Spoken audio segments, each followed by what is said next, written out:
first event of the day now up and racing. This is our under-17 women's scratch race.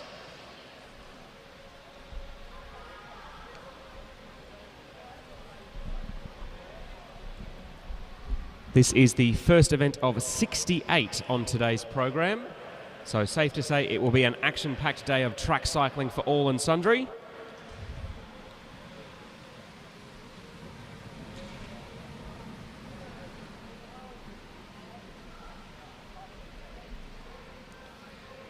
So our under-17 women on the track now, a 12-lap scratch race being the simplest discipline in all of track cycling. First rider over the line on the last lap wins, as it's Hannah Walters in the blue jersey of Hamilton Wheelers. The Queenslander just coming to the front. It's now Isla Shaw in the white and blue of Giant Hampton Racing. Ava Gidget-Rogers, the Western Australian, with that distinctive pink wheel. The pink wheel is her spare. She had a mechanical issue in a race a couple of days ago. Had to swap her normal silver decaled wheel out for the pink one. But it does make her very easy to pick out of the crowd. So the rider from Canberra, Evelyn Power there, she's in the red jersey with the fluoro yellow on the sleeves. That's the Tiffin Cycling Club. Well, it's Tiffin Cycling Team, I should say. One of the big racing teams in the ACT.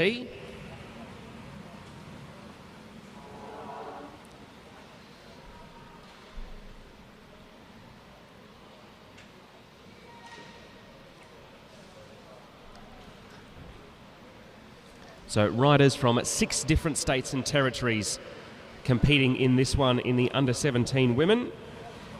As it's now Isla Shaw, the Victorian from Shepparton Cycling Club, lifting the tempo there.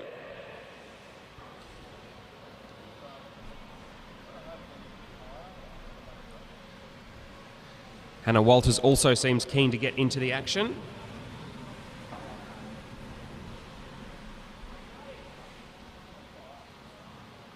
Hannah's brother, Lockie Walters, was one of the stars of an absolutely thrilling under-19 men's Omnium points race finale last night. If you haven't seen that, check out the Oz Cycling and Oz Cycling Track YouTube page, and as well as their other social media accounts, for what was an absolutely enthralling finish.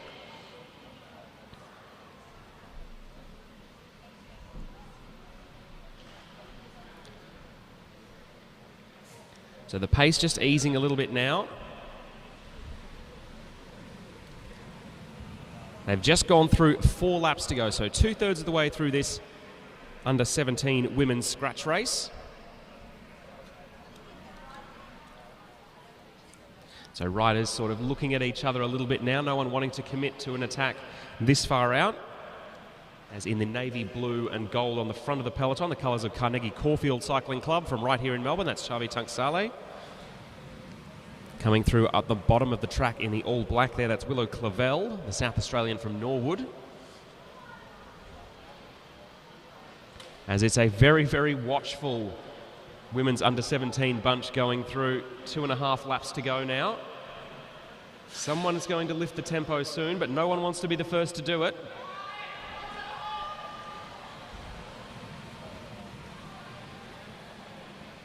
Jenna Gallagher, the rider in the orange from Bathurst Cycling Club, in a good position there, as is Sienna Tinkler, the Western Australian, in the light blue, making a run down the outside.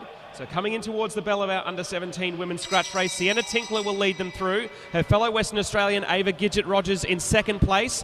Jenna Gallagher, the rider from Bathurst, in the orange, trying to come across in third, as it's now Rogers challenging Tinkler on the outside. Tinkler on the inside in the blue. Rogers on the outside in the black and red. Coming up towards the line. It's going to be very, very close. Tinkler is going to hold on.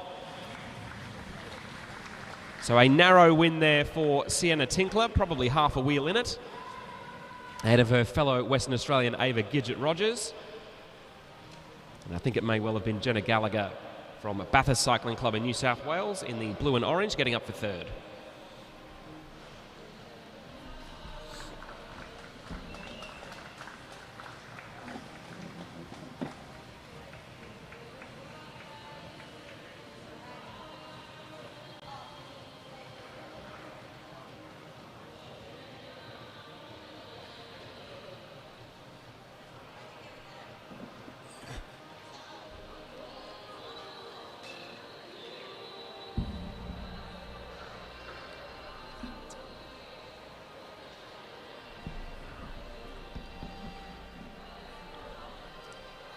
So with the completion of the women's under-17 scratch race, we are underway here on the fourth and final day of the 2025 Austral Wheelrace Carnival.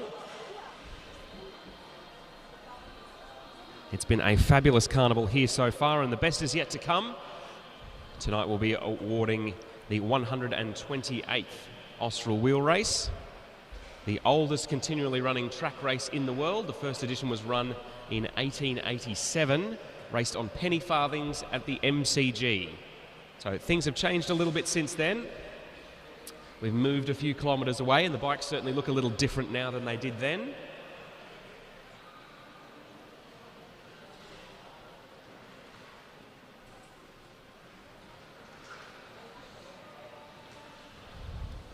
As our next event comes onto the track, this is our under-17 men's scratch race.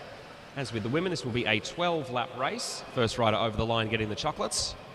I'm just waiting for all the riders to be in one continual bunch before the whistle is blown and the race begins.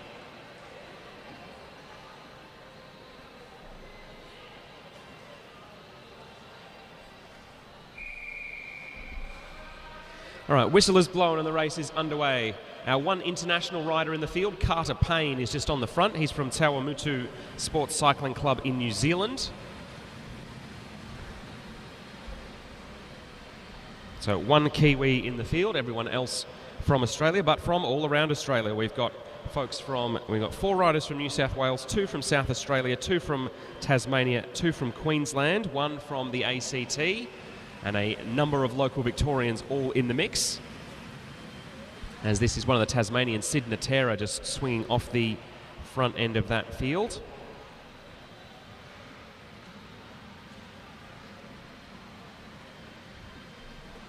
So our under-17 men have woken up in the mood for racing here. Already the pace is quite quick, even with 8.5 laps still to go. This is the purple and orange of Brunswick Cycling Club now coming to the fore. Right at number 265, Omer Kermizi. The handicaps for the Junior Austral Wheel Race have also been announced. Omer Kermizi and Carter Payne, the Kiwi, will be the 2 riders going off scratch in the qualifying heats, which we'll have for you in a couple of hours' time. Joseph Natoli in the red and black of Blackburn Cycling Club, from Melbourne's eastern suburbs, just swings over. Elliot Burney from Brunswick also towards the front there.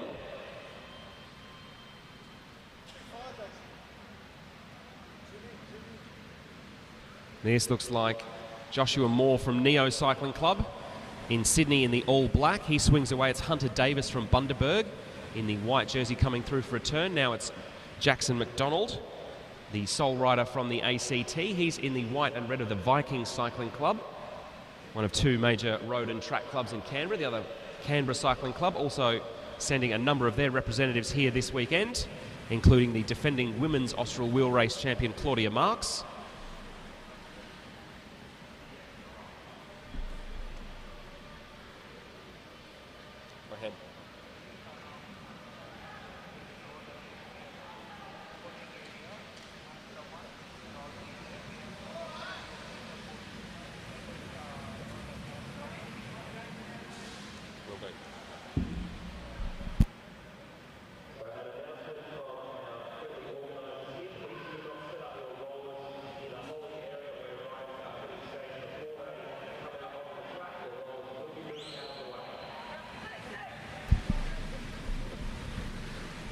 So the pace really on now. That's one of the riders from South Australia moving off the front there with Carter Payne in close attendance. It looks like that'll be Lucas Schmidtke, the South Australian there. Carter Payne leading them through. Joseph Natoli also there. Omer Kermizi right at the front when the whips are cracking. Moving along the outside now in the blue and green. This is Jacob McLaughlin of Wagga Wagga Cycling Club. So the man from New South Wales has a good lead, a couple of lengths at least as they come in towards the bell now. Bell rings on this men's scratch race. Lachlan Ermert from Blackburn Cycling Club right there. His teammate Joseph Natoli coming up quickly. Omer Kermizi in the orange and purple of Brunswick making a late run around the outside. Blackburn and Brunswick it is, the classic Melbourne track rivalry coming up towards the line as Omer Kermizi takes the win. Second place in the end for Lachlan Ermert. Third, I think it was, for the South Australian Lucas Schmidtke.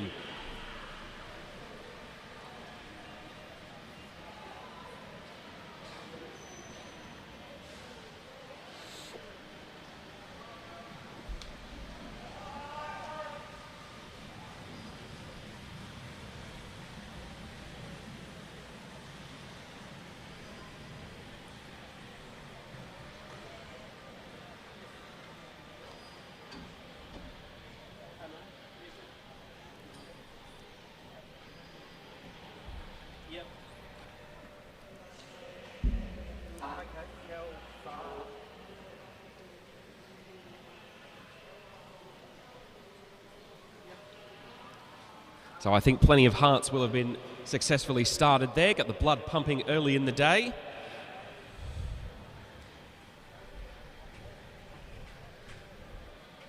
Ordinarily our men's under 17 field, I'm sure, wouldn't have too much to do at 10 a.m. in the school holidays. But when there's some good quality track racing to be done, they're here and they're enthusiastically getting into it.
So our under 15 men's scratch race now coming onto the track.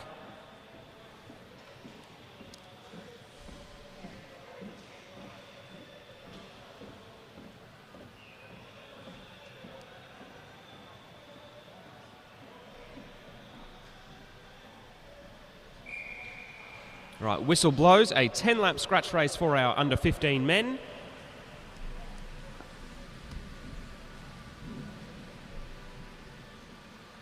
So riders in this race from Victoria, South Australia, New South Wales and the ACT. As it is one of the riders from New South Wales coming to the front for a turn now. This is Sebastian Gallagher in the orange and blue of Bathurst Cycling Club. So his sister Jenna was racing just a little bit before. She got herself third place, but there are crucial dinner table bragging rights on the line. And if you want to talk about things that motivate riders, saying that no, I got second and you got third, that'll motivate just about anyone.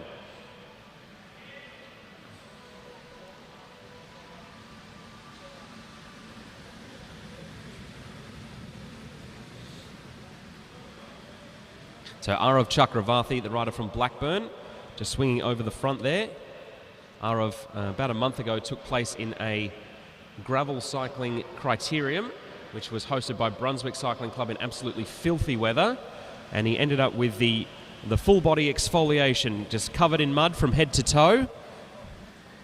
He'll be pleased that the conditions today are a lot more climate controlled. He's going to say much warmer and drier here in the dome of Disc Velodrome.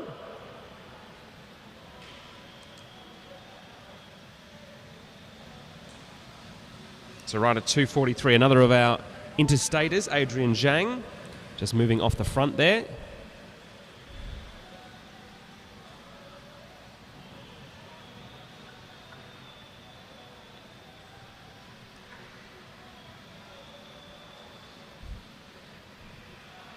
And just about to come through 5 laps to go as it's Sean Bates from Viking Cycling Club in the ACT. Just behind him, the rider in the teal jersey, Adama Wadrogo, the youngster from Carnegie Caulfield, who's won a number of age group races in Victoria here this year, both on the road and on the track.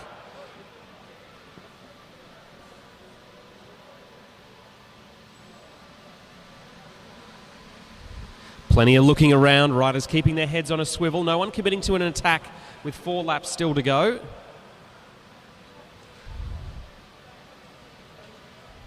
Can see Ari Riley, the rider from Bendigo, who's in the kit of the old Orica Green Edge team, now making a move. 3 laps to go. Arav Chakravarthi right there, as is rider number 250, Michael Moulds from Brunswick. Can see Thomas Perry there from Albury-Wodonga. He's in the yellow and navy blue. A big attack being wound up down the outside there.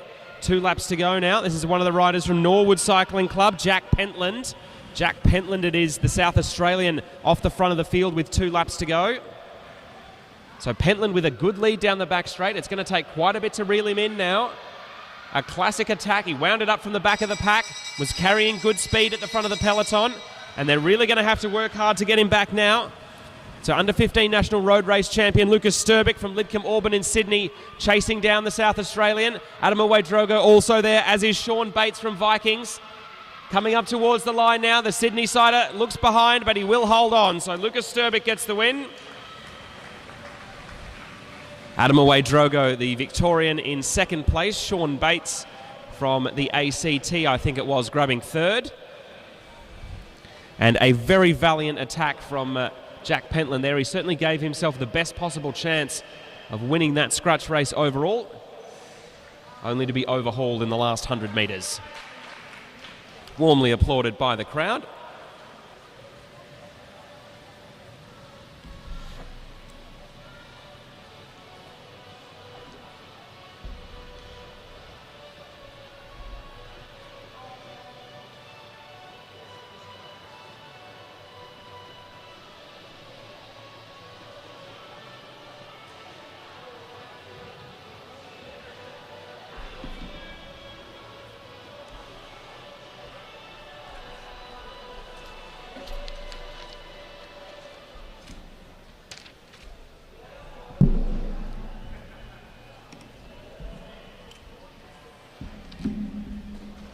So confirmation of the results there. Lucas Sturbick from Lidcombe Auburn grabbing first place. Adamawe Drogo from Carnegie Caulfield in second.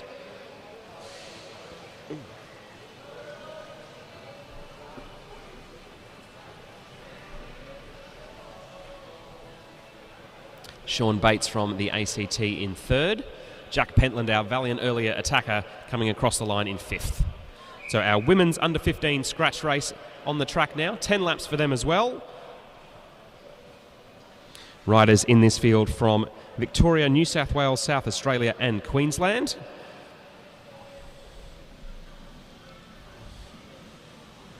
As on the front there in the blue colours of the Bridge Lane squad, that's Jasmine Gill from Brunswick Cycling Club. Brunswick recently had a big celebration celebrating their long-time Derny rider Cam McFarlane at Posty Cam. He did his final stint on the Brunswick Derny a few years ago, or a few days ago, after having been the Derny rider of choice for Brunswick for many, many years, pacing not just everyday cyclists and aspiring juniors, but also stars, the likes of Luke Plapp, Ruby Roseman Gannon and Sarah Gigante.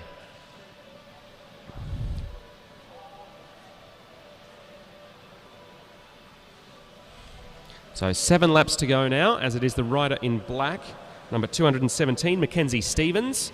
She is our sole rider from South Australia in this under 15 women's field.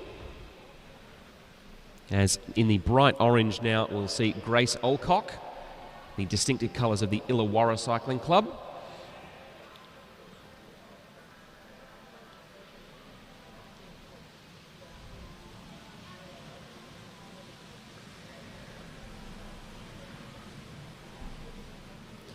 Rider number 214 at the front, that's Paravi Tunksale. Another of the riders in the blue and white of the Giant Hampton Racing Squad, a team that races not just on the track, but road, gravel and cyclocross as well. They boast current men's under-23 national champion Campbell McConnell amongst their ranks, as well as plenty of aspiring young talents like Paravi Tunksale and in one of our earlier grades, Isla Shaw. Bit of a move coming now. 4 laps to go. And one of our riders putting it all on the line. That is 2:09. That's Matilda Kemps, our lone Queenslander in this race. So the rider from Bundaberg Cycling Club making her move. It's Asher Crofts from Brunswick in the Human Key Locksmiths black and green, coming across to her wheel now. Grace Alcock from Illawarra Cycling Club in the orange also there. A counter move coming now from 217, the South Australian in the field, Mackenzie Stevens. So Mackenzie Stevens checking over her shoulder as she goes down the back straight, but she's got 10 or 20 metres for now. So coming into 2 laps to go, just 500 metres left in this under-15 women's scratch race, and Mackenzie Stevens has 20 or 30 metres. As it is Grace Olcock, the rider from New South Wales, in the orange of Illawarra, tasked with chasing her down. She hands the task over to Amelia Jirivkova in the all-black from Brunswick. But if anything, I'd say Mackenzie Stevens has grown her lead a little bit over that last lap. 1 lap to go. The rider from South Australia is in the sole lead at the moment. Amelia Jirivkova of Brunswick chasing down from behind. The Bundaberg rider Matilda Kemp's trying to come down the outside, as is Brunswick rider Asher Crofts in the black and green. Mackenzie Stevens still has 10 metres as they come into the home straight now. Will Stevens hold on? Crofts is closing quickly. Crofts gets there right on the line. Asher Crofts left her run quite late there, but had just enough in the tank to overhaul Mackenzie Stevens on the line by about half a bike length. Again, the South Australian rider putting in an early attack, maximised her chances of taking the win. Just came up a little bit short on the line, but a valiant effort from her and from all of our under-15 women's races, warmly applauded by our Austral Wheelrace crowd.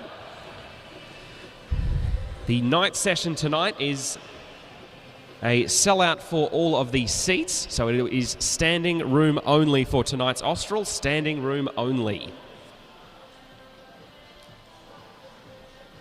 And with racing like that, hard to really fault that logic.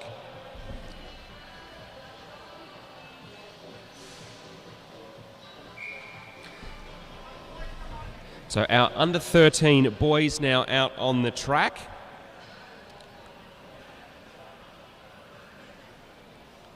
So a big attack coming early on from one of the riders in our under-13 boys race. But we need to actually have a neutral start, so everybody needs to be in the bunch before we can start. So Violet Bartlett joining in because this is meant to be a combined race.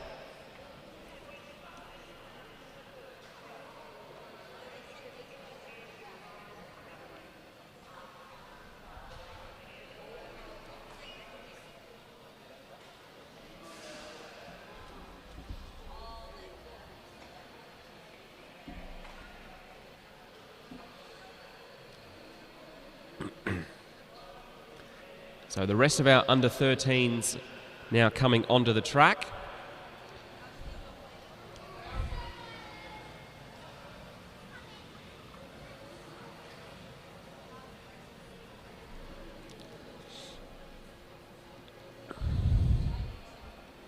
So our under-13 boys and girls now out on track. A 6-lap scratch race for our under-13s.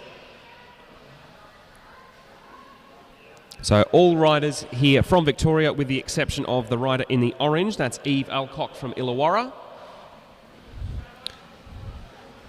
All of these youngsters will have raced against each other extensively so far in their young lives. Most coming from the Melbourne powerhouse clubs of Brunswick and Blackburn, but there are a couple of others sprinkled into the mix. As this looks like Aziz Kermisi, younger brother of Omer, now on the front. Number 239, Jed Dempster in the pink, his fellow Brunswick clubmate right there. As is the small figure of Jax Roll. Jax is in second spot at the moment. Comes from good stock, just Jack Roll. His mum, Erin, was in action yesterday as a para world champion. So Jax Roll on the front, creating a very small draft for Hugo Bottom-Wetham, who is the rider in second wheel at the moment in the white jersey. Then it's Aziz Kermisi, Jed Dempster, and then Eve Alcock in the orange there, and then in the bright pink just on the back of that leading group of 6, that's Solomon Collingwood.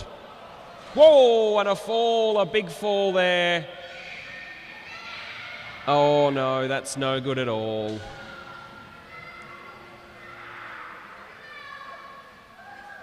Oh. So our race coming to a stop. The medical team is going to be on hand very quickly. Oh, that looked like a nasty one.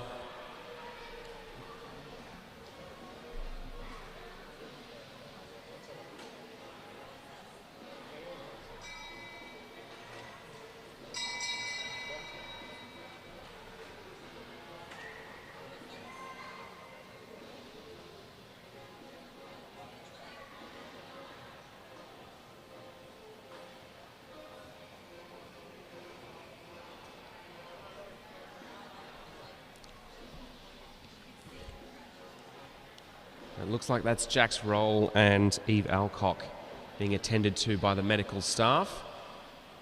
Medical staff thankfully haven't had too much to do over the past few days.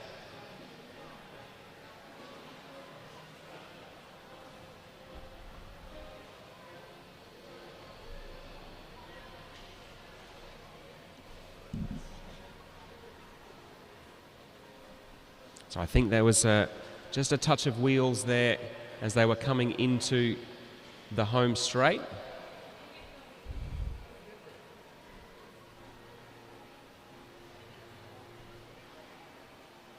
I can see Jack's Roll is now sitting up, so that's good news.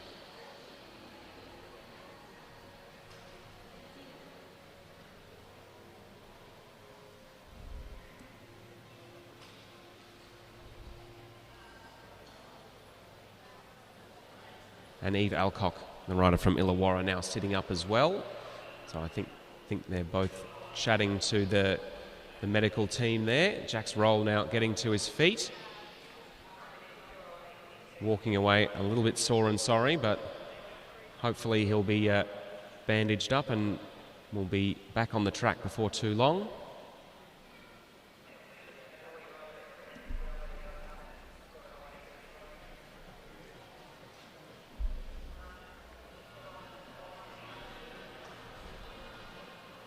So Eve Alcock now also standing.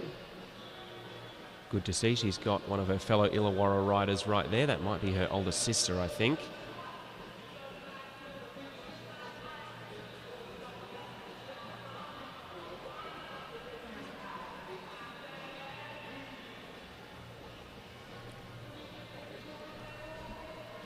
So Eve Alcock limping a little bit, but walking under her own power, which is good. I'm sure all of the riders' helmets will be inspected. And with any luck, there might be a new helmet or two coming from Santa in a few days.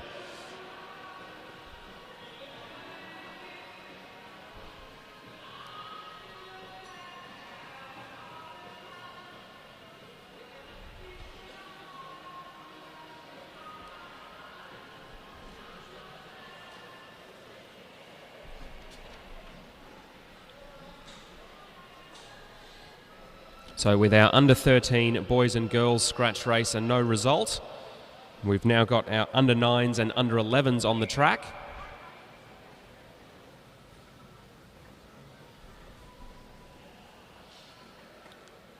So riders here from Victoria, New South Wales and Queensland in the mix.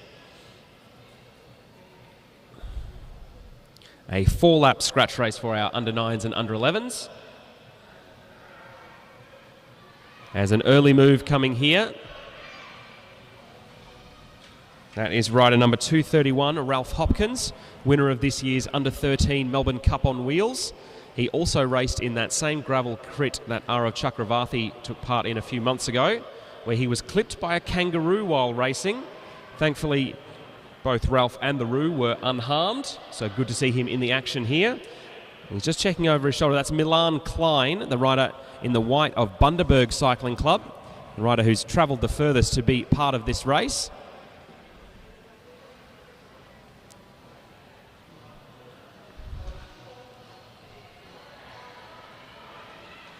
So the tempo lifting again as they're coming in towards 1 lap to go.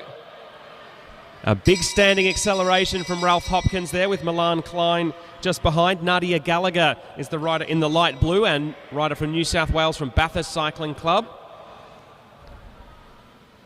So heading down the back straight now, Ralph Hopkins is going to lead them into turn 4. He's got a good lead over Milan Klein, but the Brunswick rider is going to have to keep it going all the way to the finish. So Ralph Hopkins come across, he'll take the win. Milan Klein from Bundaberg in second place. Nadia Gallagher from Bathurst Cycling Club in third. As all of our riders there, a sprint finish between Rafi Moulds and Dom Muscat at the back of the field. The two riders from Brunswick, both regulars at the Brunswick Junior Track Clinic on Sundays. The Brunswick Junior Track Clinic has birthed a number of fantastic riders over the weekend, over the years. And if you head on down to Brunswick on a Sunday morning, you'll see kids really getting stuck into their track racing, getting moving early in the weekend. So that's always great to see.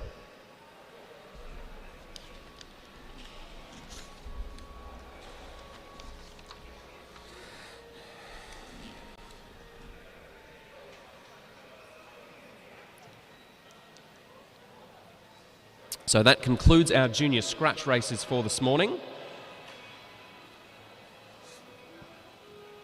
Our next event on the track will be a progressive points race. So named because as the race goes on, if you win the sprint over the line, you get progressively more points. So 1 point for the first lap, 2 points for the second lap, and so on.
So our riders for our under-17 women's progressive points race now coming onto the track. Evelyn Power, the rider from Canberra, leading them out.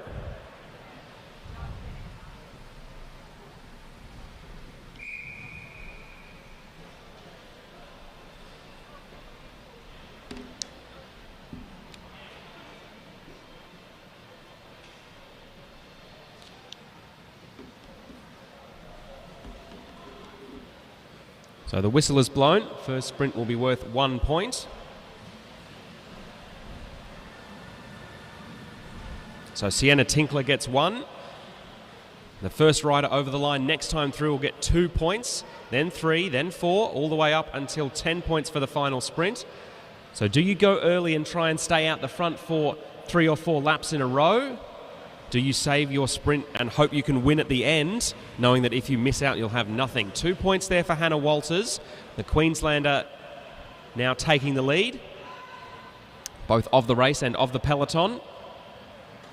So Walters, who's just had her favourite song queued up by our broadcast crew on the PA system, comes through and gets 3 points, so that will now give her 5 as the Queenslander swings up the track to let someone else have a go. Sienna Tinkler, our other point scorer from Western Australia, now moving to the front. Isla Shaw and Jenna Gallagher also there. Jenna Gallagher in second wheel at the moment, the rider from Bathurst. It's no good being in second wheel as they come across the line. You need to be first to score. So 4 points there for Sienna Tinkler. She now takes the equal lead along with Hannah Walters. And as Jenna Gallagher comes through, she can join them in the lead if she takes 5 points here for leading through this time, and indeed she will. So Jenna Gallagher on 5, Sienna Tinkler on 5, and Hannah Walters on 5.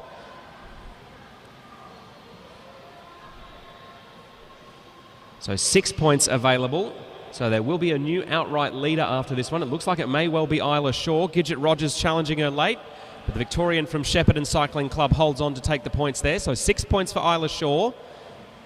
So she's now in the lead. Ava Gidget Rogers now making a move forward. Her fellow West Australian Sienna Tinkler chasing hard behind. So Rogers not on the board yet, but she's now going to go straight into the lead. She takes 7 points as they come through 3 laps to go. So 3 more point sprints left as Ava Gidget Rogers now in a good position. This is Matilda Trevorrow, the rider from South Australia, attacking from behind. Rogers is going to hold on and get 8 points here. So that will take her to 15, but there are still 17 points available, or 19 points available, I should say, across the final 2 sprints as Rogers now has Trevorrow to worry about on her back wheel. The Western Australian trying to hold strong and take 1 more sprint here. So Rogers takes the sprint with 1 lap to go. She gets 9 points. So she's on 24 now as Trevorrow is now coming up the inside. Rogers has gotten enough points to make sure that she can take the win in this progressive points race, so she'll be happy enough with that. Matilda Trevorrow will come through and score the last sprint there. 10 points for Trevorrow. That will lift her into second place overall. And Ava Gidget Rogers going out the winner with 24 points.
So our under-17 men now heading out for their progressive points race.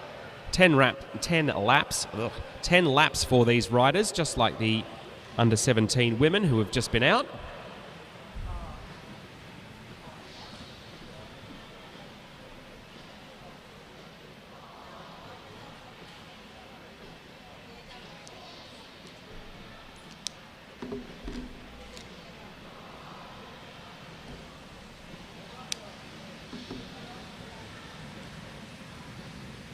So just waiting until the whole bunch is together to blow the whistle and give our rolling start. So 10 laps in prospect for our under-17 progressive points race riders. So only 10 point scoring slots available and way more than 10 riders in this field, as it is the rider from Neo Cycling Club in Sydney in the all black, Joshua Moore, who's the first rider to put himself on the board. The New Zealander Carter Payne moving around the outside, and they've really got the bit between their teeth here. No messing around in this bunch. So the New Zealander Carter Payne comes through and scores 2 points in that second sprint. He's got Luca Schmidtke, the rider from South Coast Cycling Club in South Australia, right on his wheel. Moore is still there.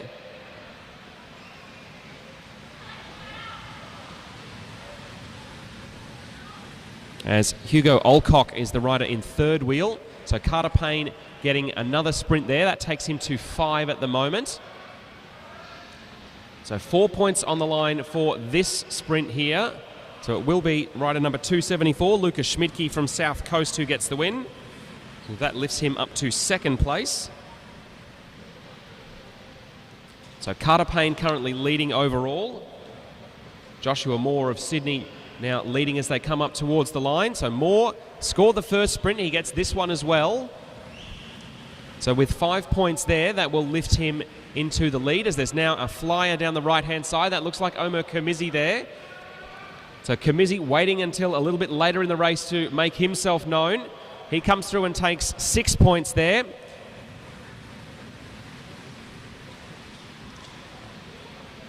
So that looks like Joseph Natoli, the other rider from Blackburn, who's getting himself in the mix.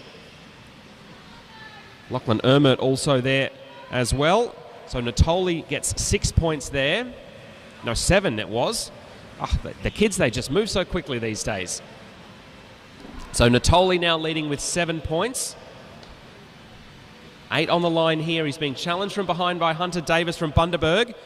A close one there, but Natoli gets it. No, that was Lachlan Ermert actually from Brunswick. So Ermert now moving past his Blackburn teammate in the standings, as there's now a big attack here with 2 laps to go from rider number 269. That's Sid Natera from Tasmania. So the Tassie rider looking strong coming up the back straight. He's leading this field overall. He's got 9 points at the moment, and it looks like he will get the second last and last sprints here. So the Tasmanian comes through, and he will win with 19 points. That's the benefit of going late in the progressive points race. If you can pull it off, it's very easy to rack up big points quickly.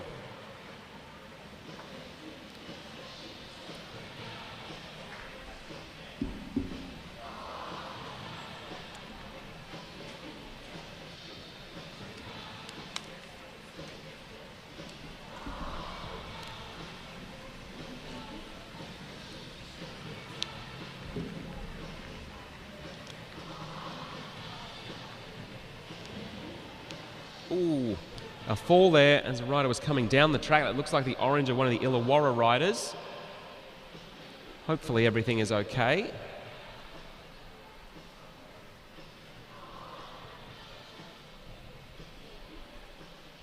He's on his feet fairly quickly here, so let's hope it's just the pride that is bruised.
So our under 15 women's progressive points race now on track. They'll be racing for 8 laps total.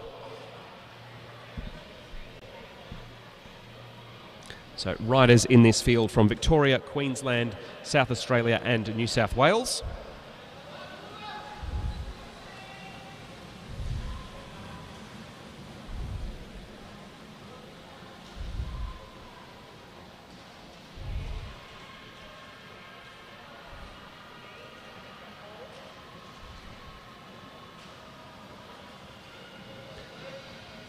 So coming through for the sprint at 6 laps to go. That looks like it was Jasmine Gill, the rider from Brunswick in the blue of Bridge Lane.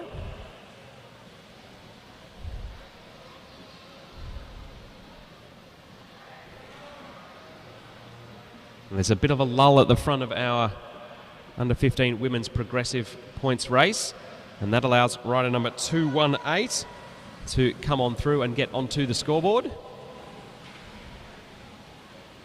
So that was Lucy Harrison winning that last sprint. So Lucy Harrison now on 3, Jasmine Gill on 3. Harrison staying strong, so she gets 4 points there as they come through 4 laps to go. A move up the inside now from the Victorian rider in the colours of Giant Hampton Racing. That's Paravi Tunksale. She's got the Queenslander Matilda Kemps, it looks like, on her wheel. So Kemps won't challenge Tunksale that time. So Paravi Tunksale gets 5 points for winning that sprint. That moves her up to 2nd place. Harrison, the Queenslander, currently leading with 7. As is now the rider from Illawarra, Grace Alcock, trying to come through. Being challenged by Scarlett Stewart there in the light blue jersey of Map Sixpence CX. So Grace Alcock winning that sprint. She gets herself 6 points as there's now 2 laps to go. So Grace Alcock, the rider from Illawarra. A late surge here coming from Asher Crofts, the rider from Brunswick. I think Asher Crofts might have just done enough to get by. She did indeed. So the Brunswick rider on 7 points as well. Asher Crofts on 7, Lucy Harrison on 7 as they come down the back straight. So the winner of this last sprint will win the whole thing. Asher Crofts is going to lead them out. Scarlett Stewart, the rider from Alpine Cycling Club, trying to come across, but Asher Crofts it will be. Asher Crofts, the rider from Brunswick, adds to her win in the scratch race with a win in the progressive points race as well. So both riders in the last 2 races taking no points until the last 2 laps and scoring enough to win the whole thing.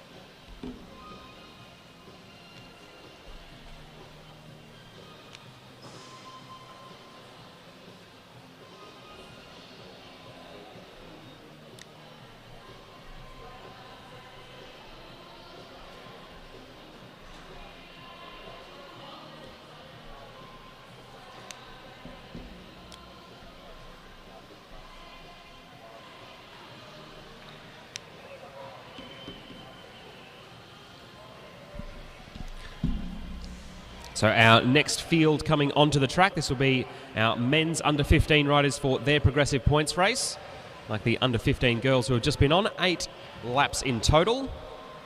More points awarded to the first rider over the line, the more you get into the race. So just waiting for everyone to form up for our rolling start.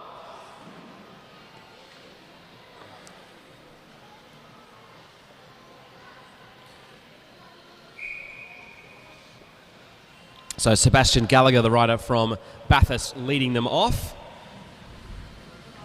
He's got Ari Riley from Bendigo Cycling Club, who's in an old Orica Green Edge team kit. Always nice to see kids with appreciation for the classics. That's an Orica kit from, I would say around about 2013, 2014. So the first point score goes to Sebastian Gallagher of Bathurst. But as we've seen in our last few races, it's probably more important to score points at the end rather than the start. Of course, actually having the legs to do that is often easier said than done.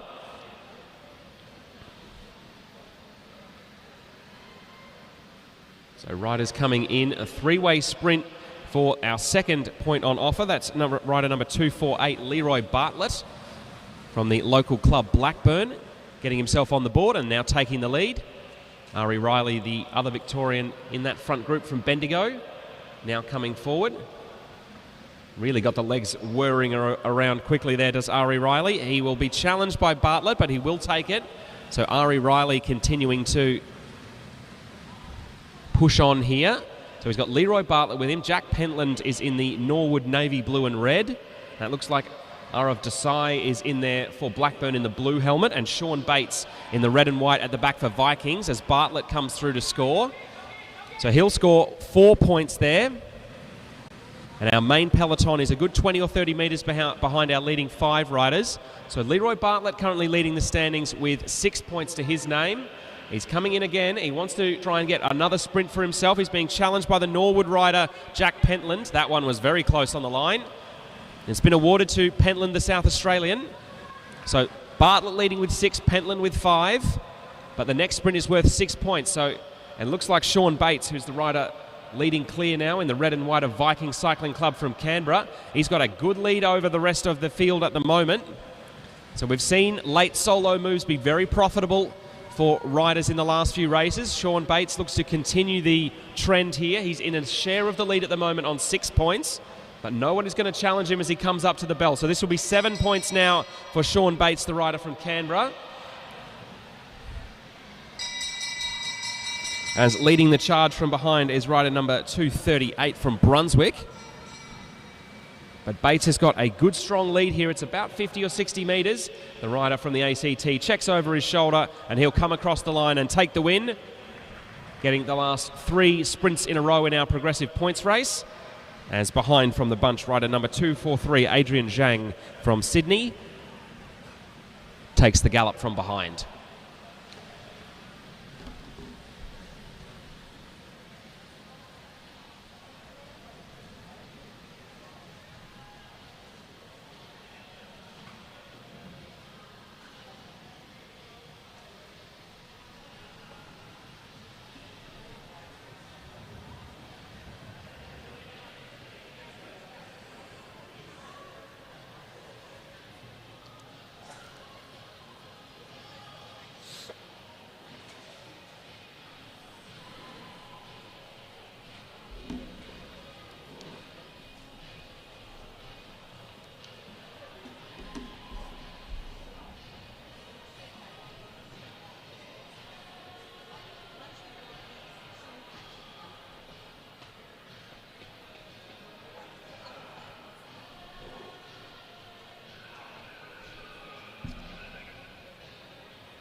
So as our under 13 boys and girls get ready to come onto the track, some good news after that crash in their scratch race. All riders who started the scratch race are also starting this race. That means that our riders who fell earlier, Jax Roll and Eve Alcock, are in the field.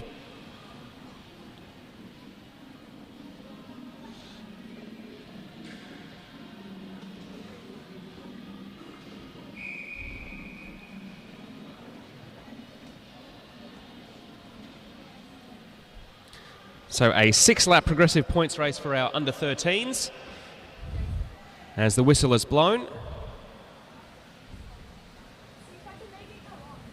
So Violet Bartlett of Blackburn wins the first point sprint there, as it's now the rider in the pink jersey, Jed Dempster, leading them up the back straight. Aziz Kermizi in the black is right on his wheel. Then it's Hugo Bottom-Wetham who's in the white, Solomon Collingwood in the bright pink. Solomon Collingwood, I think, was also involved in that earlier fall, but bounced up pretty quickly.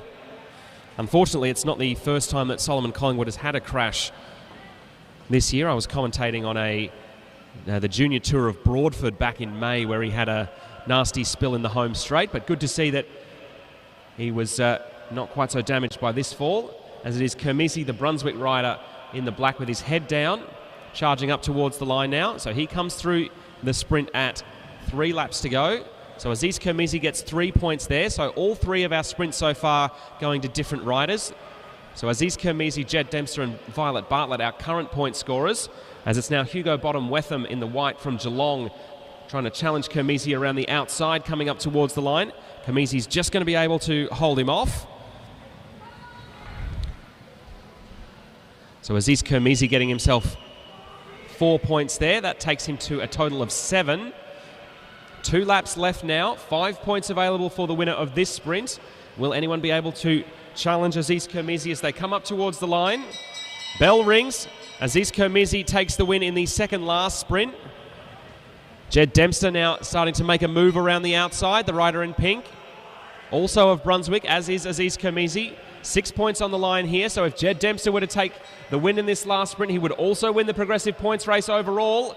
Coming up towards the line, Jed Dempster is going to hold them off, so Jed Dempster grabs the win in the last sprint.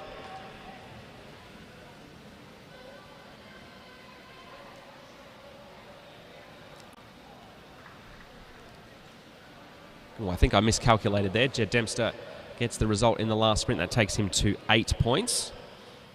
Aziz Kermizi with 12 will go out the winner.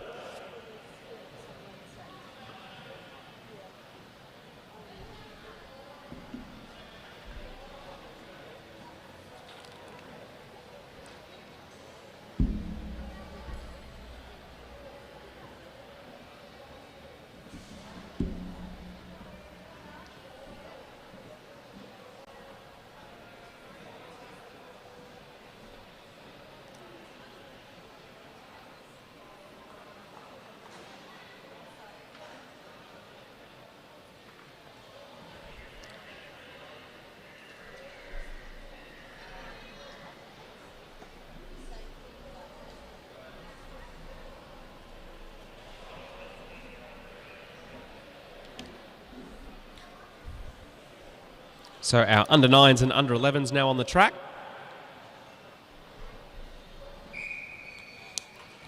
Whistle blows and they are off for their 6th lap progressive points race. Alex Pollock in the yellow and navy blue of Albury Wodonga Cycling Club leading them down the back straight.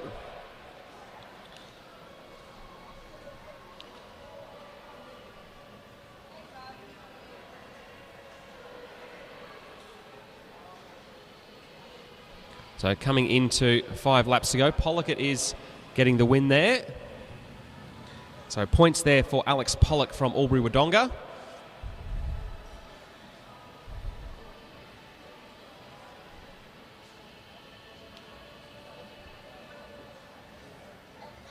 So the next sprint coming up now, this looks like Milan Klein from Bundaberg. He was challenged there late by Ralph Hopkins, the winner of the scratch race. So Ralph Hopkins coming through and getting himself some points there. So the rider from Brunswick being challenged by a couple of his club mates from behind. Now it looks like Rhett Dempster trying to make a move late. Oh, close on the line. Very close on the line there between Rhett Dempster and Ralph Hopkins. That's been awarded to Rhett Dempster.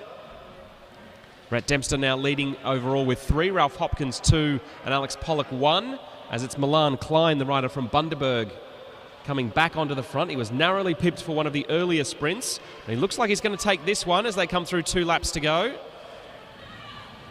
So Milan Klein will hop straight to the top of the standings with that win and the 4 points that come with it. Ralph Hopkins now making a move down the outside. Henry Ladner also among the mix there for Brunswick. So a full standing acceleration from Ralph Hopkins there, as it is Henry Ladner in second wheel trying to come across. He's got the orange on his shoulders. Then it is Rhett Dempster trying to challenge in 3rd place at the moment. So Hopkins leading at the moment with Dempster and Ladner coming up from behind. The same 3 who took out the podium at the Melbourne Cup on wheels earlier. Ralph Hopkins comes through and wins the final sprint. So 3 riders from Brunswick Cycling Club sharing the top 3 places in that last lap.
So with our progressive points races completed for the morning, our next set of events will be scratch eliminations. So our under-17 women's field getting ready to go. A 15-lap scratch elimination here.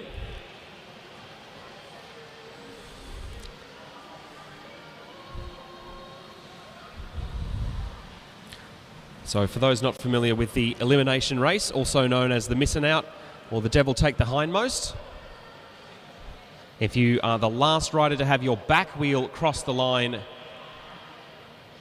on a lap, you will be eliminated from the field. So we'll trim down the field from, it's about 10 or 12 riders at the moment. We'll trim that down until it is much smaller, and then our final few will sprint it out for the win.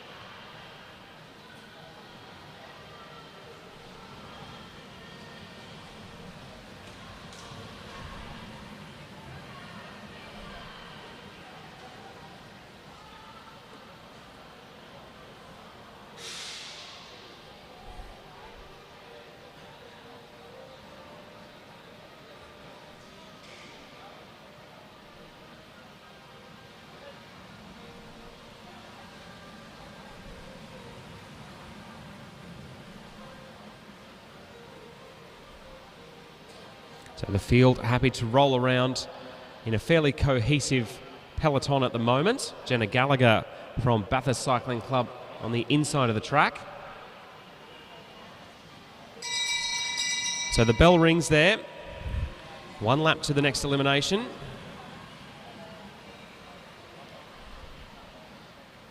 So a couple of riders trying to come around the high side of the field here. I can see Isla Shaw from Shepparton Cycling Club in the blue and white, making her move around the outside.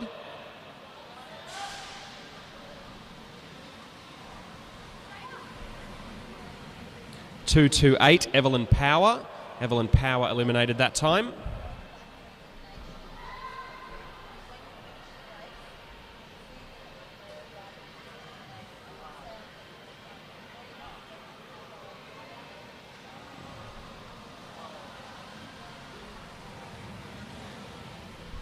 (224) Willow Clavel eliminated that time, as we'll now be striking one rider off on a pretty consistent basis.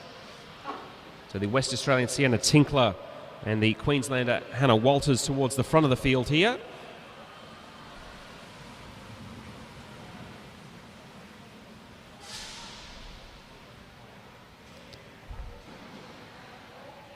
(284) Monica Siebert eliminated in that last lap. Monica Siebert eliminated.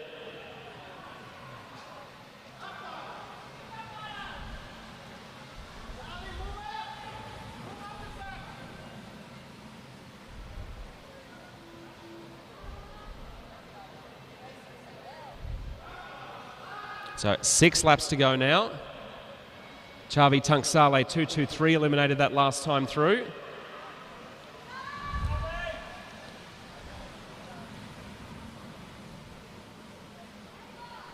(222) Jenna Gallagher also eliminated, the rider from Bathurst. As Hannah Walters dropped towards the back of the field. I think she thought she had been eliminated, but it was Jenna Gallagher eliminated that last time through.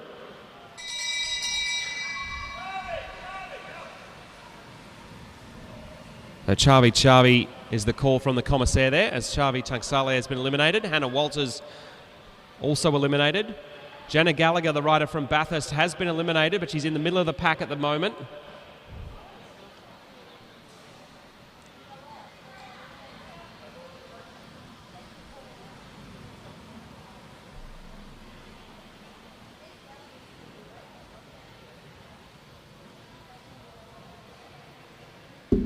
So the bunch still rolling along. It's the 2 Western Australians, Sienna Tinkler and Ava Rogers at the front of the field at the moment.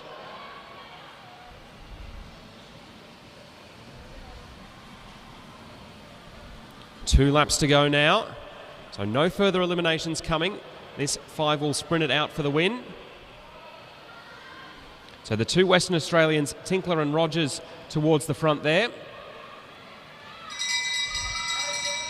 Riders calling to Jenna Gallagher that she's been eliminated.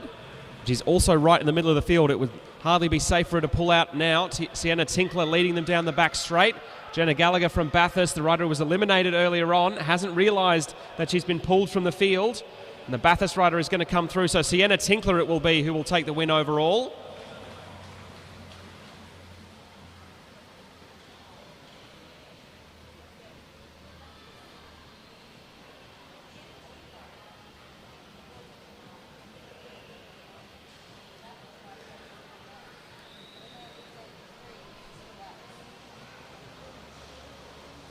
So Sienna Tinkler going out the winner there. Isla Shaw from Shepparton in second.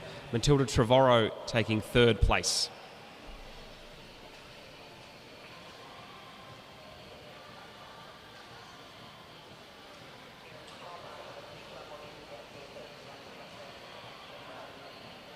Copy that. I'll get my radio ready now.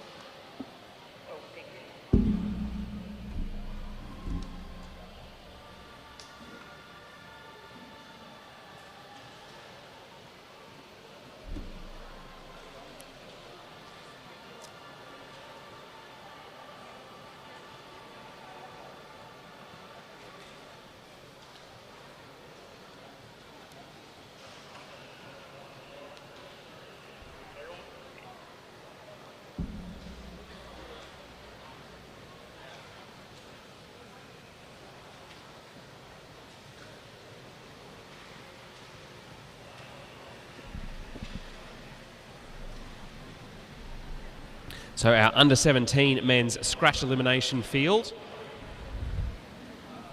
coming together now.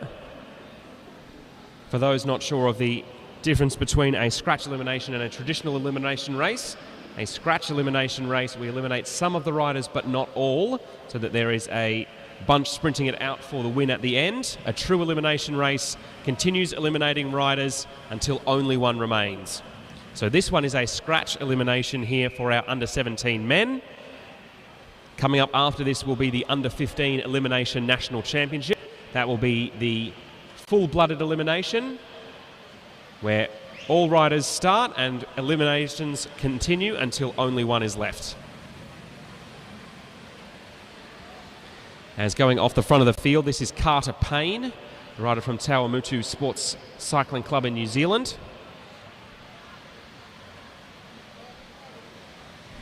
Joshua Moore from Sydney and Sid Natera, the winner of the Progressive Points race about half an hour ago, coming up towards the front of the field there.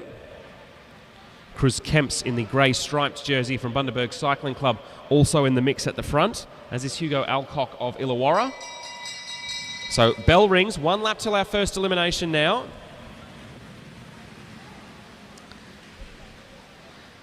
So riders trying to come up the high side of the peloton as they go down the back straight. I can see Sean Bates and Schmidtke there, Luca Schmidtke.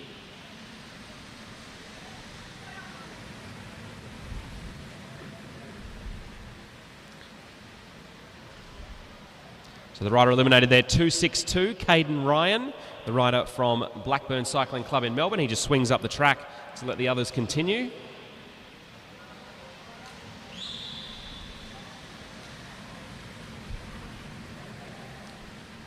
272, Fletcher Mason eliminated that time, the rider from Tasmania. So Fletcher Mason eliminated.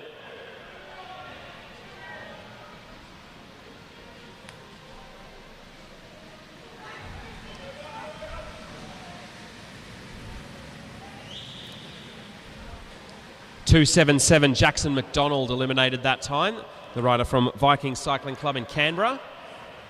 So this field getting trimmed down in size now.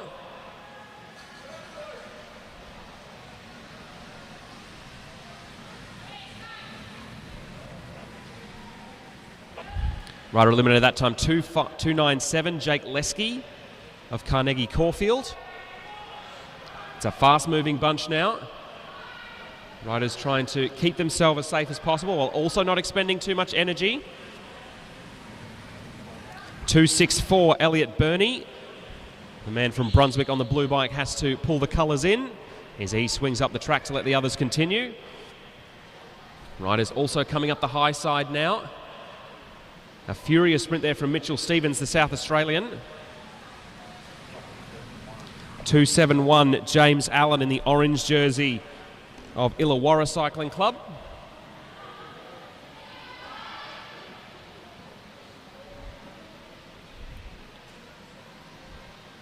So coming into 5 laps to go now, very close at the back. 261, Arnav Chakravarthi, another of the Blackburn riders, has to end his elimination race early.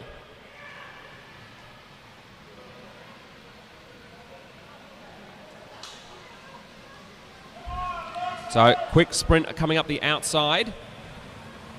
259, Thomas Stevens of Adelaide Hills Cycling Club eliminated that time through. 4 laps to go now.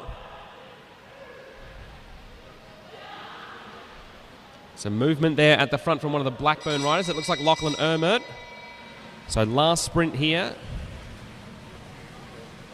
274, Lucas Schmidtke of South Coast Cycling Club in South Australia. So coming into 3 laps to go now. Movement at the front here. Natera's looking good. Carter Payne and Omer Kamizi also in there. So this is the bunch who will now sprint it out for the win. About 12 or 15 riders strong. And I can still see Carter Payne, the New Zealander, in there. Aziz Kamizi, Omer Kamizi it is, starting to make the move. 263, Lachlan Ermert from Blackburn. Longtime friend and rival of Omer Kamizi. Flying up the back straight now. Omer Kamizi looking strong as he comes out. A late charge here from Cruz Kemps from Bundaberg, but it's not going to be enough. So Omer Kamizi gets the win there, building on what's been quite a successful day so far for the Brunswick rider. And a late charge from Cruz Kemps from Bundaberg Cycling Club in Queensland. Not quite enough to get him on terms, but good enough for second over the line.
So the whistle blows and the race resumes. Jasmine Gill will take no further part. And the medics are there and they'll check her over. I think her bike was also getting some TLC as well. Hopefully both bike and rider are okay.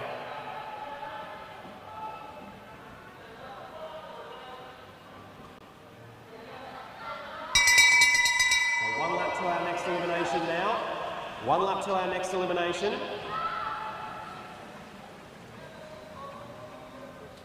Can sometimes be hard to get yourself back in the right mindset after you've just seen a fellow rider fall, but it is part of the game here for our under 15 women's elimination national championship field.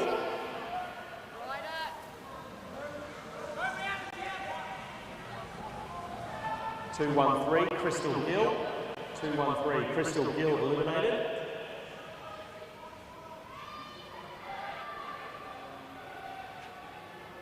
So 8 riders left by my count. Amelia Jirivkova and Matilda Kemps have been right at the front of the bunch almost since this race began. And have been in no danger of being eliminated so far. I don't see that changing now as we get ready to chop another one off the bunch.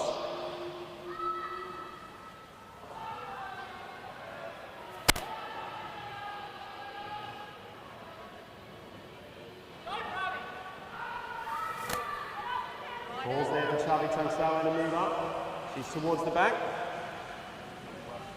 217 Mackenzie Stevens, the South Australian at the bottom of the track, has to pull the colours in. So Mackenzie Stevens eliminated. No.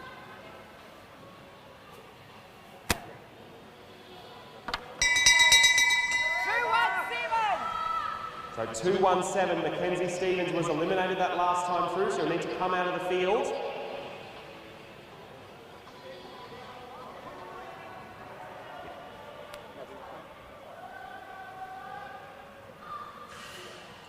So 217, Mackenzie Stevens. The race will be neutralised until she comes out of the pack. 217, I think she might have realised now. She eases off the pedals and lets the bunch go by.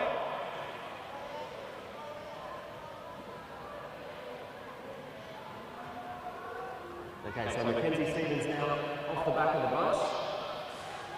Neutral flag is pulled in. Bell is rung. One lap to the next elimination once more.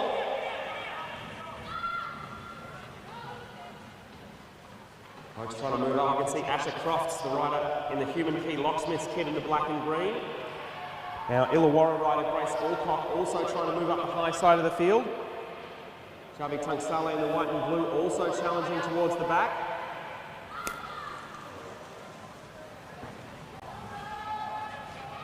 .295, Amelia Jirovkova of Brunswick eliminated that time. So riding so consistently on the front, got Amelia Jirovkova this far. With the rider in black now having to withdraw. So 6 riders left, and not long now till we decide our under-15 women's elimination national champion. So still in the mix, Matilda Kemps of Queensland, Charlie Tunksala of Victoria, Scarlett Stewart of Victoria, Asher Crofts of Victoria, Grace Alcock of New South Wales.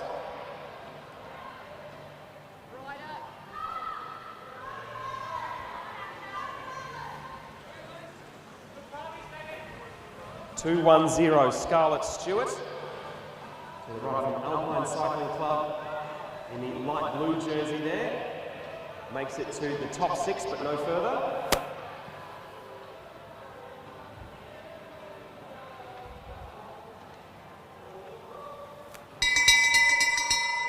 Two to go now. Matilda Kemps still in there. Rider number 218, the colours of Hamilton Wheelers. A move coming from the back now. This is Grace Alcock in the orange. Asher Crofts had a very good progressive points race earlier. The Brunswick rider will need to find a little spurt of energy here to get past and survive. 5 wide as they come up towards the line. 214, Parave Tunksala. Has to withdraw that time. She was in the middle of the pack as she found out she was eliminated, so very safely checking either side to make sure it was safe for her to ease off the gas. So 2 laps left to go now. So 2 Queenslanders, 1 rider from New South Wales, 1 rider from Victoria. Move coming down the outside now from Asher Crofts and Grace Alcock. Matilda Kemps, the Bundaberg rider, has kept her safe up to now.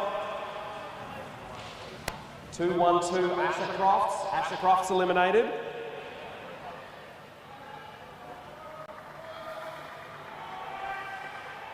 So just 3 riders left. 1 more elimination before we see the final sprint.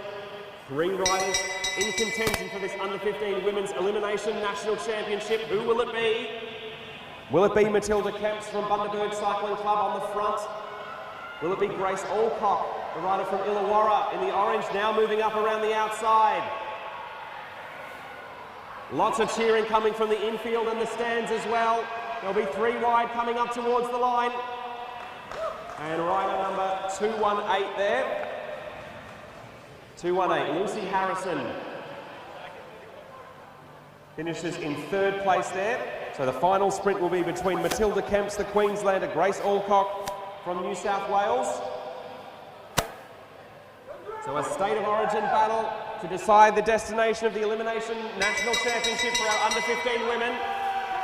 Matilda Kemps has ridden very confidently all throughout this race. She now lets Grace Alcock pass, so Alcock will lead it out as they go down the back straight. The rider in orange from New South Wales, will she be able to hold off the rider in black from Bundaberg in Queensland? Alcock leading them out of turn 4. Kemps is going to have to come around late to get there. She's not going to get there. Grace Alcock it is. The rider from Illawarra takes the under-15 women's national championship in the elimination race. So just looking at our results, Grace Alcock finishing 1st. An excellent effort from Matilda Kemps of Bundaberg sees her get 2nd place. Lucy Harrison, rider number 218, finishing 3rd. Asher Crofts 4th. Paravi Tunksale in 5th spot overall.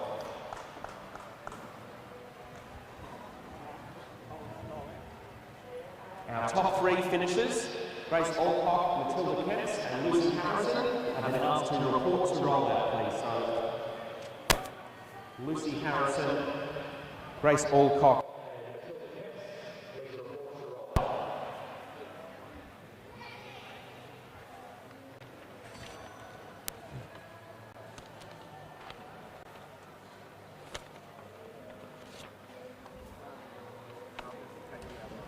So while they get that done, we'll have our start for our elimination championship for under 15 men. We might need 1 or 2 more holders to lend us a hand in the home straight. So if anyone's got the ability, please come on down and lend some assistance.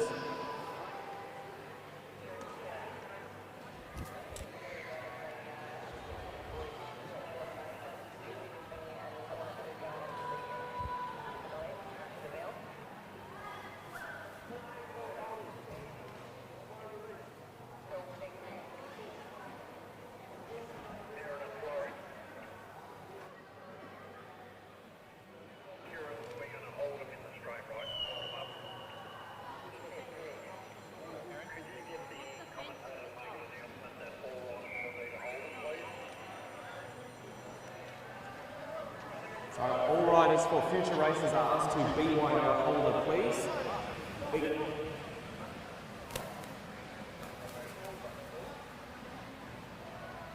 No?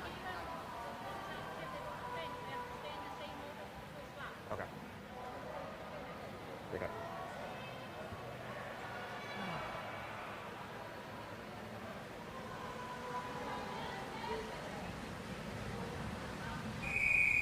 So the whistle is blown.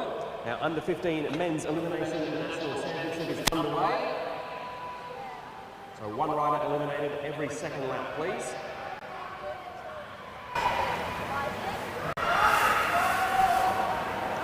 So the bunch come around as the bell is about to be rung for the first time.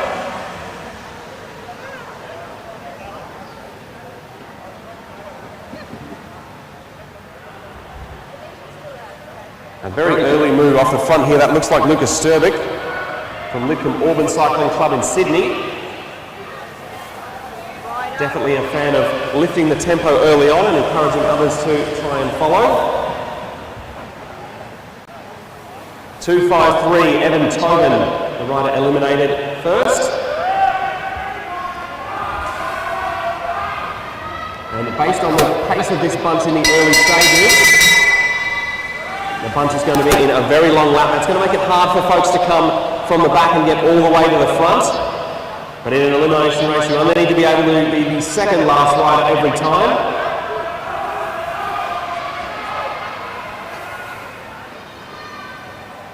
Rider.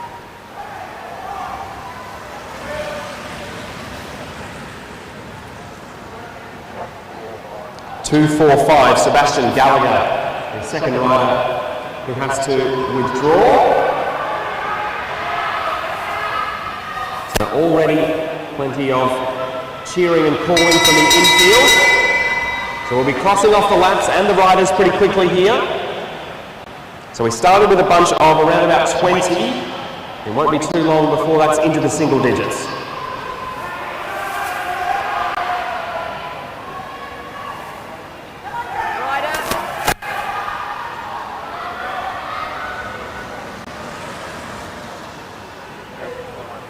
.250, Michael Moulds of Brunswick. So Michael Moulds of Brunswick, the rider eliminated that time through.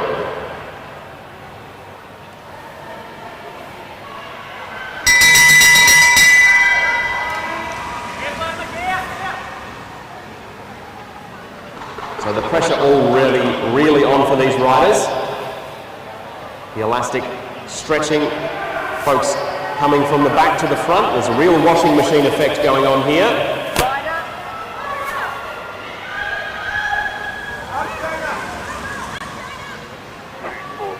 242, Henry Grigg of Blackburn Cycling Club eliminated.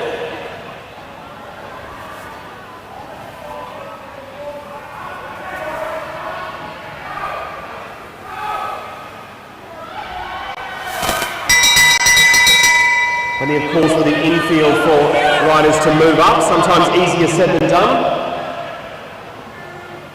As riders at the back are switching up and down the track, trying to find available space to move forward into.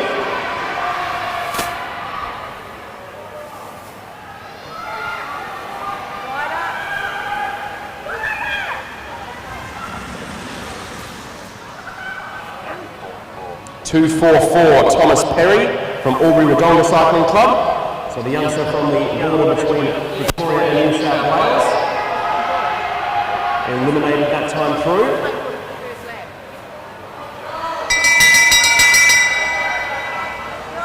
So Lucas Sturbick and Joel Gooley, the two riders in black, happy to take up the pacemaking duties at the front of the field if it means keeping themselves safe.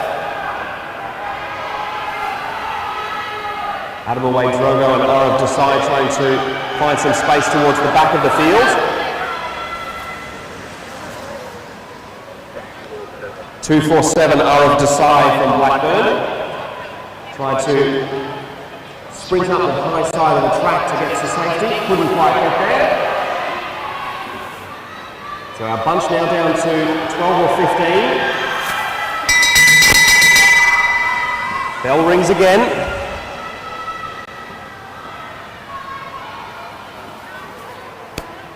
So Lucas Sturbick, Joel Gooley and Declan Zhang are riders towards the front of the field. Adamaway Drogo battling around the top of the track. Riders trying to find some space at the bottom on the inside.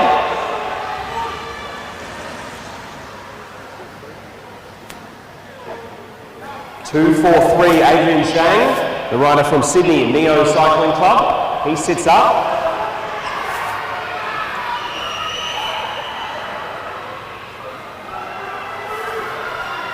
So 12 riders left now, by my count.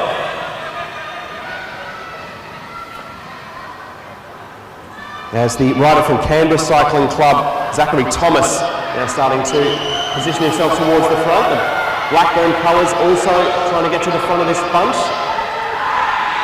There's some real loud noise coming from the infield. Everyone's cheering their rider on. .249, Arav Chakravarthi. Arav Chakravarthi eliminated that time. So that leaves one Blackburn rider, Leroy Bartlett, in the mix here. There's some fantastic encouragement going on from the sidelines. This has been one of our loudest races of the whole carnival so far. There'll be some heats of the Austral later tonight where we've got a packed house that might not be quite this loud. So Adamaway Drogo in the teal jersey from Carnegie Caulfield trying to move up the outside. Thomas, the rider from Canberra, also potentially in trouble. .279, Jonah Hall from Brunswick. He just got trapped at the bottom of the track there, did Jonah Hall. So he'll finish in around about 10th place, I believe.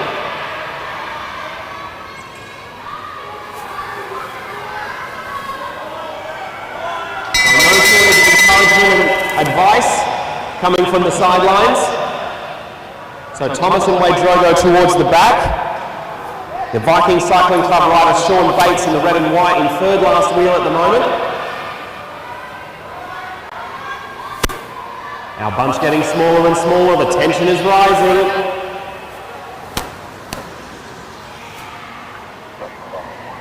.251, Zachary Thomas of Canberra Cycling Club. So the youngster in the black, white and light blue has to sit up. We've been holding on violently for several laps there, Zachary Thomas. He finally saw the end come. So 8 riders left now, 8 riders left. I can see riders in there from Victoria, the ACT, South Australia and New South Wales. As is now Jack Pentland, the rider from Norwood Cycling Club in the navy blue with the red, trying to come up the high side of the field. Adam Wadrogo has made his home on the high side in the last few laps and stayed alive. Oh, that one was tight. 248, Leroy Bartlett. Leroy Bartlett, the Blackburn rider, eliminated that time through. So he just checks over his shoulder to make sure it's safe to swing up the track and then withdraws.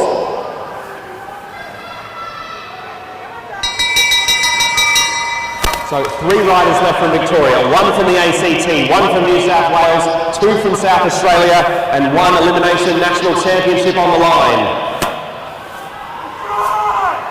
Plenty of folks moving up now. Pentland from Norwood Cycling Club and Wadrogo from Carnegie Caulfield trying to find some space. A big sprint coming from the rider from Vikings. Close again there. 255, Jack Pentland, the Norwood Cycling Club rider, eliminated. He bangs the bars in frustration there. He thought he might have had just enough to get away with it there, Jack Pentland, but a matter of centimetres in the end. Bell rings again, Adam Wadrogo, the rider from Carnegie Caulfield, has fantastic power, but his shoulders are rocking and rolling. He's had to make several hard sprints at the back of the bunch to stay in this elimination race.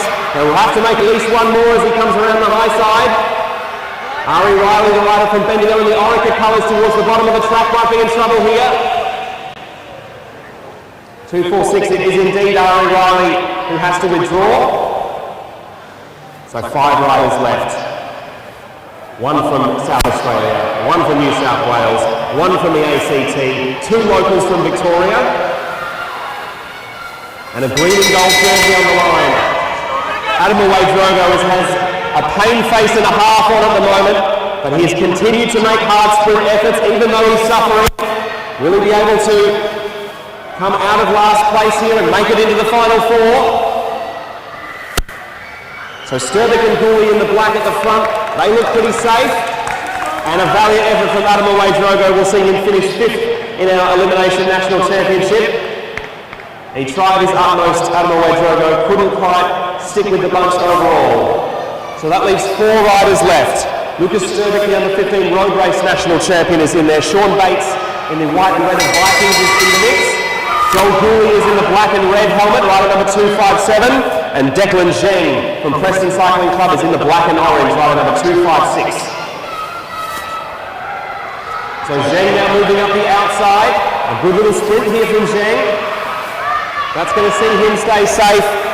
Sean Bates from Viking Cycling Club sits up, receives the applause of the crowd. It will be 4th place for him.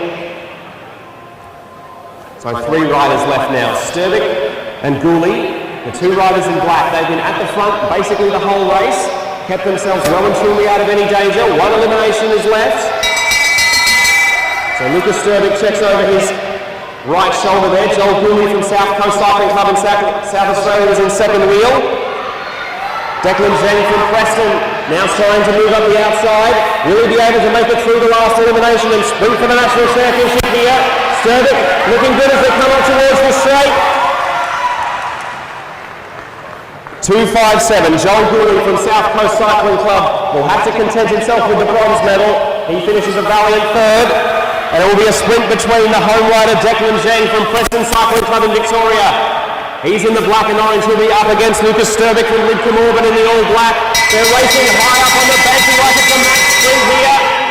Declan Zheng much more Aerodynamic and Lucas Sturbick. Will he be able to match the power of the rider from Sydney? Sturbick it is, leading them down the back straight. Declan Cheng now trying to come out of this slipstream as they come into turn 3. Sturbick still looking strong as they come up out of turn 4. Coming up to the line now, Lucas Sturbick from Lincoln Auburn Cycling Club in Sydney wins the under-15 men's elimination national championship. An absolute cracker of a race. So Lucas Sturbick, Declan Cheng and Joel Gooley will be your podium. So riders in the top 3 are asked to report to rollout. So Sturbick it is who takes home the green and gold jersey. He was pushed all the way to the end there by Declan Cheng in second, Joel Gooley third, Sean Bates fourth, and Ivanhoe 128th in 5th place.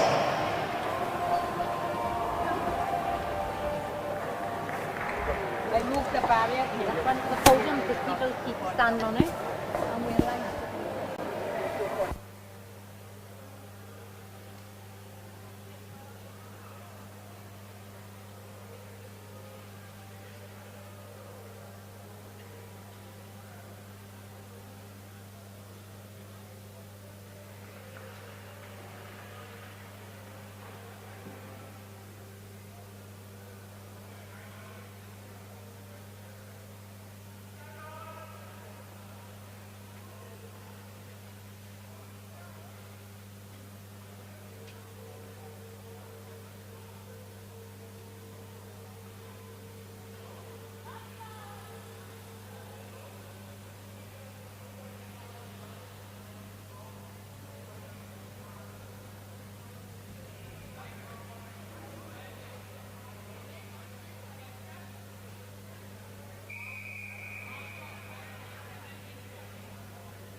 So a scratch race now on the track for our under-13s. 3 laps to go now as it's Hugo Bottom-Wetham and Aziz Kermisi at the front of the wheel, in front of the field.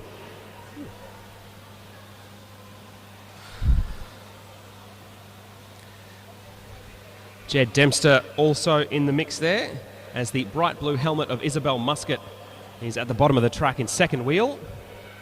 Amy Pollock in this scratch elimination race was eliminated last time. 2 laps to go now.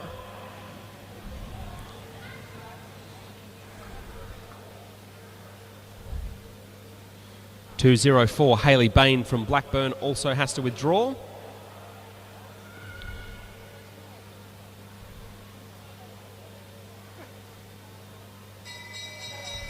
So bell rings now, as it is Aziz Kermisi moving to the front, being challenged down the back straight there by Jed Dempster in the pink jersey. Hugo Bottom-Wetham is also there in the white. Solomon Collingwood trying to come across in the pink at the back of that quartet. Coming up towards the line, it'll be close between Dempster and Kermisi. A full-throated sprint there from Aziz Kermisi sees him get the win. As it's good to see Eve Olcock from Illawarra Cycling Club bouncing back after that crash earlier.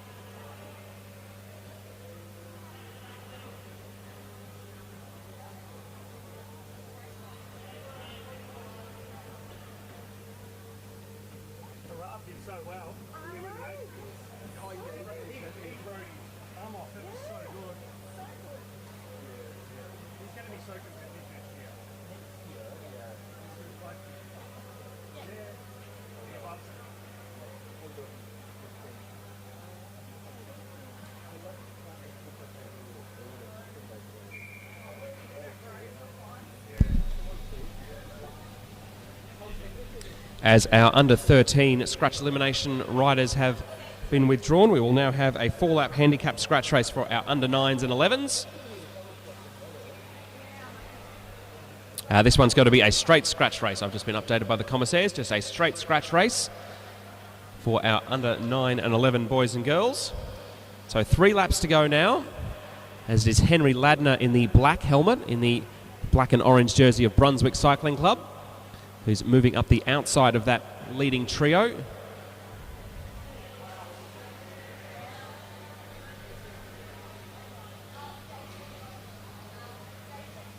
So Rhett Dempster currently leading them at the moment. Ralph Hopkins currently in second wheel. As an acceleration coming from the rider in the light blue jersey there, that's Nadia Gallagher of Bathurst.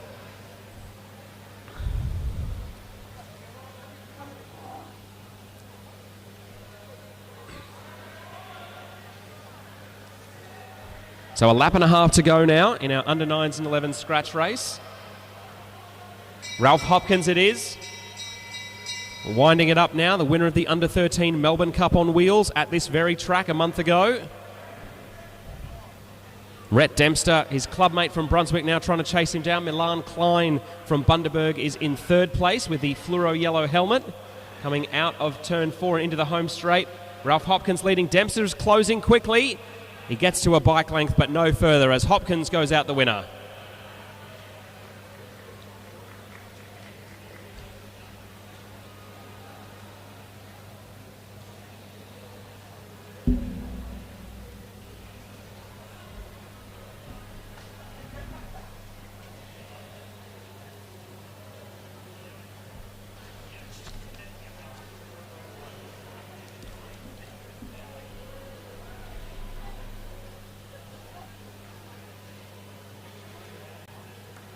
So with our elimination and scratch races completed, our next events will be Kieran Racing. So you'll see the motorbike journey coming out onto the track now. So for those of you not familiar with Kieran Racing, it's a 6-lap race. The first 3 laps motor paced behind the electric Derny, which is just coming into the home straight now, just to check that everything's working as it should.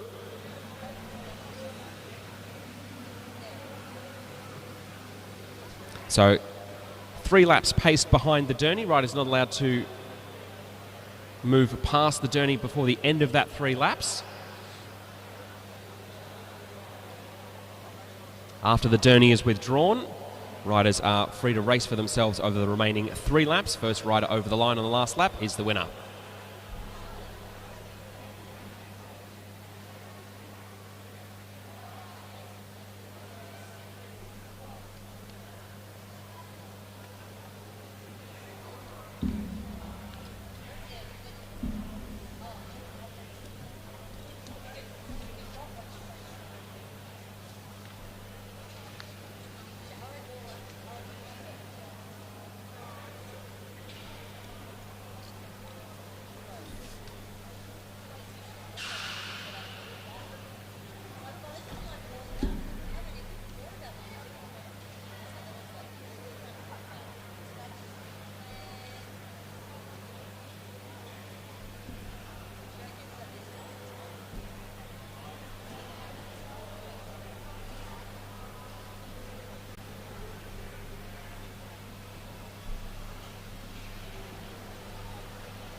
So 4 riders taking to the start for our first heat in our under-17 women's Kieran.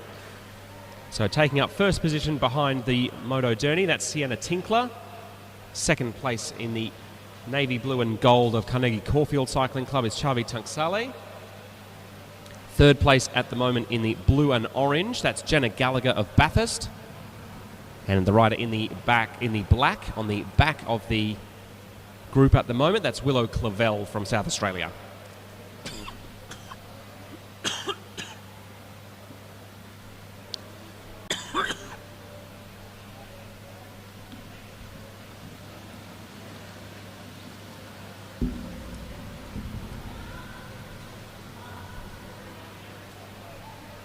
So through 4 laps to go, not too much longer until the Derny is withdrawn.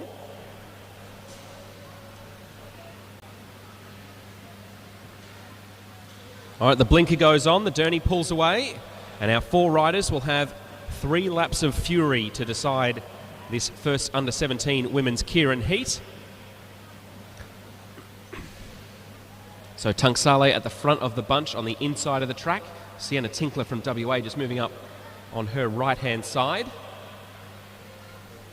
Jenna Gallagher, the rider from Bathurst, has had a good carnival so far.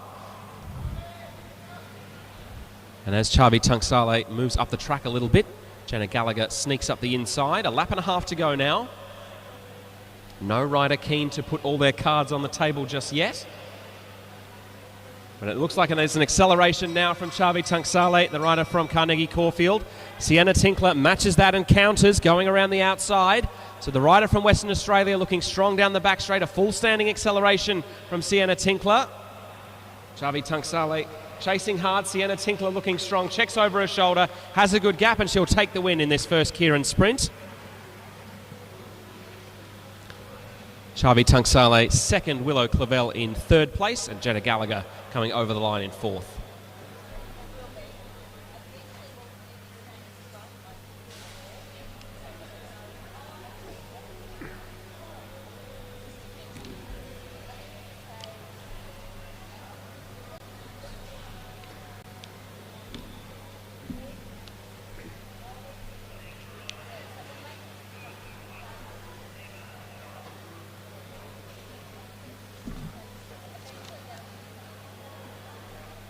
So our second Kieran heat for our women's under-17 coming up. We'll have 5 starters here. Isla Shaw from Shepparton, Matilda Trevorrow from South Australia, Ava Gidget-Rogers from X-Speed Cycling Club in WA, Monica Siebert from South Coast Cycling Club in SA, and Evelyn Power from Canberra.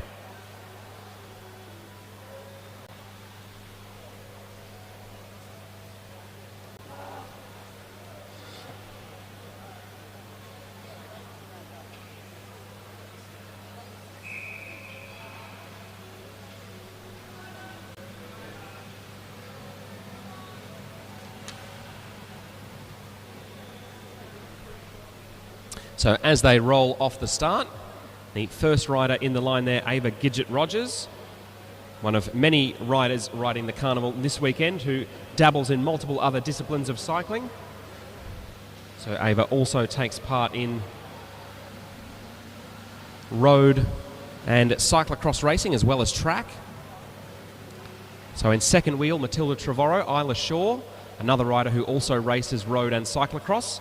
She's in the blue jersey with the white sleeves of Giant Hampton Racing in third wheel. Then in the red of the Tiffin cycling team, one of the powerhouse squads in the ACT, that's Evelyn Power from Viking Cycling Club. And then on the back of the group, that's Monica Siebert. So between Siebert, Shaw and Ava Gidget-Rogers, there's actually 3 of these 5 riders in this Kieran who participate in cyclocross, which is a bit unusual.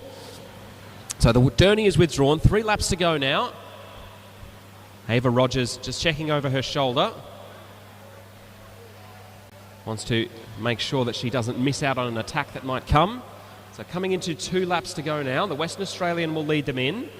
Matilda Trevorrow from South Australia now moving up. Isla Shaw also well positioned.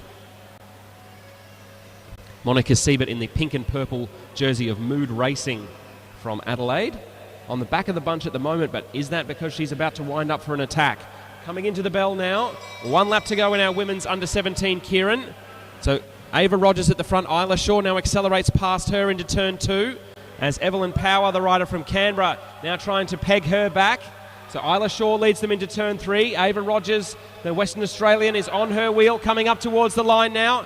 Will anyone catch Isla Shaw? No, they will not. So Isla Shaw, the Victorian there, wins this second under-17 women's Kieran heat.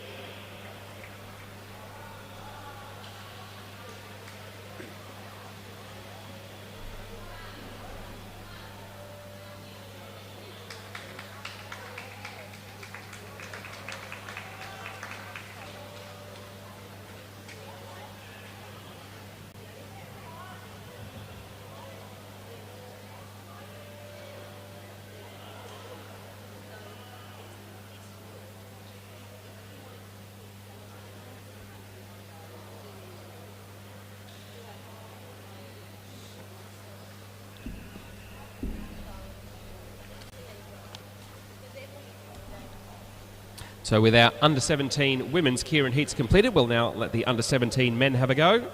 We'll have 3 heats for our under-17 men's Kieran.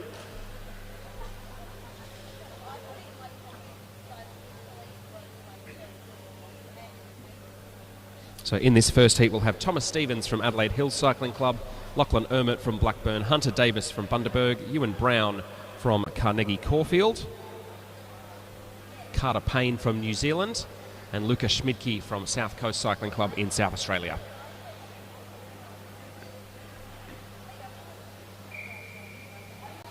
Whistle blows and riders roll down the track. It is Ewan Brown, another of the riders in the colours of Giant Hampton Racing, a teammate of Isla Shaw, the winner of the last race. James Allen of Illawarra in the distinctive bright orange jersey coming up to second spot. Lockie Ermert from Blackburn Cycling Club, I should say, in the long-sleeved red jersey in third wheel. And it is Luca Schmidtke in the South Australian colours, the red torso with the navy blue sleeves.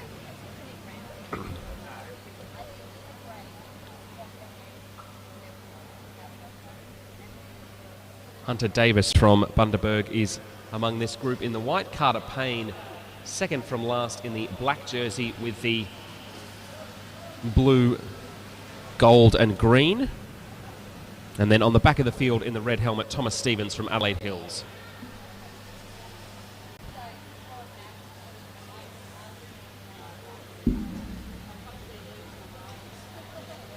So the blinker goes on and the Derny swings away. The Illawarra rider James Allen keen to lift the tempo as soon as he's able to. Checks over his left shoulder as he accelerates down the right-hand side of the track. Going high up on the banking here is James Allen. So coming into 2 laps to go. Now James Allen makes his move to the front. Thomas Stevens, the rider from Adelaide Hills, sees that move and likes the look of it. So he goes across to join James Allen. And indeed, Stevens has now gone past. He's really got the gear whirring as he comes into turn 3. So Thomas Stevens will lead them through with a lap to go. So the rider from Adelaide Hills Cycling Club has got a good jump here. Lachlan Ermert from Blackburn Cycling Club chasing behind, as are Ewan Brown and Carter Payne. They're reeling back Stevens, who's starting to flag a little bit.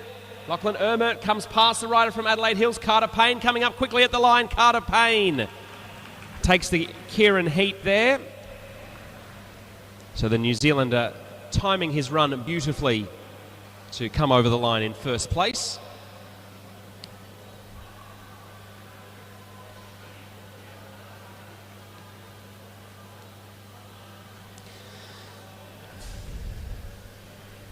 So Carter Payne in first, Lachlan Ermert second, Ewan Brown third, Thomas Stevens fourth, Hunter Davis fifth place, Luca Schmidtke sixth, and James Allen finishes in seventh spot.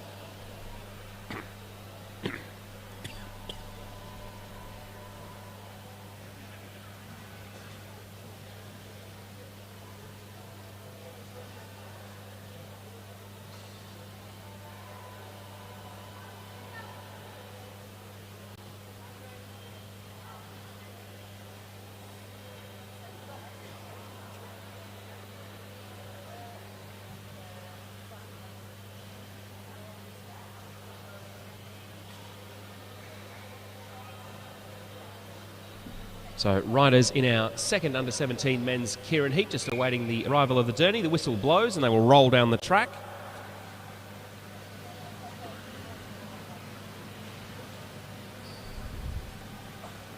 So as they form up behind the Moto Derny, as it gradually accelerates, in the navy blue jersey in first wheel, that's Fletcher Mason from Launceston Mountain Biking Club. Second spot in the red and white of Viking Cycling Club from the ACT is Jackson McDonald. In third place in the grey striped jersey, that's Cruz Kemps from Bundaberg Cycling Club. In fourth spot, another rider in the navy blue of the Tasmanian Institute of Sport, that's Sid Natera. Second last on the moment in the bright red of Blackburn Cycling Club is Joseph Natoli. And the rider on the back of the field in the orange and purple of Brunswick is Elliot Burney. So Elliot Burney's been consistently in action over our 4 days of the Austral Wheelrace Carnival. Not only an enthusiastic track rider, but also quite a good photographer in his spare time. As the Derny pulls away now, so Fletcher Mason, the first of the two riders from the Tasmanian Institute of Sport on the front here. He's got a teammate, Sid Natera, in fourth wheel at the moment. So coming into 2 laps to go, they're holding their position from when they let out. So Mason in first, Jackson McDonald second, Cruz Kemps third. As now a move starting to come from the back of the field. That's Joseph Natoli in the red of Blackburn. Cruz Kemps in the grey jersey of Bundaberg now starting to come through now, so he will lead them into the final lap.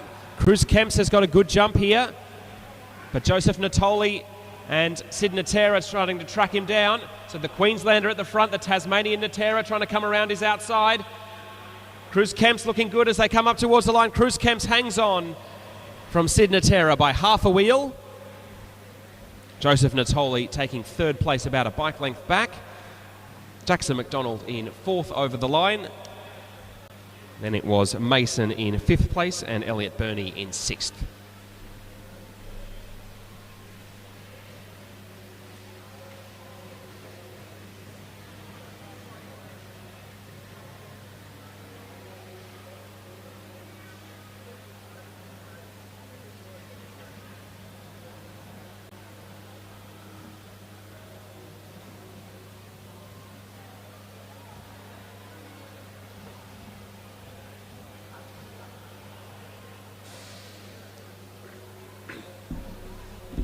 So our riders for the third and final heat of the under-17 men's Kieran. Now holding the railing in the home straight, just waiting for the Derny to come on by.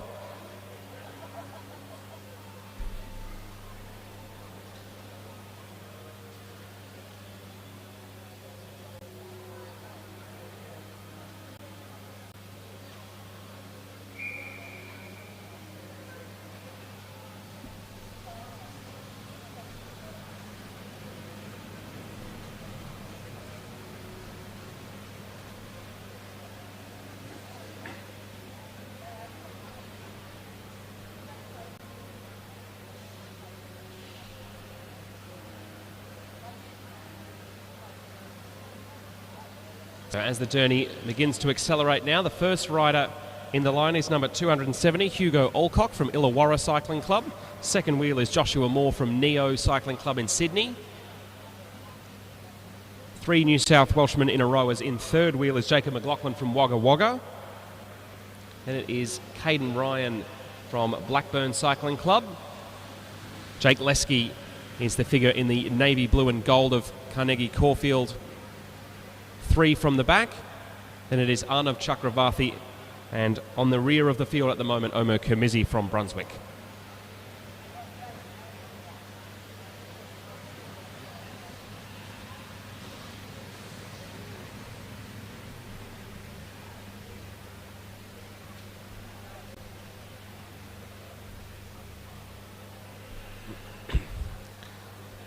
So the Derny is pulled away, but it still remains tactical. No one wants to come to the lead just yet. Riders all very high on the banking, waiting and waiting for someone to make a move. Jacob McLaughlin, the rider from Wagga Wagga, in the blue and green on the front. Checking from side to side. Joshua Moore from Neo Cycling Club in Sydney, waiting for someone to make a move as it's now McLaughlin, the first to dive down the track. So McLaughlin in first place, Caden Ryan, the Blackburn rider, trying to get across to him. So Jacob McLaughlin's got a good lead here, probably 20 or 30 metres as he starts the final lap. Still looking strong as he comes up the back straight, but Omer Kermizi and Joshua Moore closing quickly. Jacob McLaughlin's taken a really good jump here. He's going to hold it all the way to the line. So Moore in second place, Kermizi in third. Then it was the Illawarra rider Hugo Alcock in fourth place. Jake Lesky in fifth, Caden Ryan in sixth, and Arnav Chakravarthi taking seventh.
So our Kieran racing will continue. We'll shortly have our women's under 15 riders up for their Kieran heats.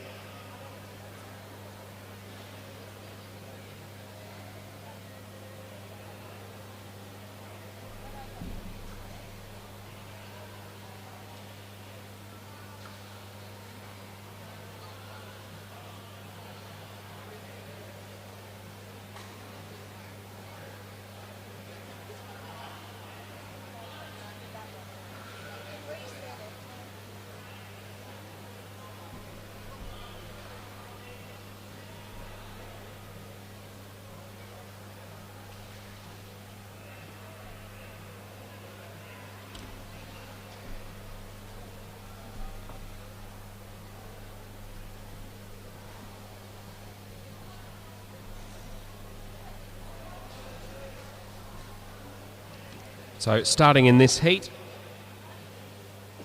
we will have 7 riders as the journey is signalled for.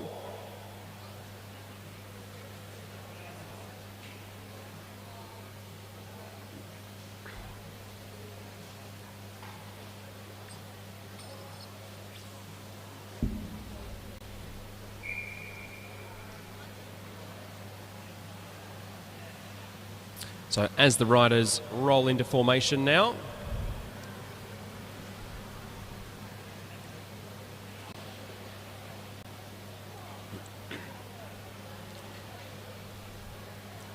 so the rider in first wheel behind the Derny, that is Natalie Dixon of Geelong Cycling Club.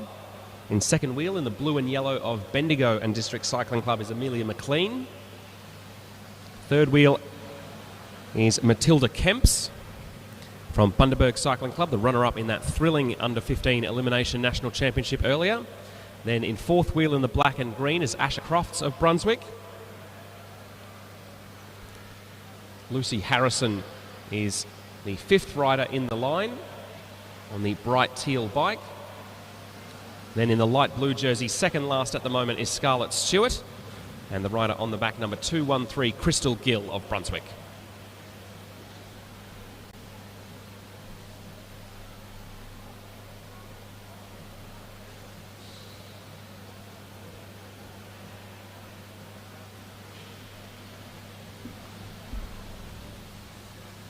So the Derny comes away, and Natalie Dixon, the Geelong rider, and leading them down the back straight. Everyone's still in the same order as they rolled out in.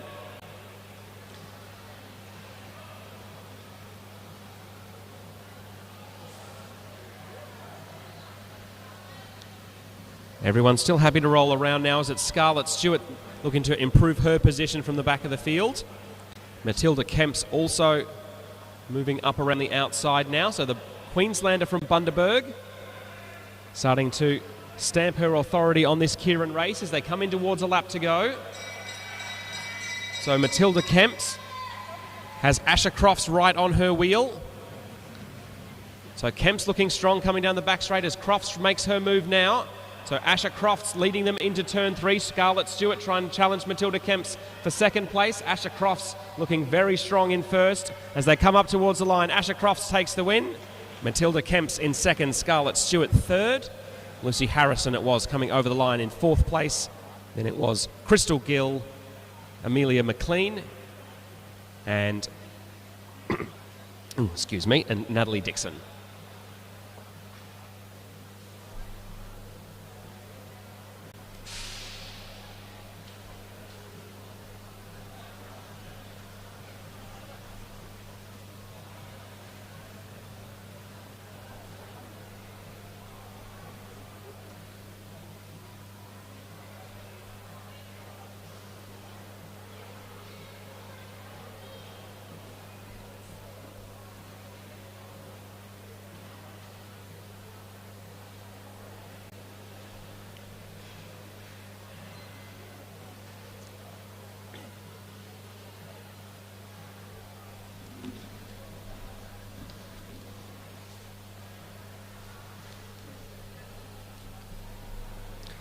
So our second of 2 under-15 women's Kieran heats now up on the track.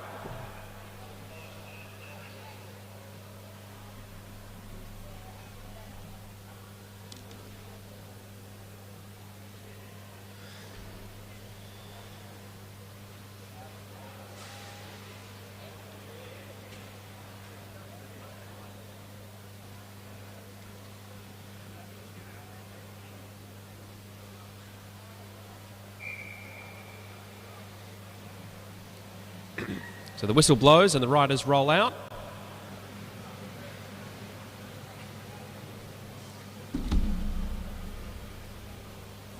So as they form up, it's Amelia Jirovkova of Brunswick in the black jersey in first wheel behind the moto.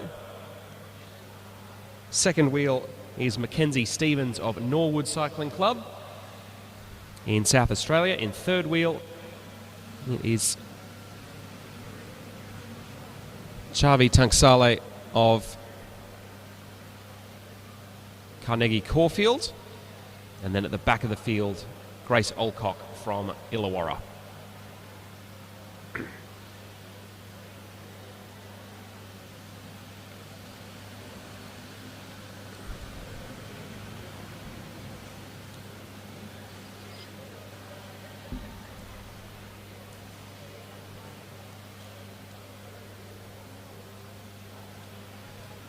So coming in towards 3 laps to go, the Derny about to pull away.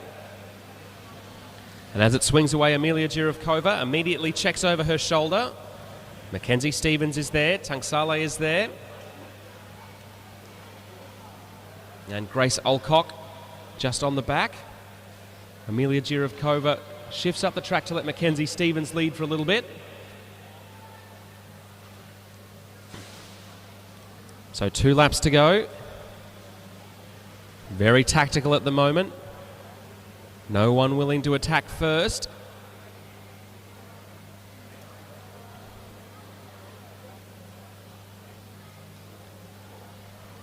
Stevens looking straight at Jirovkova there as they come around turn 4. Now Amelia Jirovkova decides to lift the tempo.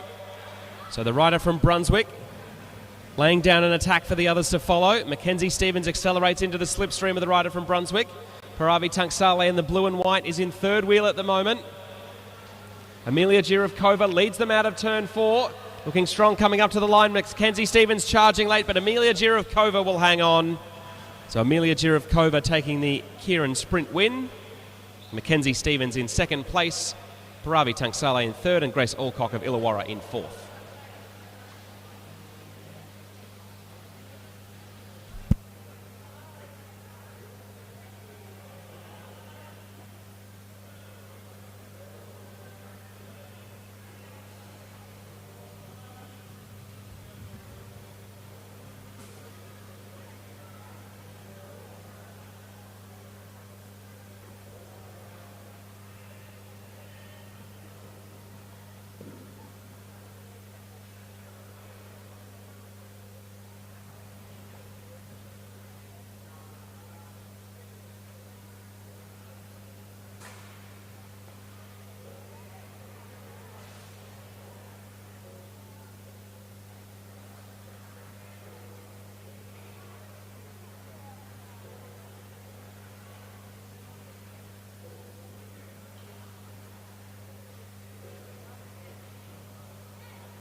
So the first of our heats for the men's under 15 Kieran. Now out on track. So the rider in first position behind the Derny, Zachary Thomas of Canberra Cycling Club. Just behind him, Leroy Bartlett. He's in the white and black of Blackburn with the white helmet. Sebastian Gallagher from Bathurst Cycling Club is in the orange in third wheel. Then it is Jack Pentland from Norwood in fourth wheel in the customary Norwood dark blue. Henry Grigg from Blackburn is in second last in the red jersey with the black helmet. And then Jonah Hall in the black and orange of Brunswick, last rider in line.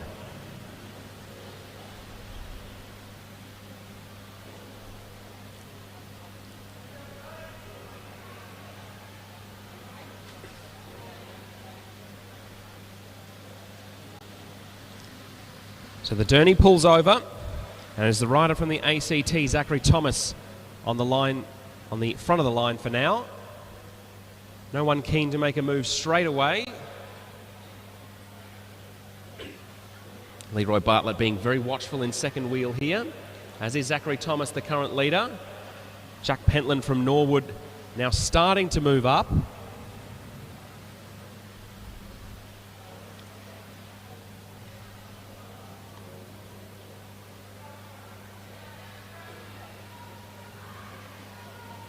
So coming in towards the bell, Zachary Thomas looks like he will lead them in.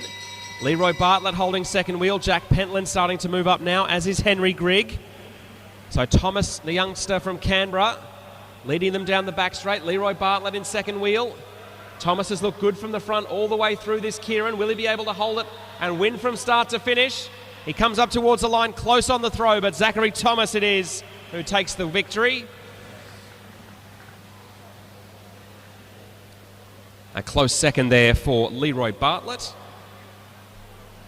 And I think Jack Pentland it was who might have got third. Indeed, it was Jack Pentland in third. Henry Grigg in fourth place. Jonah Hall from Brunswick in fifth.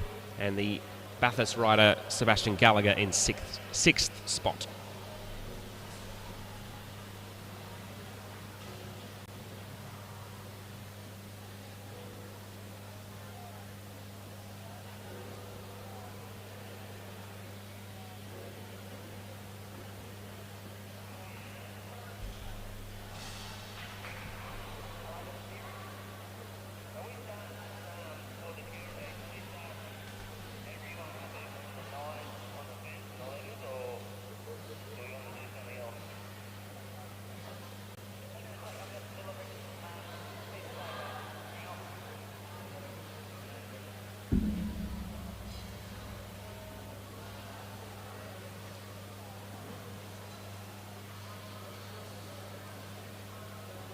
So our second heat in our men's under 15 Kieran. This is the second heat of three.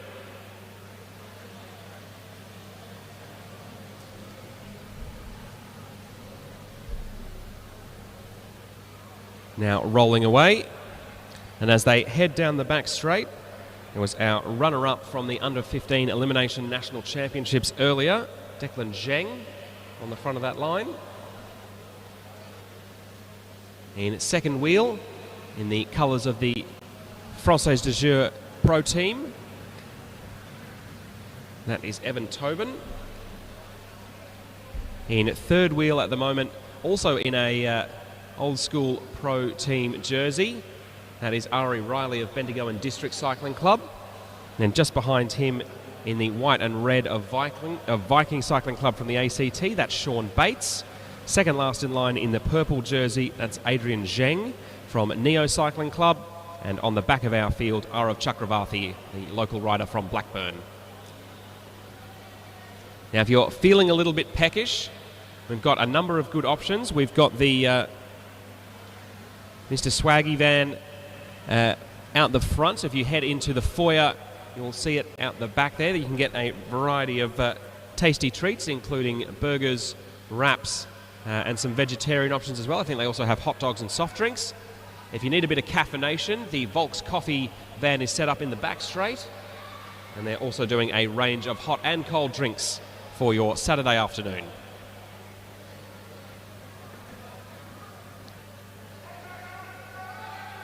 So the Derny has been withdrawn, a lap and a half to go Only Evan Tobin there at the bottom of the track.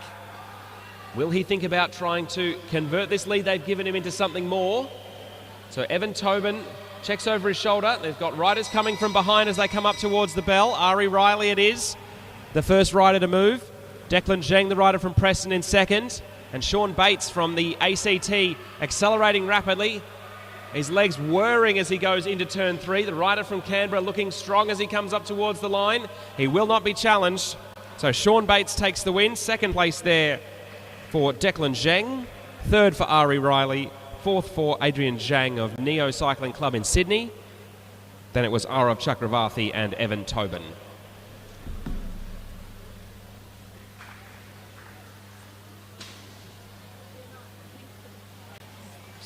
No worries. That's cool. No worries. Thank you.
So our third and final heat in our under 15 men's, Kieran now rolling out.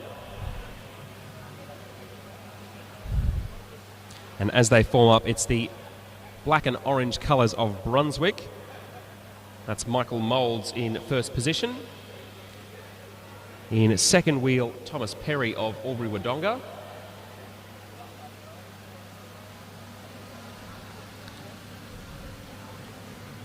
In third wheel at the moment, in the black helmet with the red on it, that is Joel Gooley of South Coast Cycling Club. In the all-black kit in fourth wheel, Lucas Sturbick, recent winner of the under-15 men's elimination national championship.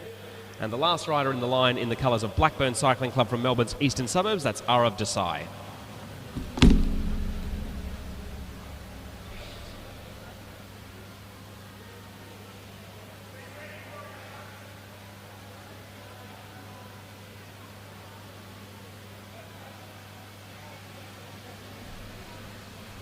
So Durney pulls away, three laps left to go for our 5 riders.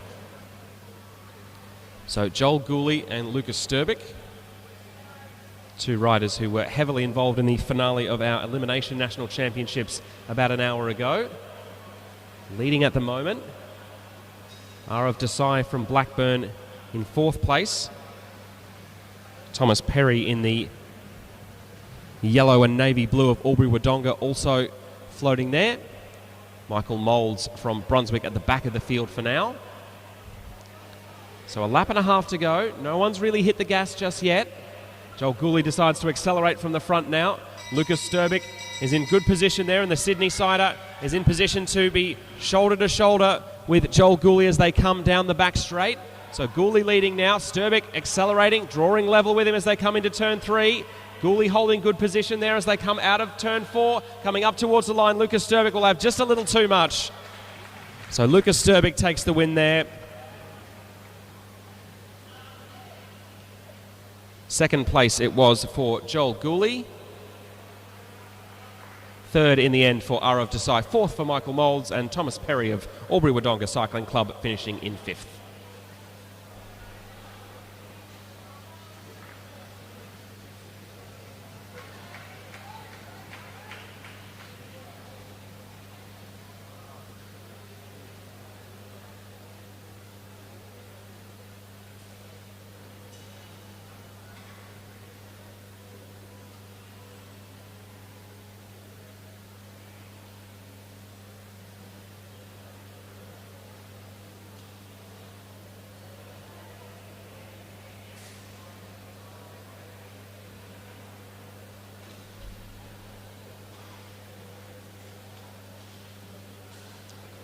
So we'll now have our Kierans for our under 13 boys.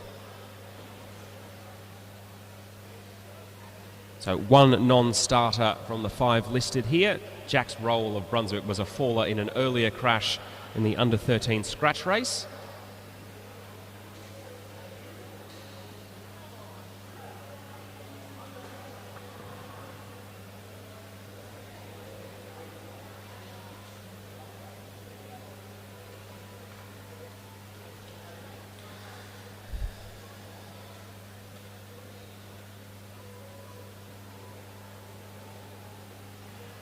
So this will be a 4-lap Kieran as opposed to the usual 6.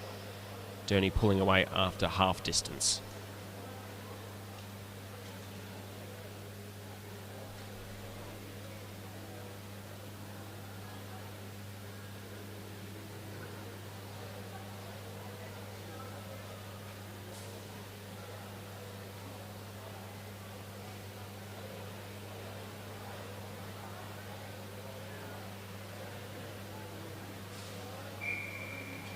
So as the Derny comes by and our under 13 boys swing into motion. So in the light pink jersey in first position behind the Derny as it starts rolling, that is Jed Dempster of Brunswick. Hugo Bottom-Wetham is the rider in the white jersey in second wheel. Then a little bit of a gap, the rider in the black in third is Aziz Kermizi from Brunswick. And then on the back in the bright pink jersey with the pink helmet, that's Solomon Collingwood from Ballarat Sebastopol Cycling Club.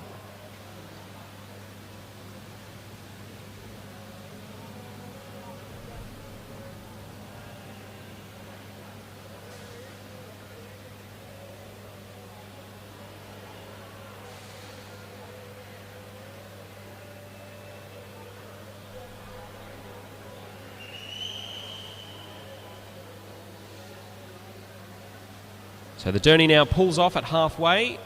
2 laps behind the bike, 2 laps on their own. Hugo Bottom-Wetham wastes no time laying down some power here. So the rider from Geelong, who also races a number of other disciplines, heading up the track. Aziz Kermizi from Brunswick right on his hammer as they come in towards the bell. Jed Dempster also in the mix there. Hugo Bottom-Wetham still pedalling furiously at the bottom of the track. The head of Aziz Kermizi going side to side there as he heads up the back straight. Jed Dempster looking composed in second wheel, but he'll need to come around Kermizi in the last straight. So Aziz Kermizi now makes his run for the line. Jed Dempster trying to accelerate. Aziz Kermizi hangs on.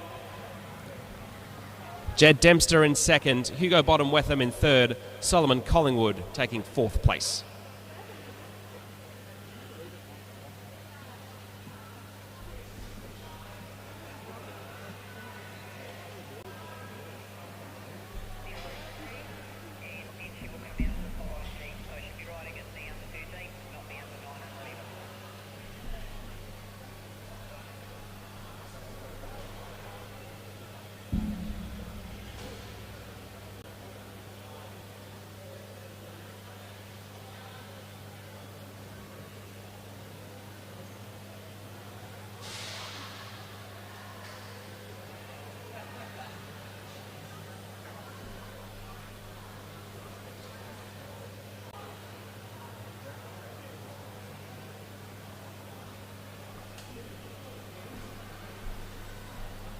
So our under 13 girls getting ready to come up and start their Kieran.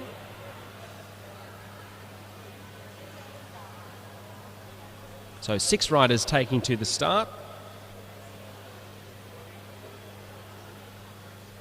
2 from Blackburn Cycling Club, 2 from Brunswick Cycling Club, 1 from Illawarra and 1 from Albury-Wodonga.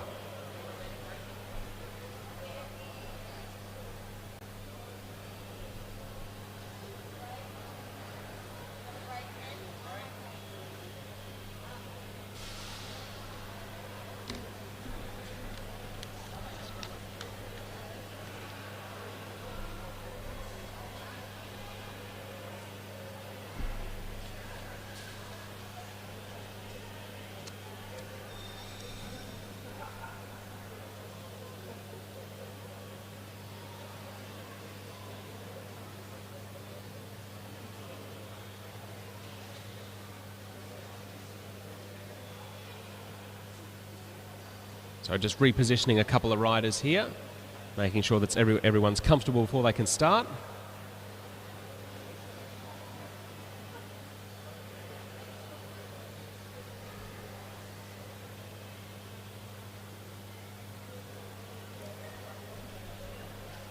The track is quite steep there, so Amy Pollock just scooting down the boards.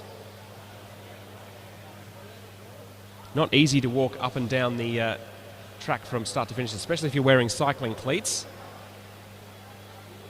Cycling cleats tend to be slippery on the best of surfaces, let alone the boards of the velodrome.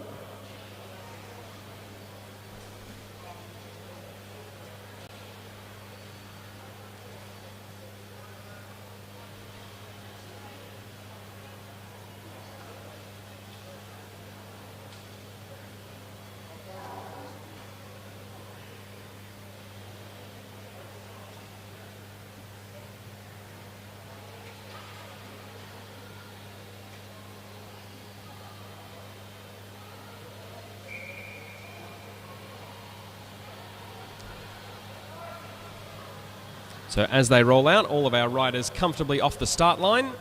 So a 4-lap Kieran for our under-13 girls, 6 riders taking part. So in first place behind the Derny at the moment in the bright blue helmet, that's Isabel Muscat. Second wheel, Eve Alcock. Great to see her racing here after she was involved in that fall earlier. In third wheel, in what I think is an Oceania Champions jersey, is Indra Simons. Indra's the current Australian under-13 cyclocross national champion, but she's gone with the Oceania, I think that might even be a skin suit there in third wheel. Fourth wheel in the black and red of Blackburn Cycling Club. That will be Violet Bartlett. Hayley Bain in the blue helmet is in fifth wheel, and on the back of our bunch for the time being, that's Amy Pollock of Albury-Wodonga Cycling Club. So the Derny pulls away, and almost immediately there's an acceleration from Isabel Muscat there. So she won't be providing much of a draft to Eve Alcock, who's in second wheel. Indra Simons in the white, accelerating in third wheel. Indra also a rider from Brunswick. So the pedals being spun around furiously as they come up towards the line here. So it will be the rider from Illawarra who was on the deck earlier, Eve Alcock. Isabel Muscat just on her inside. Indra Simons in the white. She's putting everything into this acceleration, Indra Simons. As coming up strongly from the back now, Amy Pollock from Albury-Wodonga might still get herself in the mix. Isabel Muscat holding strong as they come up towards the line. Who will get there right at the end? Isabel Muscat takes the win. Second place in the end for Eve Alcock from Illawarra. Third for Indra Simons. Fourth place and a strong acceleration in that last lap from Amy Pollock. And it was Violet Bartlett and Hayley Bain finishing in fifth and sixth place.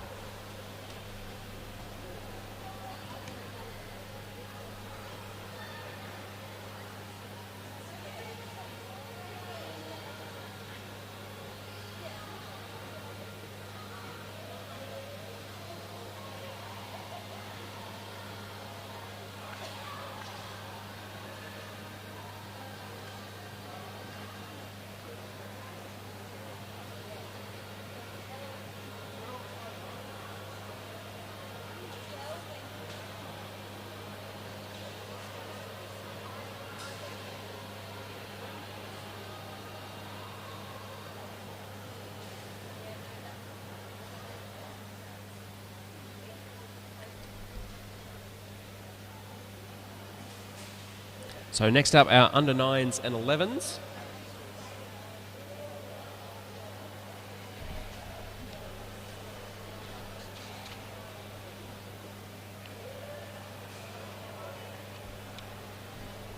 So 2 heats in our under 9s and 11s Kieran.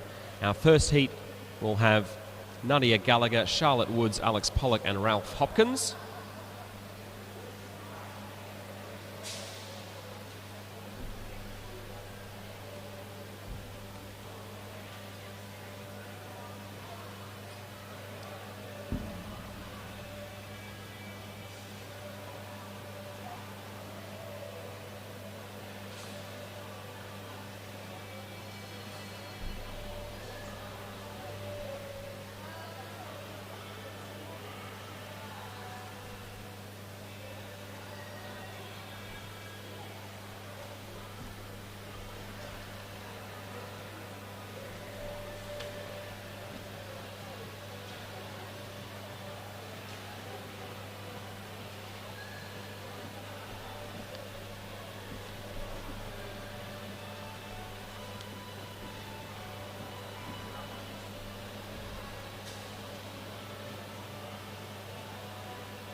So the Derny comes through for our under 9 and under 11 Kieran Heat 1. So 3 riders taking to the start list. So in the bright blue jersey in first wheel, that's Nadia Gallagher from Bathurst Cycling Club. Second wheel in the yellow and blue of Albury-Wodonga Cycling Club is Alex Pollock. And on the back of the 3 in the purple, that's Ralph Hopkins.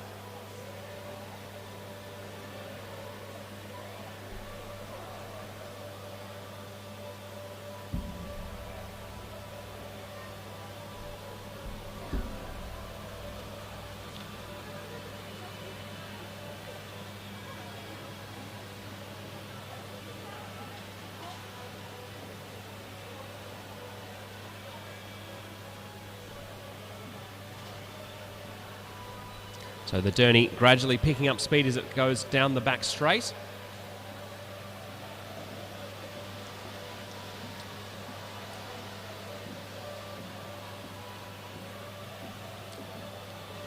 So as the Derny pulls away, there are 2 laps to go.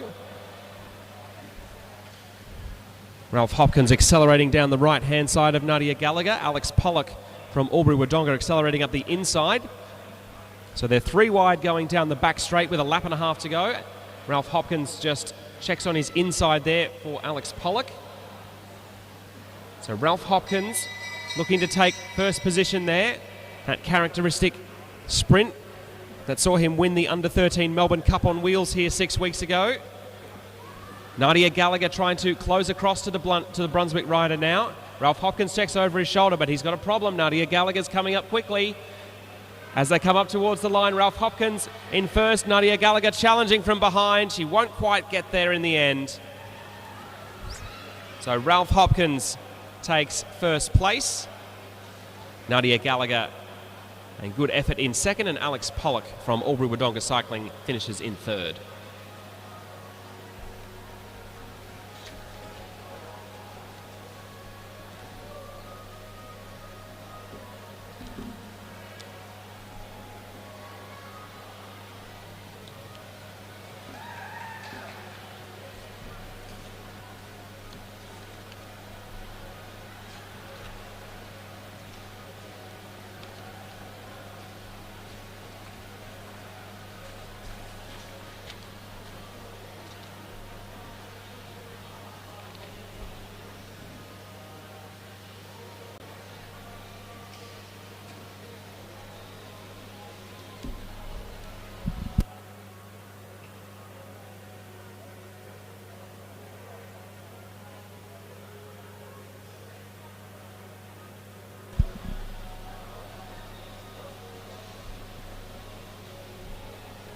So our second heat for our under 9s and under 11s.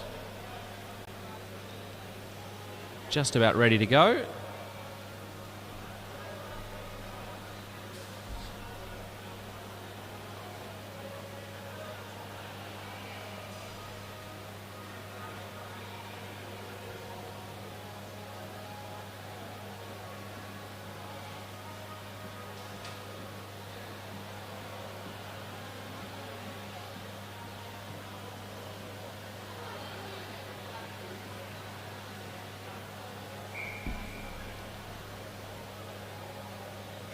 So as our riders roll down the track for their 4-lap Kieran and form up now.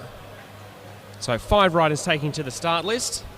4 from Brunswick Cycling Club, as well as Milan Klein from Bundaberg. So the first rider behind the Derny at the moment, that's Rhett Dempster. In second place in the bright green helmet is Rafi Moulds. In third place in the black helmet, that's Henry Ladner. Milan Klein is the only non-Brunswick rider. He's in 4th wheel at the moment. I think I'd call that highlighter yellow as opposed to Rafi Moulds' highlighter green. And then the rider in the blue helmet on the back, that is Dom Muscat.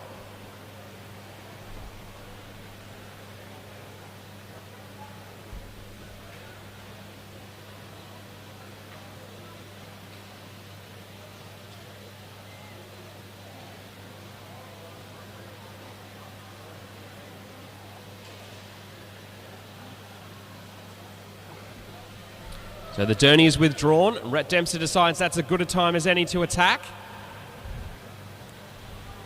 So Dempster in the white helmet there. Rafi Moulds also there. Milan Klein moving up the outside of the track. He's got 4 against 1 in terms of Brunswick riders against the one youngster from Bundaberg. So Milan Klein wants to be out the front on his own if he can. So Rhett Dempster winds it up with 1 lap to go. Milan Klein in second, Henry Ladner in third.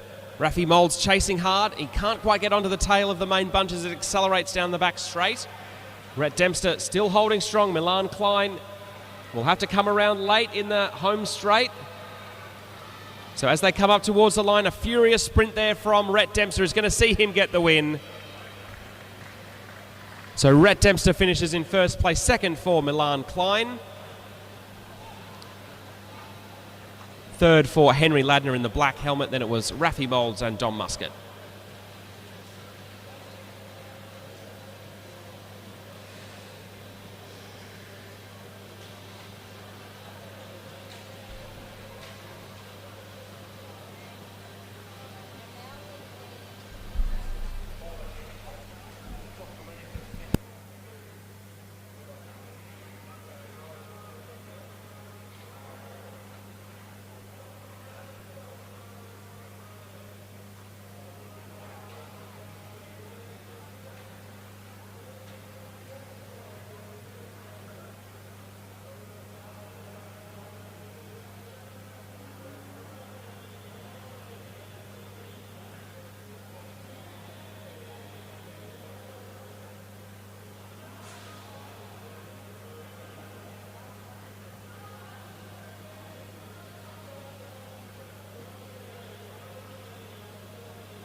So the last of our events before our lunch break will be our qualifying races for the Junior Austral Finals.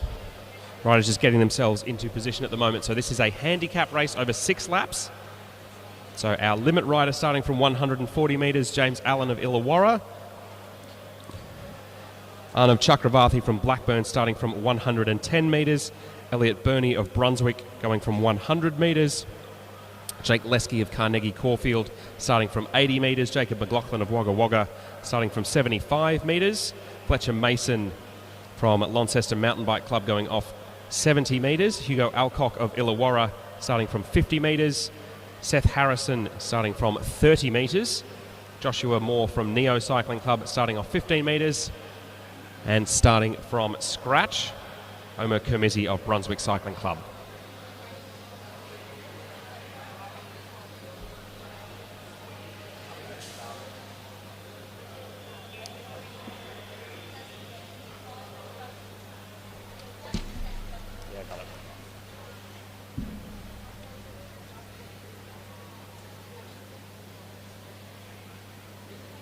Riders ready, attention. So 6 laps of qualifying fury here for the Junior Austral Wheelrace qualifiers. 6 laps, top 8 riders in this heat will go through to the final. So as they come through 5 laps to go, Arnav Chakravarthi from Blackburn has now got Elliot Burney and James Allen right on his hammer. As further back, it is Omer Kermizzi, Carter Payne and Joshua Moore trying to team up and get across. So coming into 4 laps to go, Arnav Chakravarthi swings up the track and likes his chances a little better if he's in amongst the group. Elliot Burney now leading them, just ahead of James Allen. Arnav Chakravarthi in third wheel at the moment, as we've now got 2 bunches. So we've got 6 riders in front, 3 riders chasing, including our scratch marker Omer Kermizi and the New Zealander Carter Payne. 3 laps to go, and it's James Allen from Illawarra driving our front bunch. The scratch marker's starting to close quickly here. So Allen leading the front bunch down the back straight into turn 3. Arnav Chakravarthi currently in second spot. And looks like Fletcher Mason from Launceston Mountain Bike Club in third wheel. Jake Lesky, Jacob McLaughlin and Elliot Burney also among that front group of 6. As our chasing trio of Carter Payne, Omer Kermizi and Joshua Moore now within 20 metres of making the junction. However, there's still only 1 lap to go. Only 1 lap to go as Jacob McLaughlin now comes to the fore. So the rider from Wagga Wagga has Jake Lesky from Carnegie Caulfield right in his wheel. Elliot Burney putting down a strong effort from the main bunch in the back, as Payne and Kermizi starting to accelerate as well. The top 8 riders from this field will go to the final. Jacob McLaughlin takes the win. Lesky second. Then Elliot Burney, Carter Payne, Omer Kermizi, Arnav Chakravarthi I think will all be safe. We'll wait for final confirmation.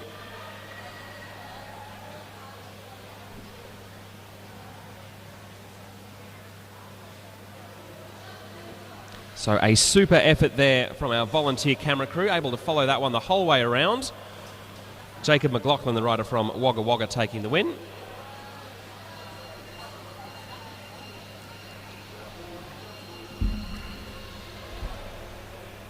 So Jacob McLaughlin, the winner of that heat. And then Jake Lesky, Elliot Burney, Carter Payne, Arnav Chakravarthi, Omer Kermizi, Fletcher Mason and Joshua Moore. So those will be the riders who qualify for the Junior Austral Wheelrace final, which we'll have for you later today.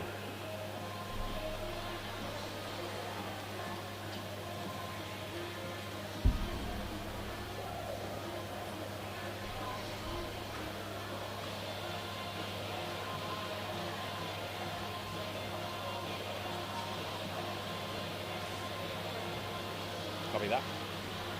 A reminder to all of our junior under 17 riders to hold their bars in the drops, please, just for safety. We want your weight distributed as evenly as possible over the bike. So junior riders, please race in the drops. So in our second Austral Wheelrace qualifying heat for the under 17s. So starting from 150 metres, your limit rider is Thomas Stevens from Adelaide Hills. Caden Ryan of Blackburn will start from 125 metres. Jackson McDonald of Viking Cycling Club in the ACT will start from 95 metres. Ewan Brown of Carnegie Caulfield starting off 85 metres. Hunter Davis of Bundaberg starting from 80 metres. Lucas Schmidtke of South Coast Cycling Club in South Australia from 60 metres. Cruz Kemps of Bundaberg starting from 50 metres. Joseph Natoli from Blackburn starting off 45 metres. Sid Natera of Hobart Wheelers starting with a handicap of 35 metres, and your back marker in this heat, Lachlan Ermert of Blackburn from 25 metres.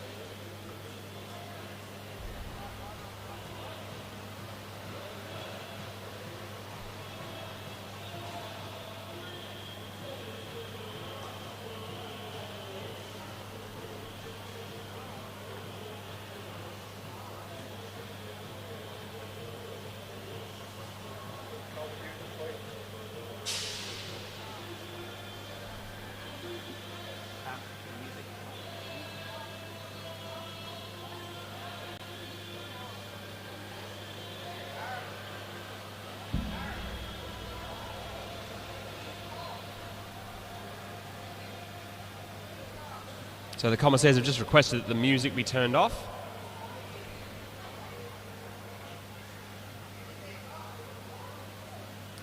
Riders ready. Attention.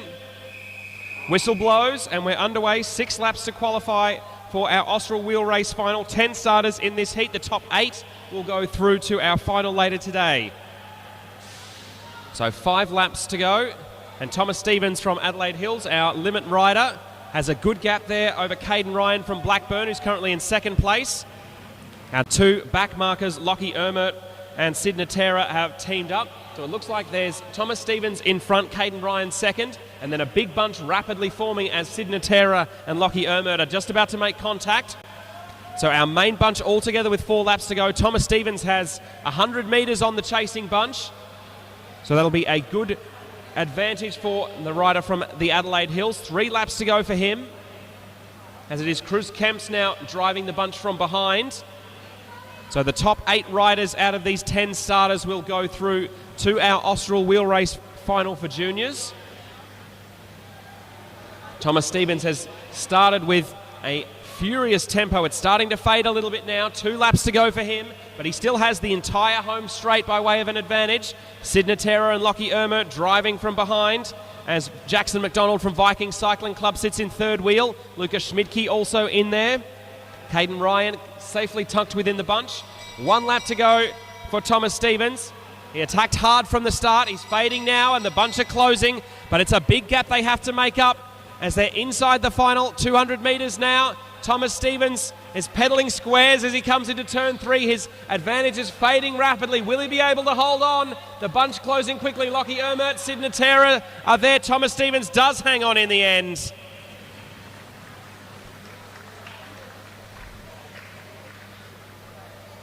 So Thomas Stevens from the Adelaide Hills Cycling Club had an advantage of the entire home straight with 2 laps to go and ended up winning by about a bike length. So if he can repeat that dose a bit later today, he'd be a very happy young man indeed. So that's the second of our qualifying heats for our Junior Austral Wheel Race for men sorted. No need to have qualifying heats for the women. They all progress straight through to the final. So the results there of our second Austral Wheel Race heat: Thomas Stevens coming home in first place, Lucas Schmidtke in second, Lachlan Ermert third, Sid Natera fourth.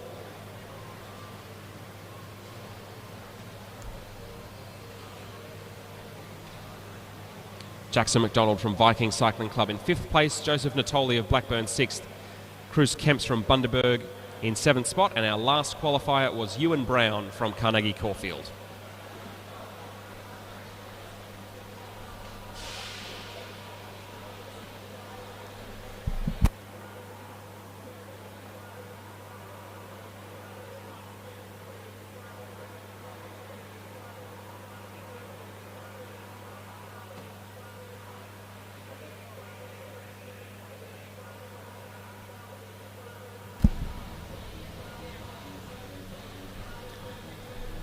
So with our Junior Austral qualifying completed, that concludes our morning session. We will now have a half an hour break and we'll be back with you for more racing brilliance here from Disc Velodrome at 1:30.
All right, we're going to start the presentations for the under 15 national women's elimination. And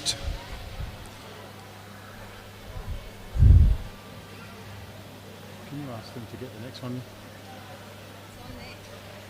And the national men's is after that. Got it ready to go.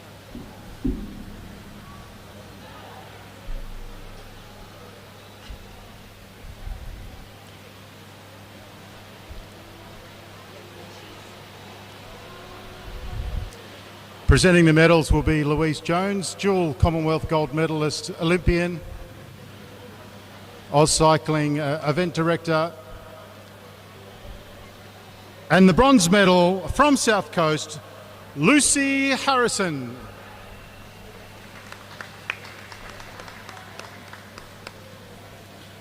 And the silver medal from Bundaberg, Matilda Kemps. And the Australian under-15 women's elimination champion from Illawarra, Grace Alcock.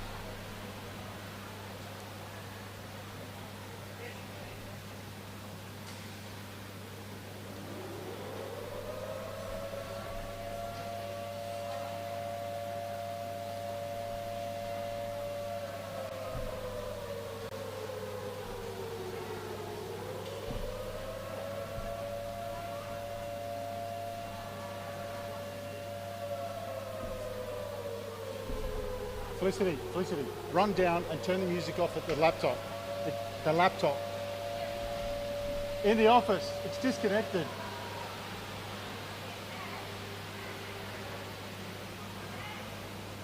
Right, moving along now to the under 15 men's elimination.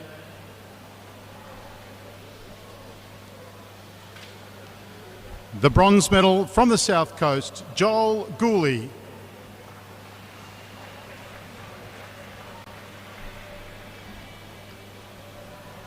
The silver medal from Preston, Declan Zeng. And the national under-15 men's elimination champion from Lidcombe Auburn, Lucas Strubic.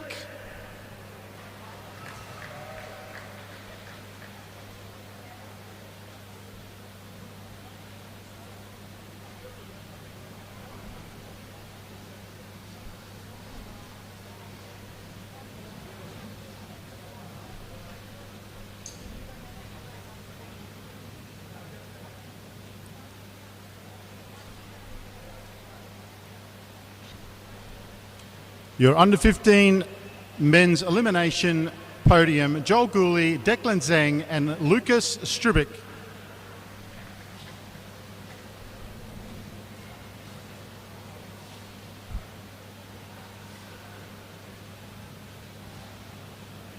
Roughly 19 minutes before we start the next session. There's coffee on the back straight, there's ice cream and food outside the front entrance. There's also Velo Pro on the back straight. If you're looking for any equipment, particularly have a look at their UCI compliant handlebars. And Pedali in the foyer are selling cycling clothing.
So welcome back to our afternoon session here at the 2025 Austral Wheelrace. Today is the big day. The Austral Wheelrace to be decided later tonight. So the first race of our afternoon session will be at the men's under-19 Kieran.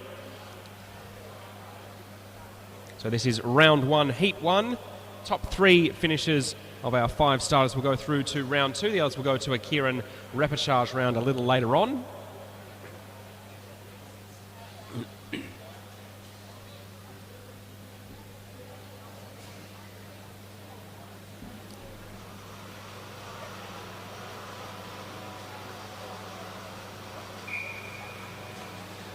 So as they roll away, we'll run you through our five riders. Number 74 taking the first position behind the Moto Derny there, that's Riley Boyd of Brunswick.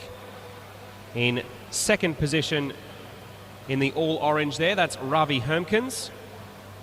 Ravi racing under a Dutch licence. He also gave the broadcast crew a hand operating the cameras yesterday, which was greatly appreciated. In third wheel at the moment in the colours of the South Australian State team, that's Ewan Grierson. Patrick May of Lidcombe Auburn, the second last rider in the line, the black jersey with the white helmet. And in the all black on the back of our train, that's Chris Mullins from Balmoral.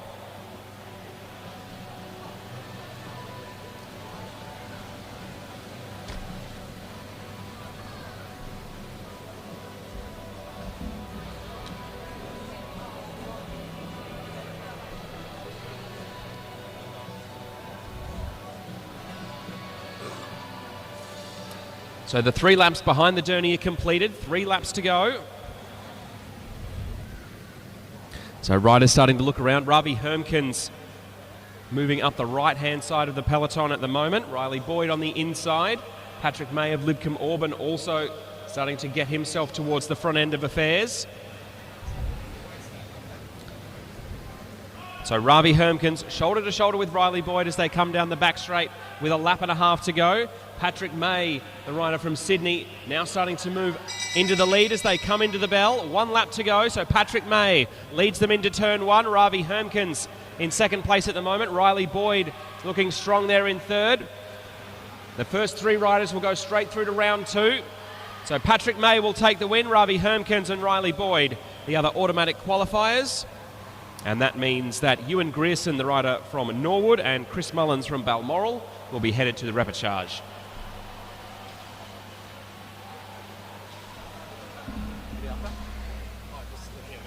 Oh.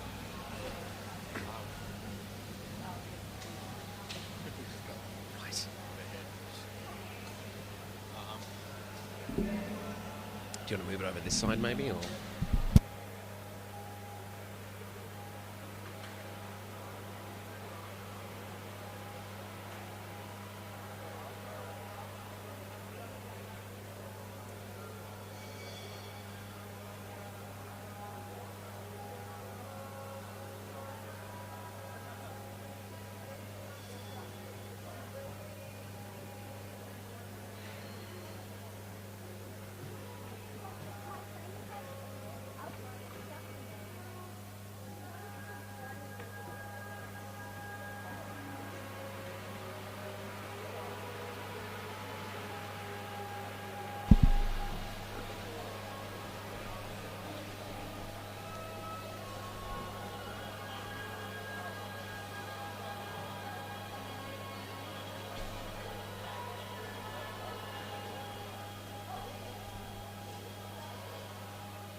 So riders in our second under-19 men's Kieran round 1 heat, ready to go as the Derny is signalled for.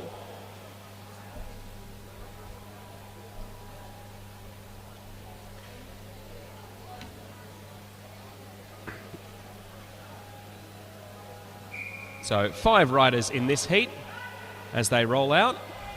3 from Victoria, 1 from the ACT and 1 from Queensland.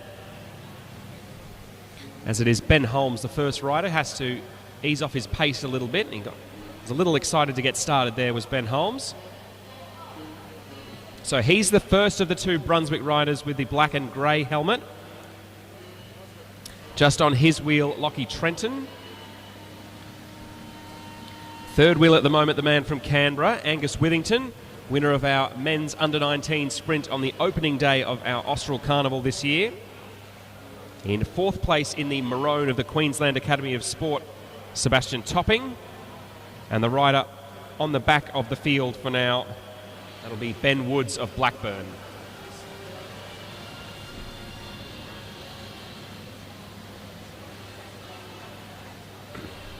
So the Blackburn rider, Ben Wood, starting to move forward in the field. Some jockeying for position as the Derny is just about to pull away.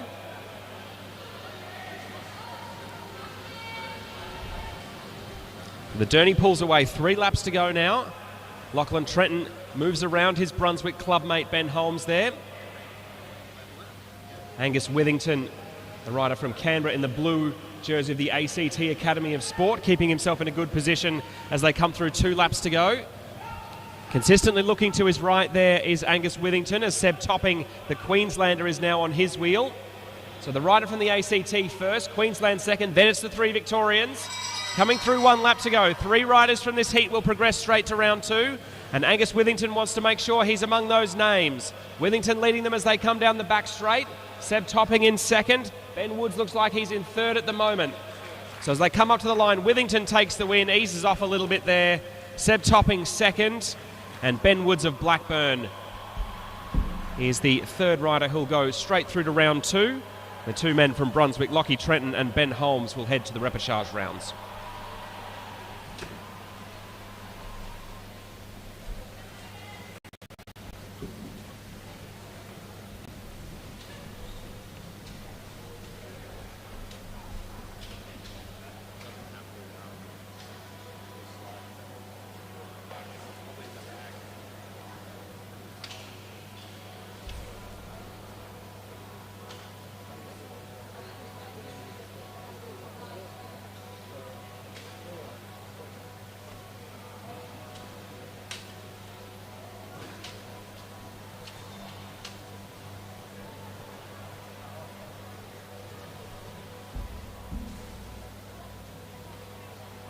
So our third round 1 heat for our under-19 men's Kieran will also be the final heat for this age group for the men.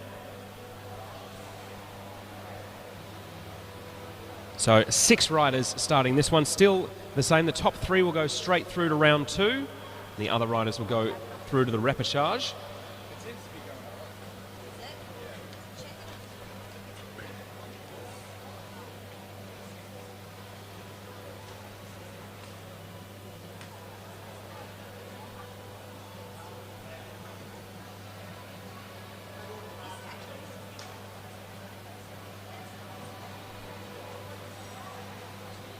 So the Derny now on its way around.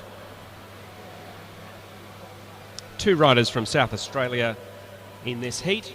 3 from Victoria and 1 from Tassie. So as they form up behind the Derny, the first rider in line is Lockie Stewart in the navy blue of the Victorian Institute of Sport. So what it was is... He's wearing white socks as opposed to his fellow Victorian Institute of Sport rider Isaac Byrne. So Stewart in first place, Byrne in third. Lockie Stewart wearing white socks and blue shoes. Isaac Byrne wearing matching VIS navy socks. The rider in between them is our man from Tassie. That's Max Woodruff from Launceston City Cycling Club in the navy blue of the Tasmanian Institute of Sport. Behind them in the red of SASI, the South Australian Sports Institute, it's Luca Pyatt. Second last in line is Noah Brooks of Blackburn. And in the white on the back of the field, that is Mitchell Stevens from the Adelaide Hills Cycling Club.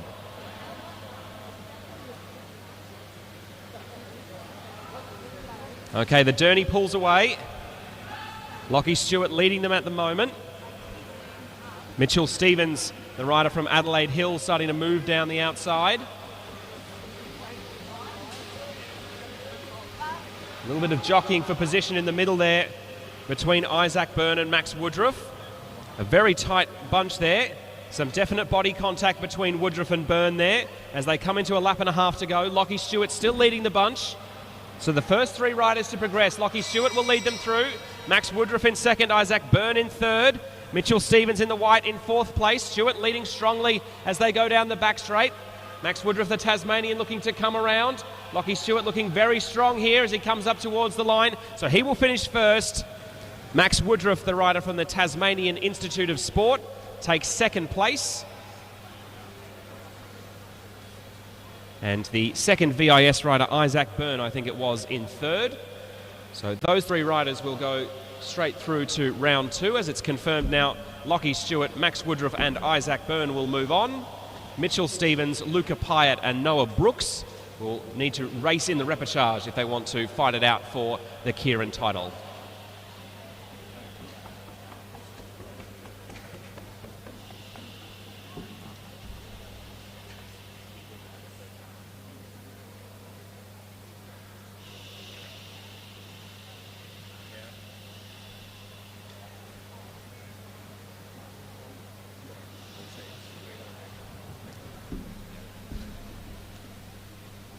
So that's our three men's under-19 Kieran heats completed. We'll now bring the first of our women's under-19 Kieran heats trackside. As with the men's competition, a 6-lap race, 3 laps paced behind the Derny, 3 laps where the riders are on their own. Top 3 riders will progress through to round 2, and the other riders will head to the repechage.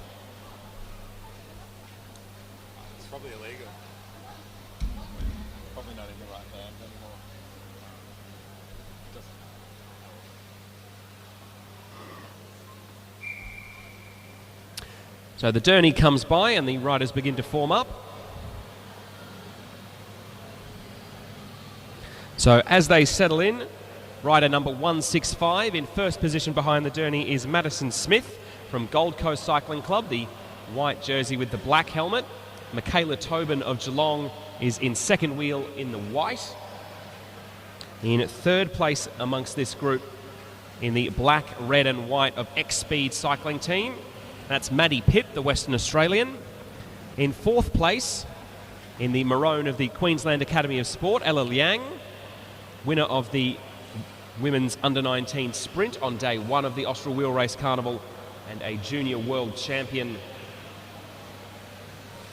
a junior world championship bronze medalist. And then the rider on the back of this field is Paige Squire from Norwood. She's in the all black.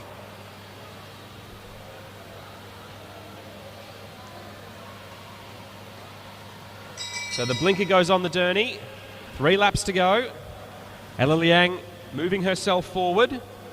Knows that she doesn't necessarily have to win to progress here. Paige Squire also starting to shift herself to the front of this quintet of riders. 2 laps left to go now. So it's Liang in first position at the bottom of the track. The 2 riders in black. Squire with the black helmet, Smith with the white helmet.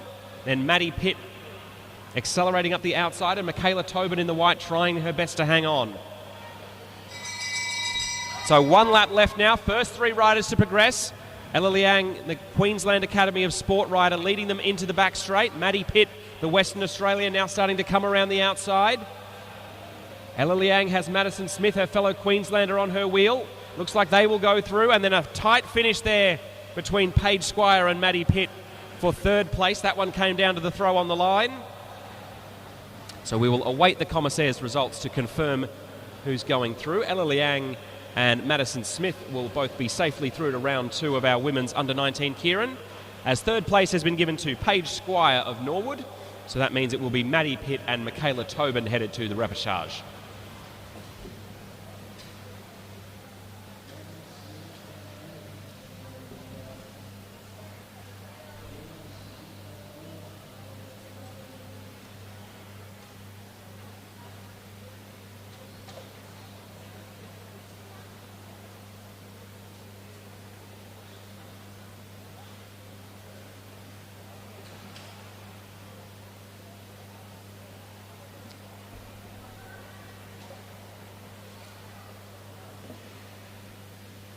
So the riders in our second under-19 women's Kieran heat now being moved into position.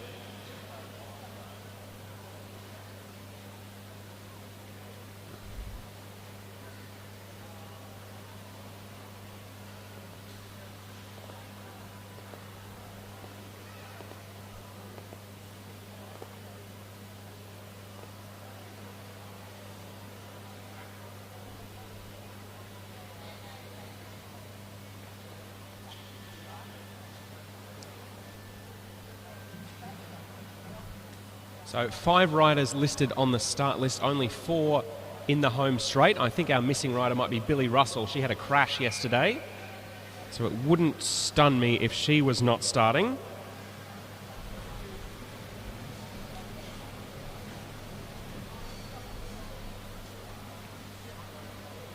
So as they move into position behind the Derny, first rider behind the big bike there, that's Olivia Wright in the maroon of the Queensland Academy of Sport.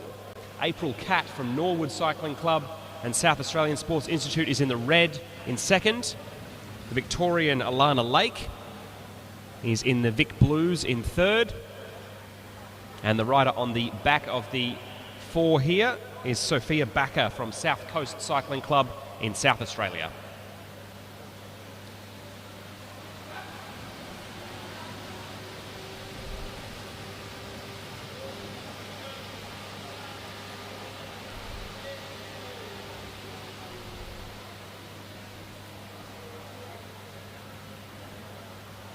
So the first 3 riders from this heat to progress to round 2.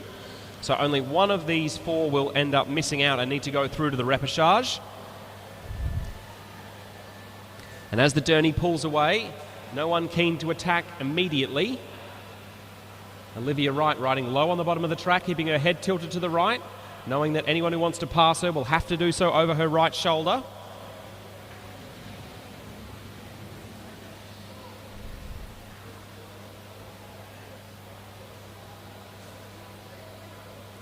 Olivia Wright is almost going to sprain her neck at this rate, keeping her head tilted to the right. Still no one wants to come through. So the Queensland rider decides to lead it out herself. April Catt, the South Australian, now moving around the outside of Olivia Wright. Alana Lake from Victoria also in there.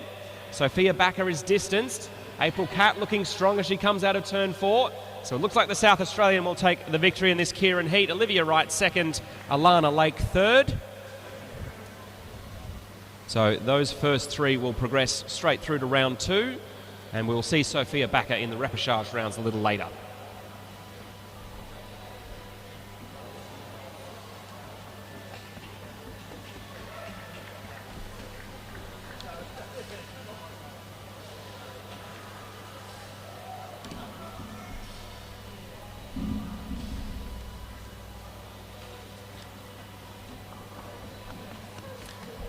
So as our third and final women's under-19 Kieran heat gets underway, this women's under-19 Kieran competition is being sponsored this year. This is the Munro Cup. Dr. Lynn Munro has generously donated to instigate an inaugural event as part of the Austral Wheelrace, created to support young women at the pinnacle of the junior pathway as they look to step forward into the elite ranks. Data consistently shows we lose the highest number of women in sport at this transition. As the pathway narrows and competition sharply increases, too often women are unsure of having the opportunities, environment or support needed to truly flourish and find their best. This event helps to change that conversation, to spotlight this key stage in the women's sprint pathway and create conversation as much as encouragement.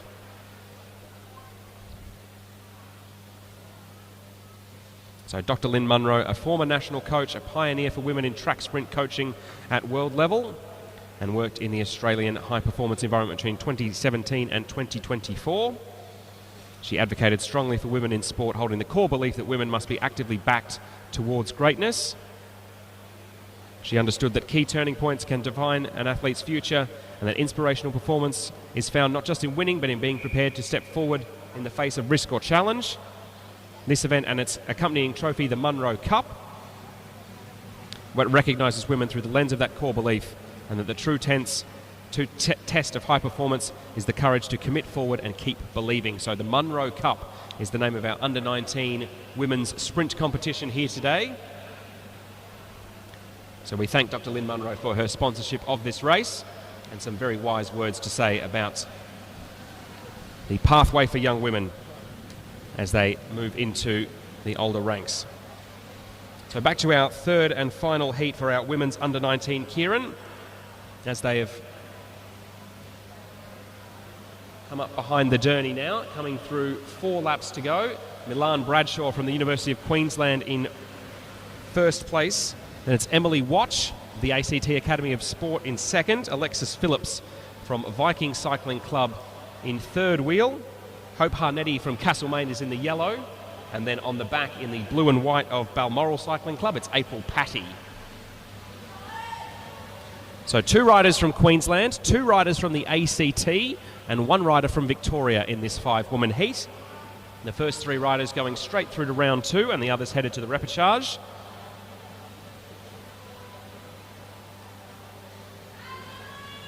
Some very good results from some of the riders in this group already at this Austral Carnival. Hope Harnetti, the rider in yellow, was the silver medalist in our sprint competition on day 1.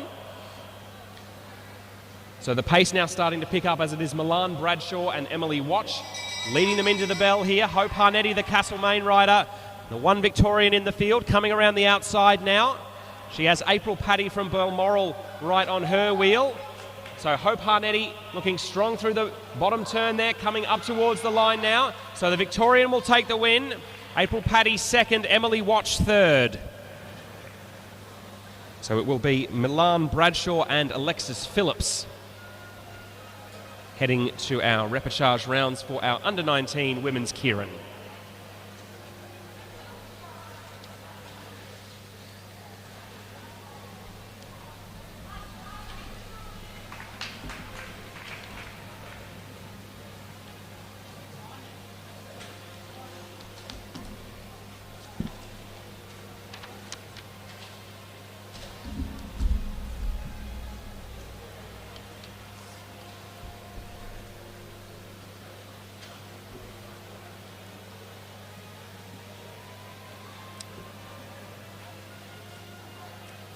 So with our under-19 Kieran racing heats now completed, we'll move on to our heats for our elite women's Kieran.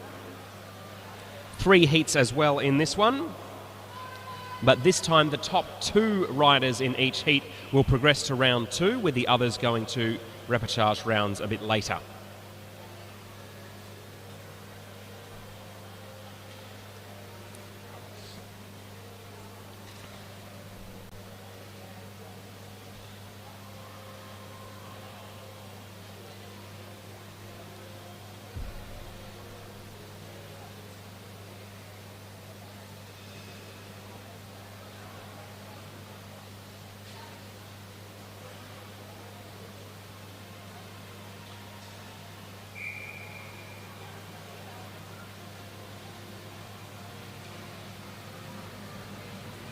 So our 5 riders in our first heat for the Women's Elite Kieran underway.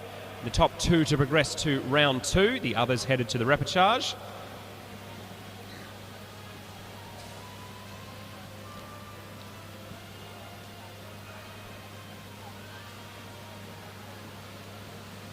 So currently holding first place, Lizanne Wilmot from St George Cycling Club in Sydney. A bike courier by day and a track racer here at the Austral. In second wheel in the colours of the Tasmanian Sports Institute is Lauren Perry. Third wheel at the moment, number 122. That is Maya Wolfenden, the New Zealander in this field. Fourth wheel at the moment is Christine Perkins, former winner of the Austral Wheelrace. And in last wheel at the moment, our women's sprint winner from a couple of days ago, that is Alessia McCaig.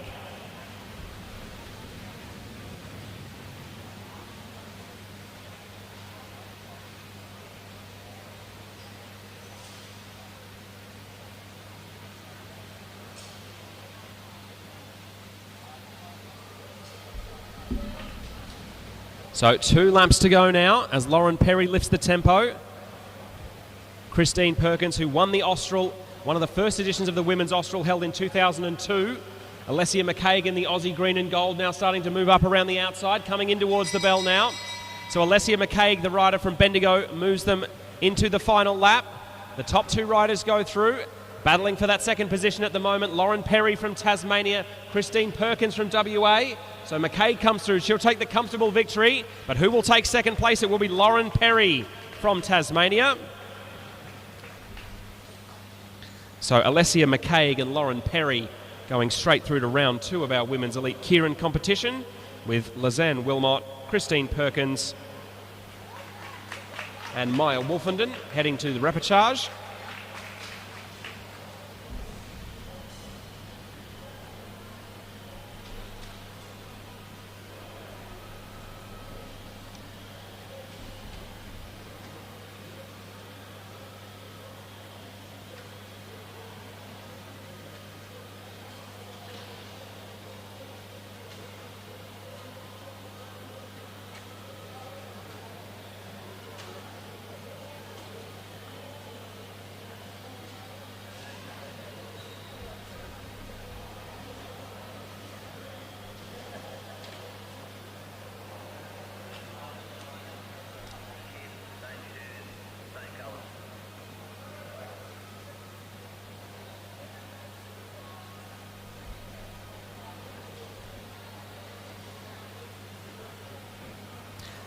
So as our second heat riders for our women's elite Kieran qualification get ready to go.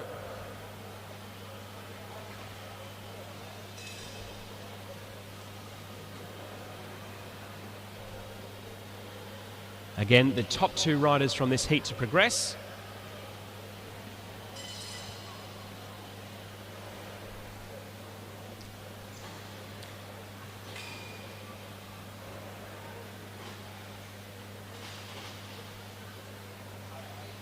So the signal is made for the Derny to start accelerating around from the back straight.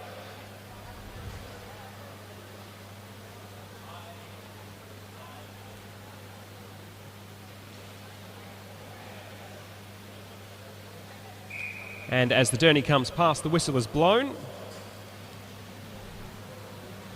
So 6 riders in this heat as they form up behind the Derny. The first rider in the line in the black and red, that's Ning Chien from Blackburn Cycling Club here in Melbourne.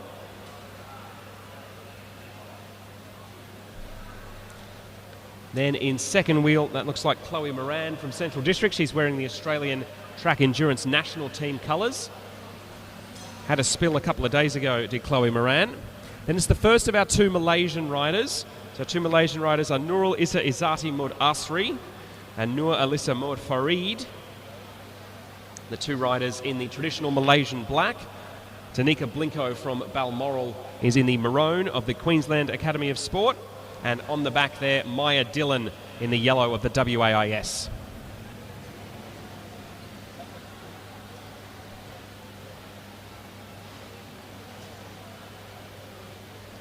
So the Derny now accelerating up to speed as we've got a good crowd of riders and spectators here.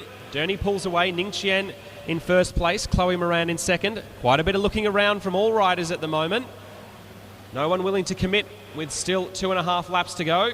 As it's now Maya Dillon, the rider originally from the central coast of New South Wales, now living and training over in the west. She will lead them through 2 laps to go. Danica Blinko, who raced for the bronze medal in our sprint competition a couple of days ago, is there. And the 2 Malaysians, Mod Asri and Mod Farid, also now moving up in the black. So the bell goes, 1 lap to go now. Danica Blinko leads them in. Second place is Mod Asri, the Malaysian. Her Malaysian teammate, Mod Farid, is in third place at the moment. Only the top 2 will progress, or at least will only progress straight away. Danica Blinko now coming up towards the line. She will take the win. The first of the 2 Malaysians, Nurul Issa Izzati Mod Asri, number 105, will join her in going directly to round 2. So Ning Chien, Maya Dillon, Chloe Moran, and Nur Alissa Mod Farid will be heading to the repechage rounds.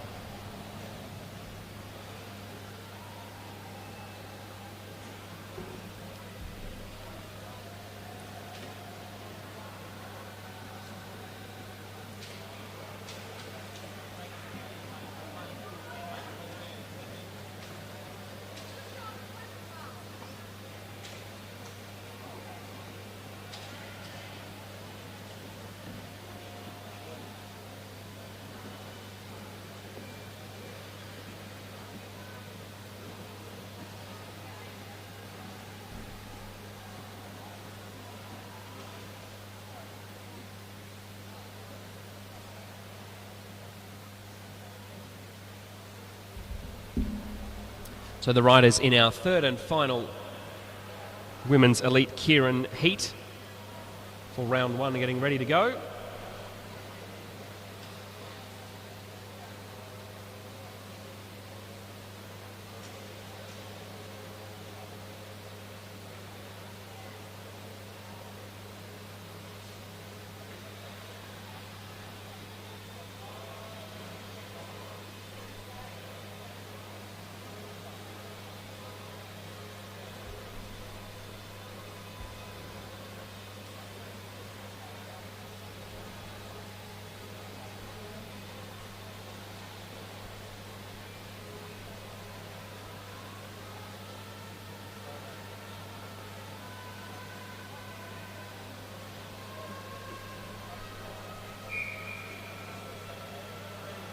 So our 6 riders rolling out of the start house as they get into formation behind the Derny. First in line, Brianna Hargrave from Norwood in the red of the South Australian Sports Institute. In second place in the Aussie green and gold, that is Molly McGill from Balmoral Cycling Club in Queensland. Third wheel at the moment in maroon, that's Sophie Watts, also of Balmoral in the Queensland Academy of Sport. Fourth place at the moment, another of the riders originally from the central coast of New South Wales, now living and racing over in the west. That's Lilia Tartarinov in the yellow. Emma Stevens from Balmoral in the Queensland Academy of Sport is second last in line, and on the back, Ruby McLean from Victoria and the Bendigo and District Cycling Club.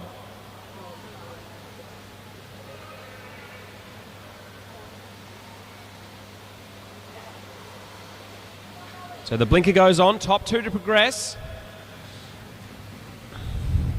As Brianna Hargrave is leading our bunch here. A move now coming from the back from Emma Stevens. So things really starting to get shifting as they come into 2 laps to go. Brianna Hargrave there. Emma Stevens currently in second wheel. Molly McGill in the Aussie green and gold on the inside of the track. 3 wide down the back straight with a lap and a half to go now. Coming into the home straight now. The bell will ring. 1 lap to go. 2 riders to progress. And it's only now that Ruby McLean of Bendigo and District Cycling Club starts to make her move. Emma Stevens of Balmoral flying down the back straight. Brianna Hargrave has been at the front of this race consistently since they started. We've barely seen Molly McGill. So coming up towards the line now. The throw to the line. Brianna Hargrave gets the win. Very close indeed for second. I think it might have been Emma Stevens at the bottom of the track who got the second spot on the line, but I trust the commissaire's judgment much more than my own.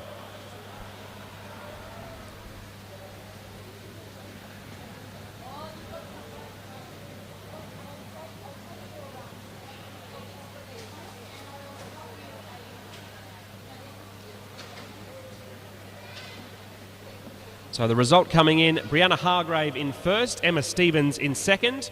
Those 2 will go straight through to round 2. And heading to the repechage, Lilia Tartarinov, Molly McGill, Sophie Watts and Ruby McLean.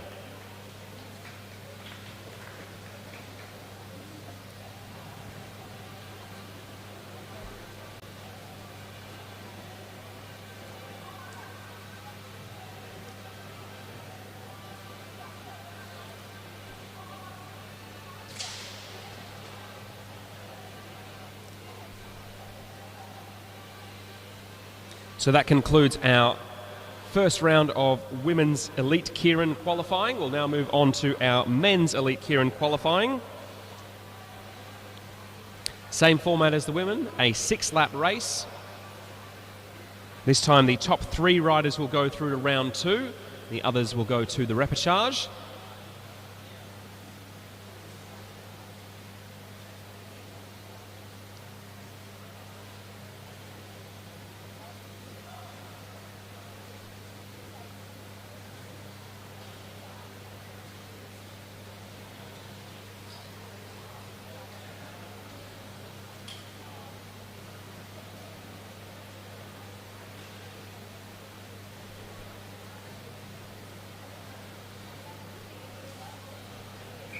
So as the Derny comes up, Our 5 riders get underway, 3 internationals and 2 Australians.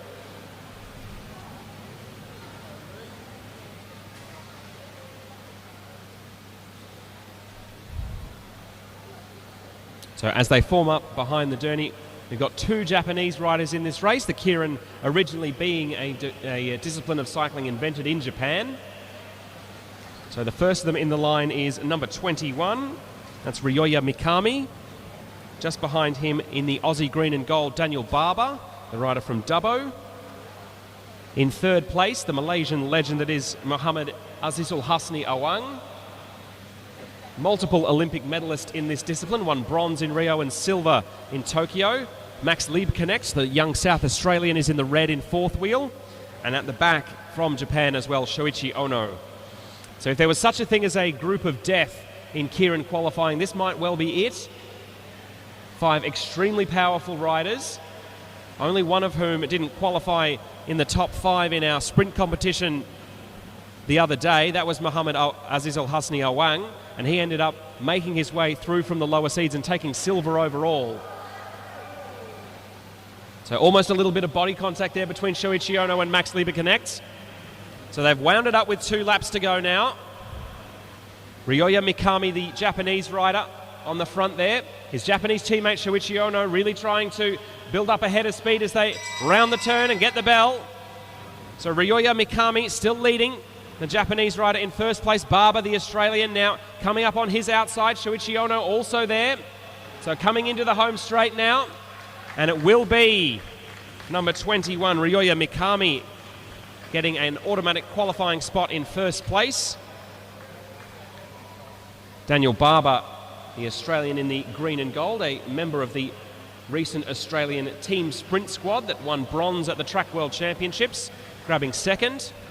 So it will be Shoichi Ono from Japan, Max Liebknecht from Port Adelaide Cycling Club, and Azizul Hasni Awang heading to our repechage for the elite men's Kieran.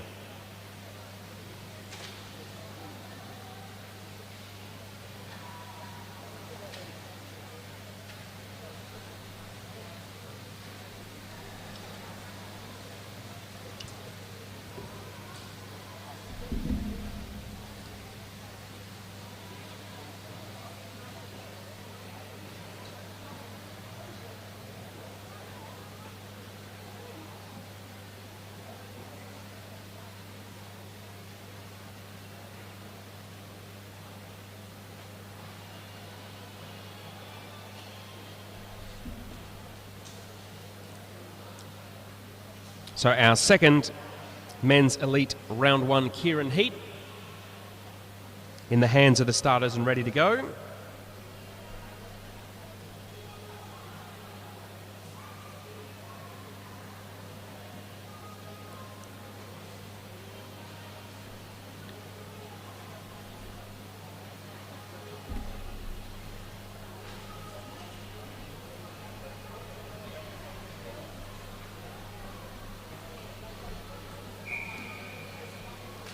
So 6 riders starting here. 1 from New Zealand. He's taking first position behind the Derny. That's Hamish Keast. In second wheel, the distinctive Japanese kit of white with the red sun on the back. That is Ryuto Ichida. In third place in the yellow of WA, that is Finn Carpenter. 2 Victorians there in 4th and 5th position. In the white helmet, that's Ruben Smith from Wangaratta. In the black helmet, it's Sam Gallagher from Blackburn. And the man on the back in the red was our sprint gold medal winner on Wednesday night. Also a junior sprint world champion in 2024. That's Tate Ryan.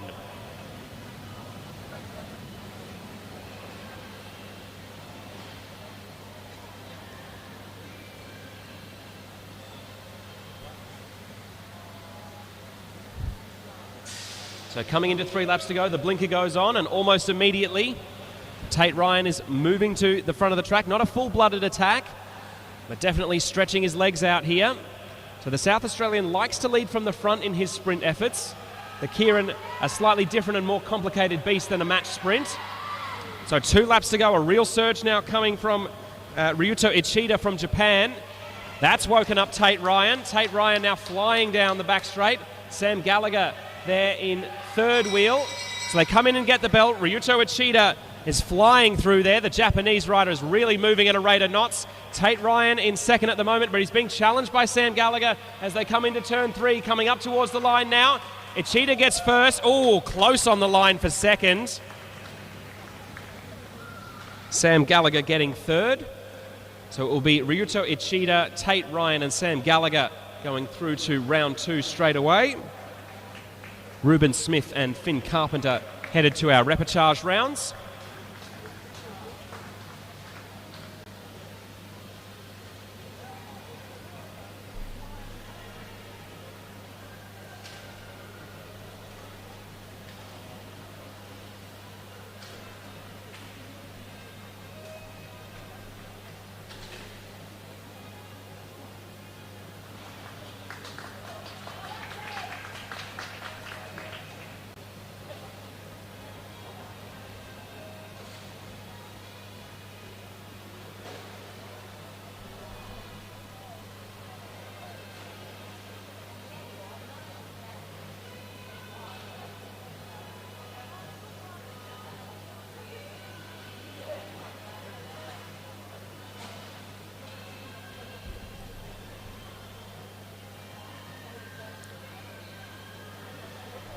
So the riders in our third and final round 1 heat for our men's elite Kieran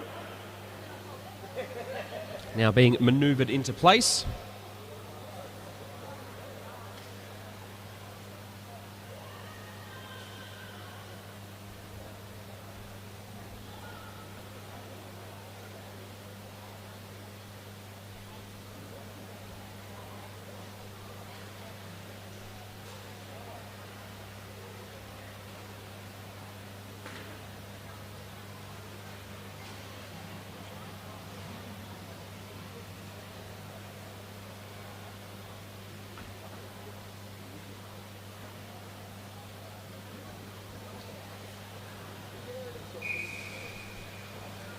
So the whistle blows and our 5 riders move away. So in first position in the South Australian colours, that's James Brister of Port Adelaide Cycling Club.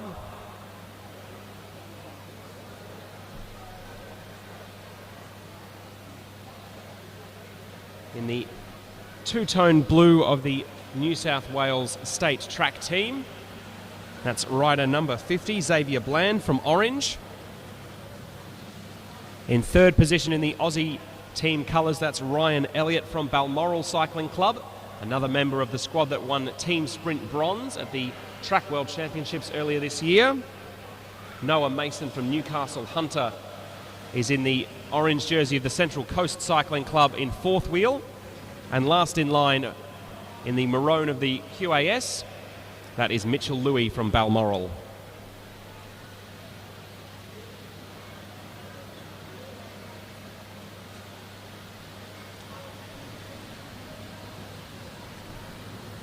So as the Derny pulls away, Brister holds first position, just checking over his shoulder. Noah Mason it is moving up around the outside, the orange shoulders of the Central Coast Cycling Club. He's keen to go to the front and lift the pace here. Top 3 riders progress to round 2. As heading down the back straight now, Noah Mason in first place.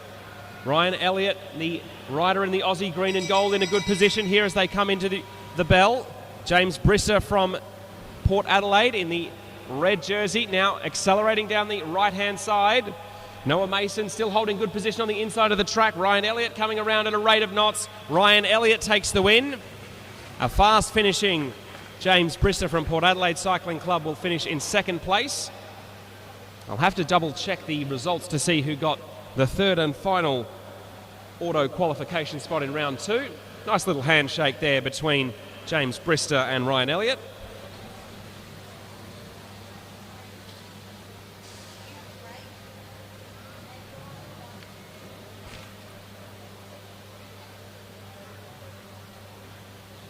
So Xavier Bland, the rider it was who finished third. So Noah Mason and Mitchell Louis, our riders headed to the repechage rounds.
So we're now moving on to some graded scratch races.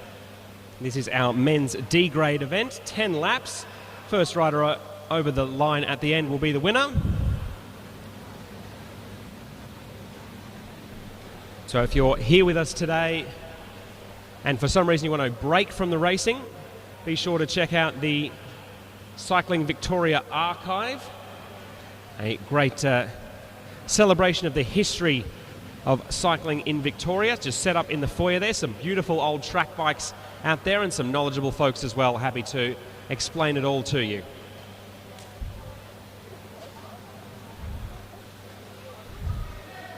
So as we go through 7 laps to go, Ryan Bates in the red and white of Viking Cycling Club from Canberra has a bit of a solo lead. That looks like Emerson Julian of Bendigo and District Cycling Club chasing him down. Ryan Bates pulls the colours in, not willing to commit to an attack from quite this far out. So Ryan Bates, then Emerson Julian in second. That looks like Andrew Sluter from Brunswick in third. He now swings out of the way. His Brunswick clubmate Shay Dungy in the orange and purple there from the club from the inner north of Melbourne. In the all black in that leading 5, also John Preston. So the all black jersey and the black helmet, they've brought out a bit of a lead over the rest of the field.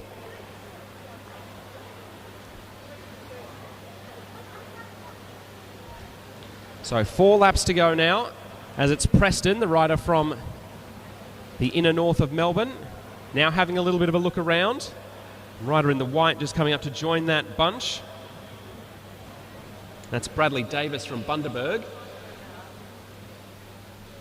Ryan Bates still leading this race, checking over to see if anyone wants to join him at the front. Emerson Julian now decides to get in on the act. So 2.5 laps to go now. So Ryan Bates leading our D-grade field with 2 laps to go, then Emerson Julian, then Bradley Davis. A little bit of a gap to John North, the first of our Melburnian riders trying to track down our leaders.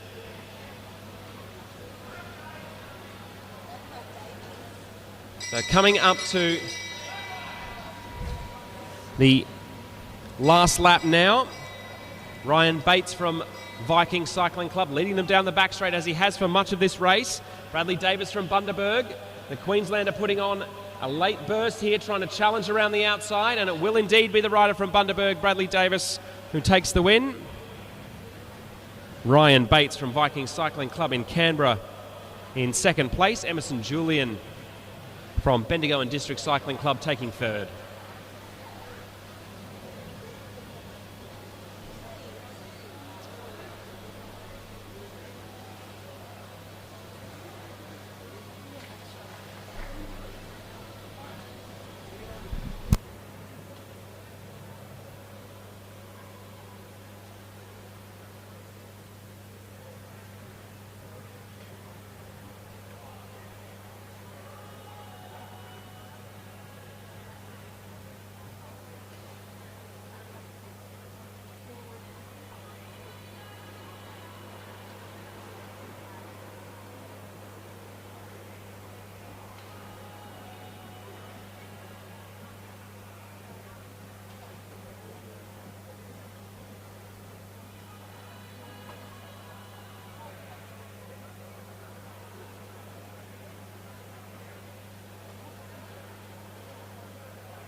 Our men's C-grade scratch race now on the line, 10 laps for them as well.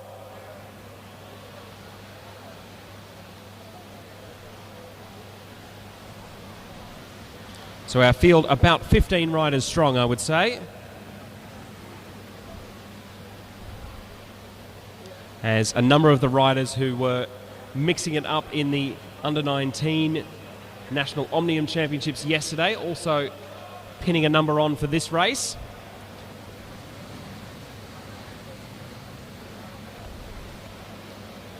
The tall figure of Tom Williamson from Brunswick in the black and orange there. He just swings away.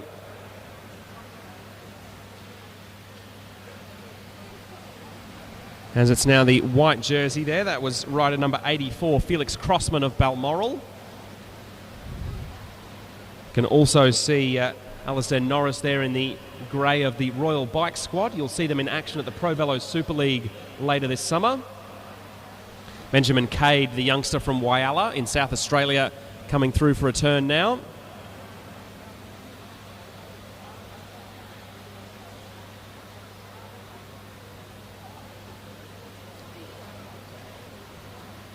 So halfway through this men's C-grade scratch race is Ben Metcalf from Park Orchards Cycling Club. Now comes to the front. Liam Underwood, the South Australian in the navy blue of Guest Picks Racing, moving to the fore as they come up towards 4 laps to go. Harrison Lace with the teal sleeves there swings away, and Alistair Norris decides now is a good time to attack. So the man from Blackburn Cycling Club wearing the grey of Royal Bikes being chased down now by Tom Williamson of Brunswick and Billy Van Hout of South Australia. 3 laps to go. Billy Van Hout, who had a very good tempo race in the under-19 men's Omnium yesterday, looking to measure himself up here as Alistair Norris continues to have the bit between his teeth. He's got a gap of 30 metres or so. So 2 laps to go now as they're looking for a bit of organisation behind one of the riders in the Victorian Blues, now starting to come forward. I think this might be Bryce Nichols of Castlemaine who's trying to chase down Alistair Norris. 1 lap to go in our men's C-grade scratch race. So Norris in front, Bryce Nichols in second, Benjamin Cade from Whyalla in third, as Nichols now moves up and past a fading Alistair Norris there.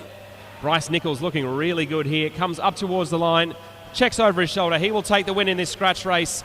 Second for Benjamin Cade from Whyalla, and third for the early attacking Alistair Norris of Blackburn.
So this is a combined men's A and B grade scratch race now on track. They'll race for 12 laps, so a total of 3 kilometres.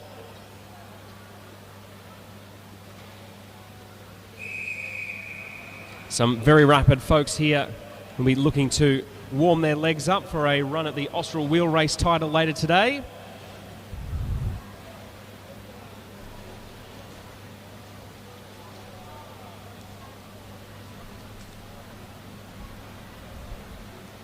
So as things start to get moving now, rider number 39 in the colours of Caish Body Wrap on the front, that's Bailey McDonald from Viking Cycling Club. An acceleration there down the back straight by one of the riders from QAS.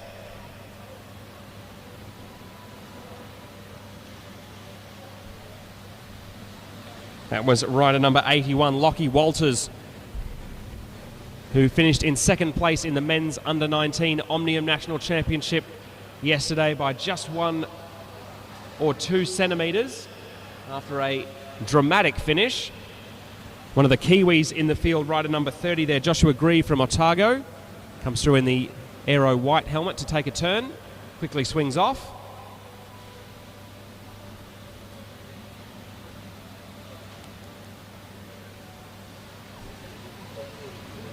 So number 39, Bailey McDonald, driving the field again. Lockie Stewart now in the black, white and red of X-Speed. Lockie Stewart has signed for the Decathlon AG2R development team for 2026. So he will shortly be riding in some different colours.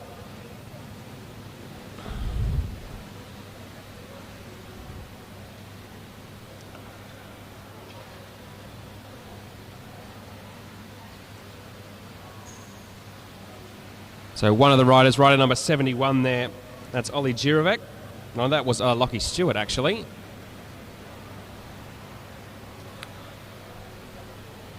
Rider now moving off the front. This is the Kiwi from Cycling Otago, Joshua Grieve. He's got a fellow Kiwi chasing him down.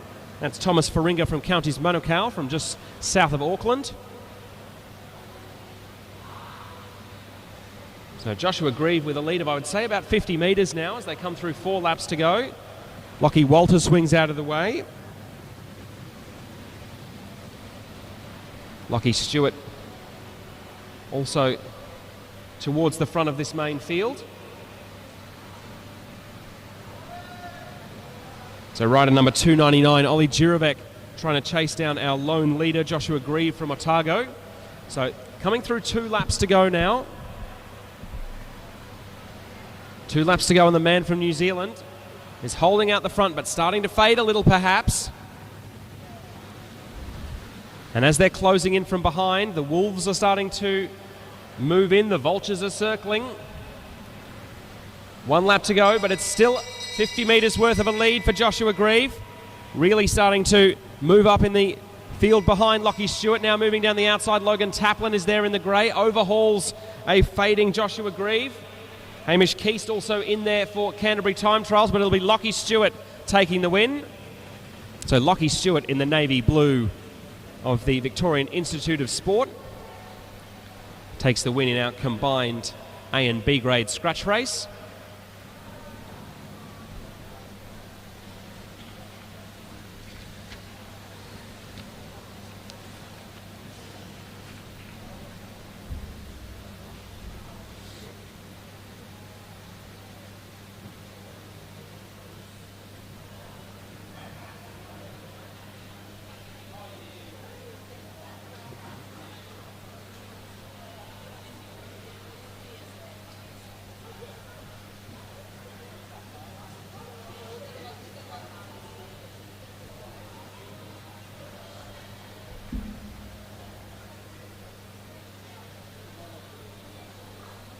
So that completes our men's scratch races. We'll now have women's graded scratch races.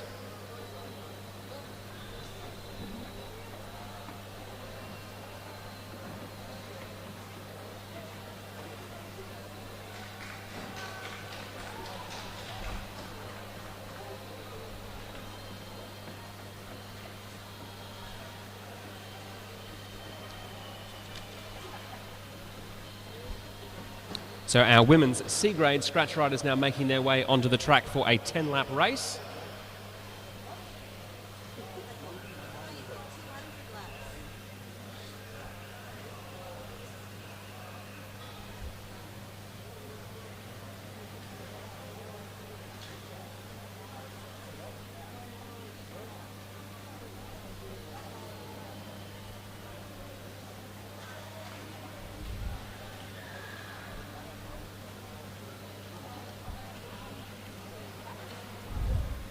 So the whistle not yet blown to officially start this race. Michaela Tobin just waiting to take up her position within this bunch.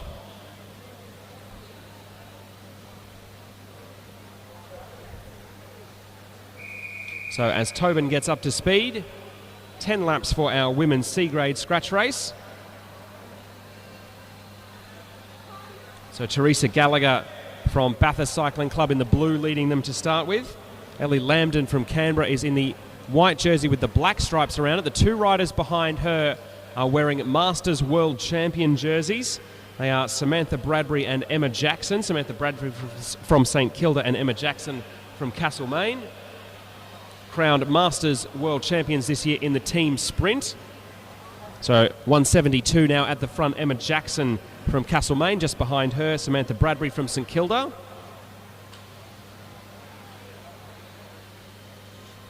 Then that's Addison Tor in the green of Bendigo and District Cycling Club, or the race development squad that are based in Bendigo. Rider number 153 in the middle of that bunch there is Lucy Johnston, the colours of the Tasmanian Institute of Sport. Michaela Tobin in the white with the black stripe around it, also in the mix. So 6 laps left to go as Addison Tor it is now taking over at the front.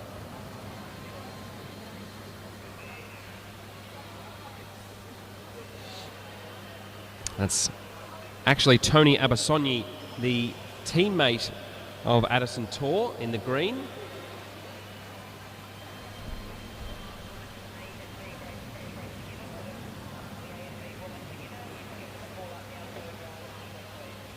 Copy that.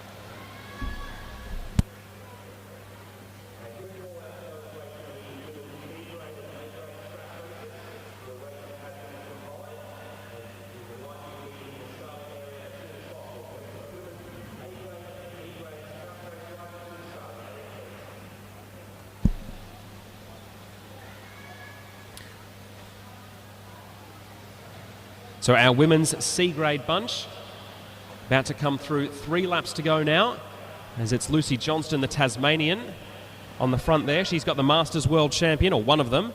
Emma Jackson is behind her and Samantha Bradbury beside her, so surrounded by rainbow stripes. Here's Lucy Johnston, who's at the bottom of the track in the navy blue. 2 laps left to go now. An acceleration surely only moments away as Samantha Bradbury now keeping an eye out for those on the bottom of the track. Lucy Johnston decides to rev it up from first position. Emma Jackson it is in first wheel behind her. Tony Abasogni from Bendigo in third wheel. 1 lap left to go, so the Tasmanian will lead it out. Will it be one of the Masters World Champions, or will Tony Abasogni be able to upset the apple cart here?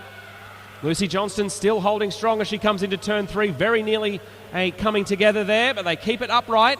And coming up towards the line, it will be Lucy Johnston, the rider from Tasmania, taking the win.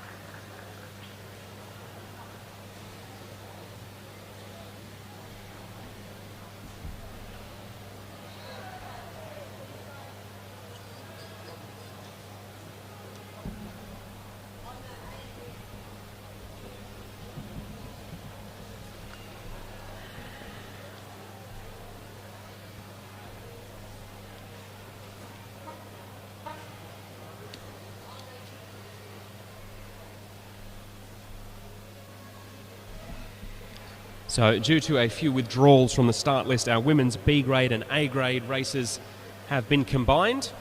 They will be racing a 12-lap event, a 10-lap event actually.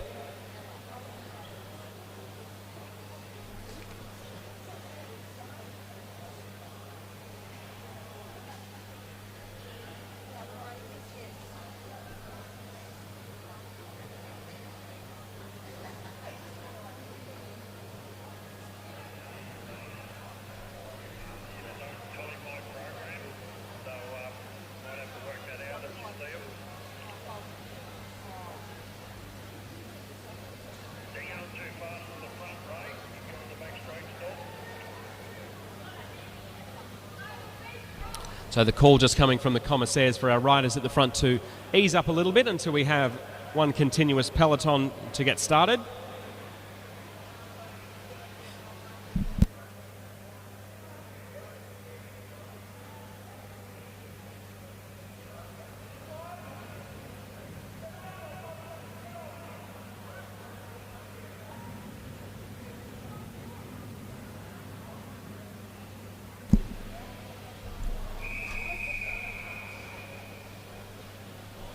So as our women's A and B grade scratch race is now underway, and that we have a complete peloton.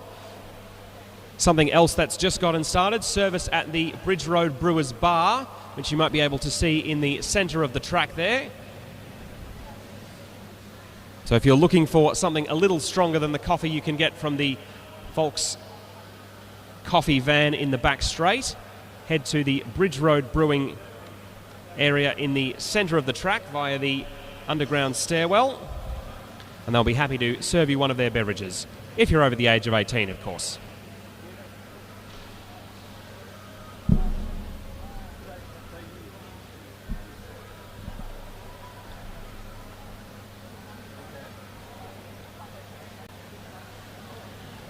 So our combined women's A and B grade scratch races have just gone through 7 laps to go. As it is Lucy Allen from Illawarra, a rider who recently won the women's B grade overall at the Tour of Bright, often seen as the cradle for the next generation of Australian cycling talent. As moving to the front of the field now in the colours of Lidl Trek, that's Felicity Wilson-Haffenden, former junior time trial world champion on the road, and a very handy track racer if her performance on night 1 was anything to go by.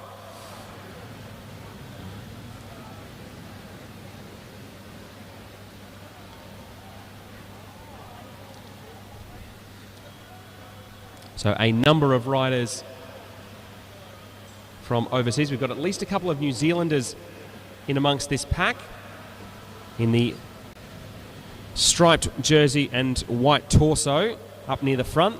That's Hannah Payne from Tawamutu Sports Cycling Club in New Zealand.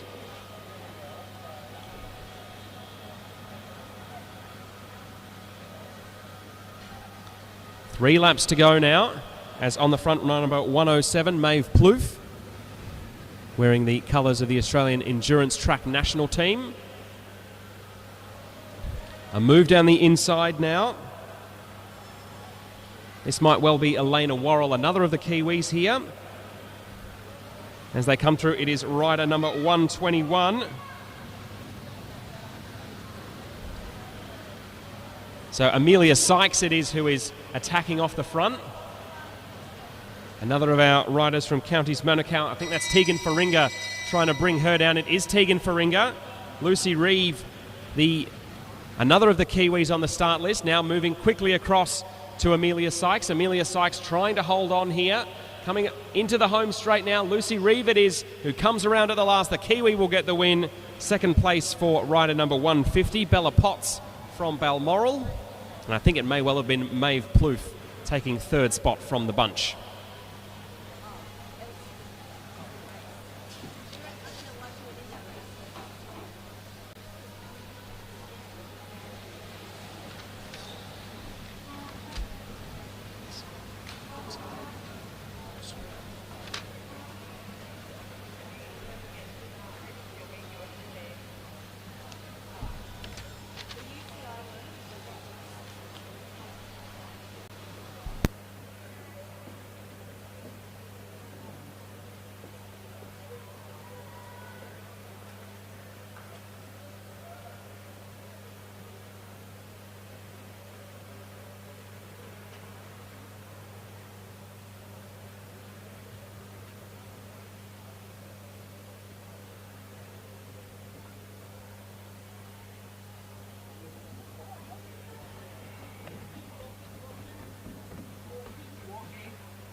So we are now moving on to event number 36 on the program out of 68. This is our men's under-19 Kieran repechage.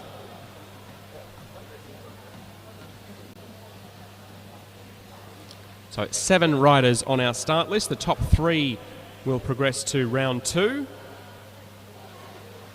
And the others will be unfortunately eliminated from the competition. So need to finish in the top 3 of this 6-lap race to progress.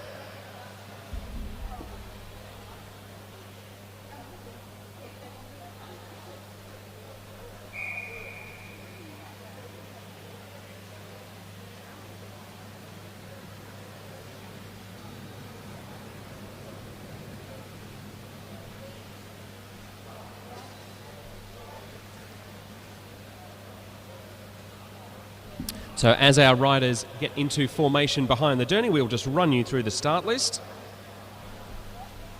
So in the black, in first position behind our moto pacing Derny, that is Chris Mullins from Balmoral. Luca Pyatt is in the South Australian red in second.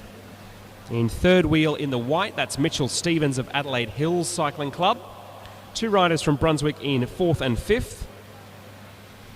Lockie Trenton is the taller of the 2 riders in the black helmet. Ben Holmes with the grey helmet. Noah Brooks, the man in the black and red of Blackburn, on the back of the field.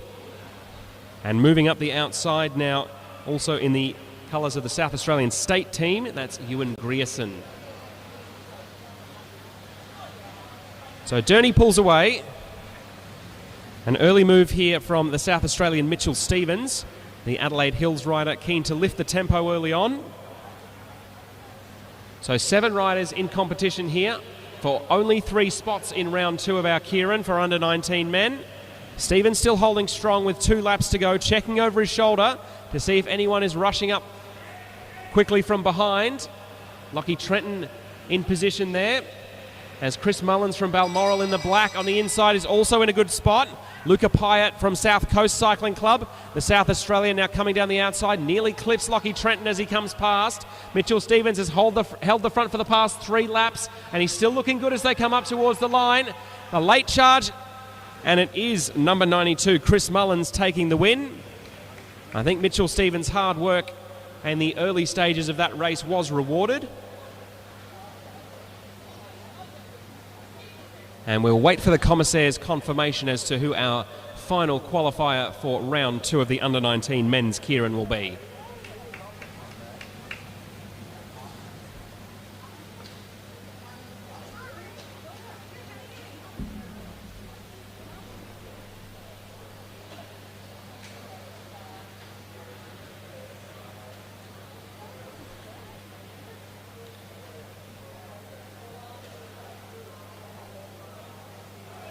So Chris Mullins, the winner there.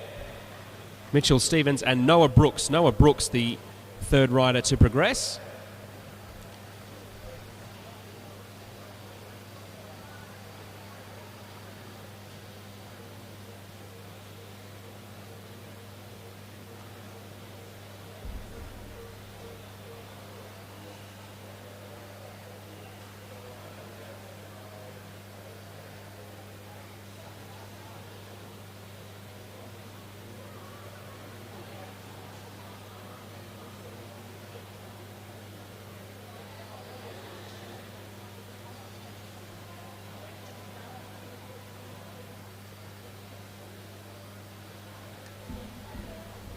So our women's under-19 repechage riders now in position.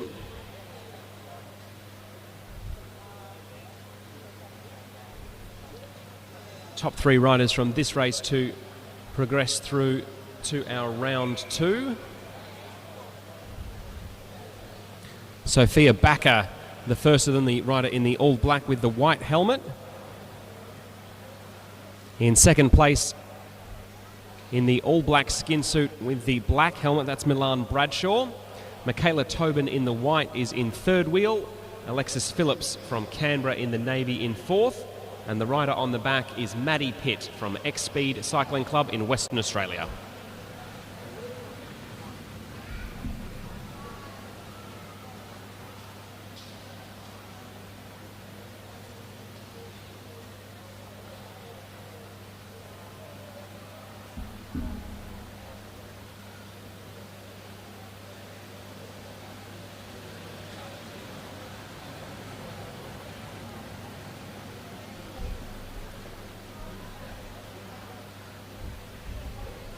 So 3.5 laps to go now. The Derny shortly about to pull away from the track. And as it moves to the left, Alexis Phillips is on the back of this main group at the moment. Sophia Backer on the front. Maddie Pitt, the rider with the red on her jersey, starting to move forward.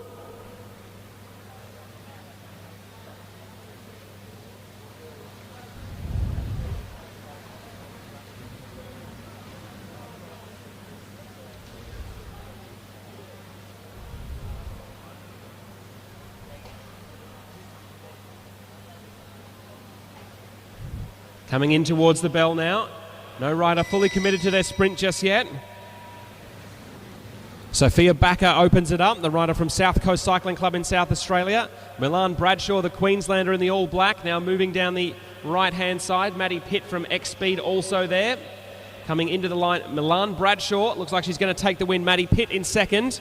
And Alexis Phillips it was, getting up for third. So those three riders will progress, with Sophia Backer and Michaela Tobin eliminated. The others moving to round 2 of our women's under-19 Kieran competition, the Munro Cup.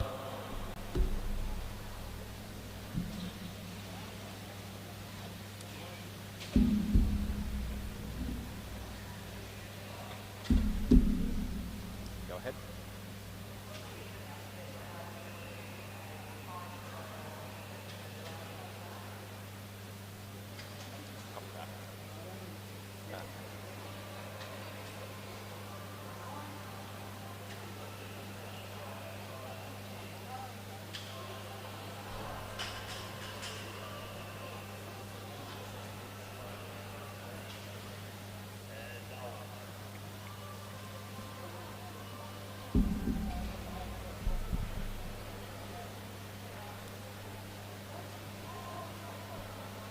So the announcement of a fine for the commissaires for Ewan Grierson, number 86 from Norwood, for delaying the start of the men's under-19 Kieran repechage.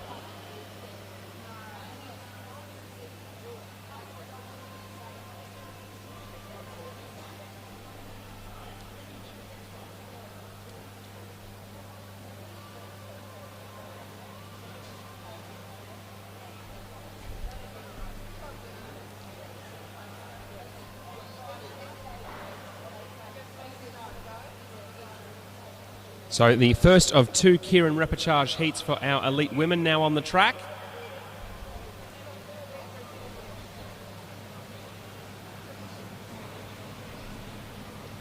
And as they get into formation, Molly McGill is taking up first position behind the Derny.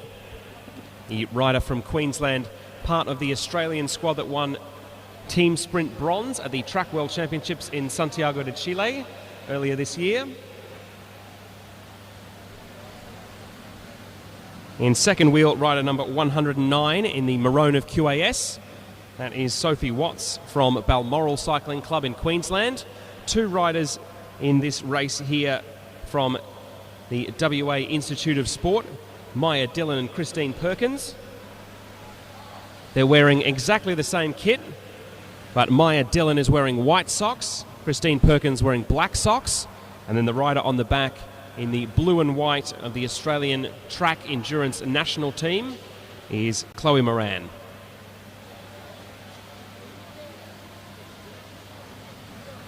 So the top 3 riders in this repechage going through to round 2.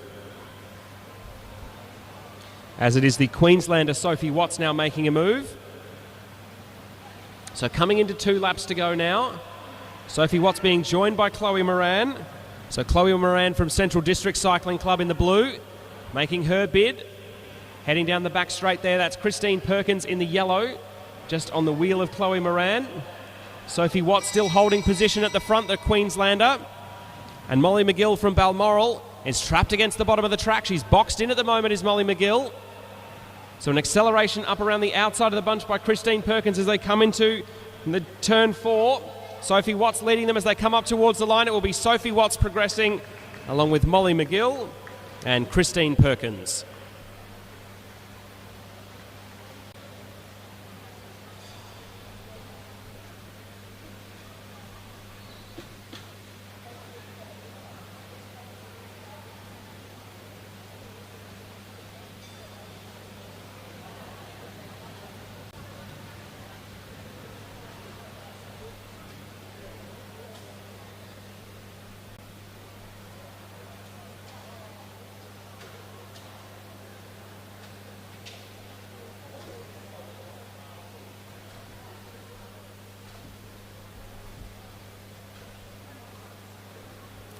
So the riders in our second Women's Elite Kieran repechage heat now getting ready.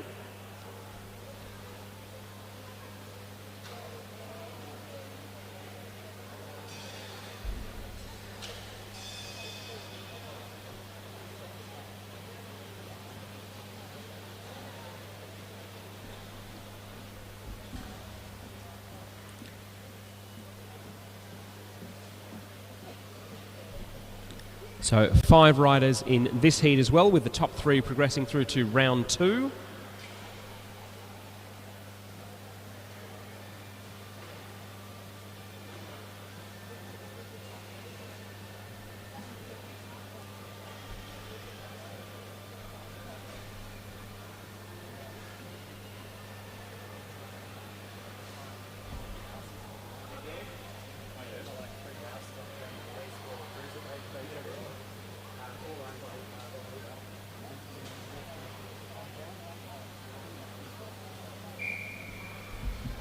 So the whistle blows, and our second heat for our Women's Elite Kieran repechage get going.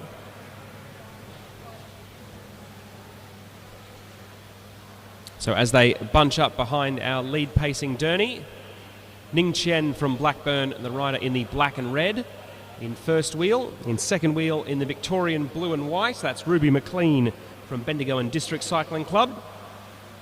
In third place in the yellow, that's Lilia Tartarinov from the WAIS. In fourth spot, our one international rider in this heat, Nur Alisad Moed Farid from Malaysia. And on the back in the bright pink bike there, that is Lizanne Wilmot from St George Cycling Club in Sydney.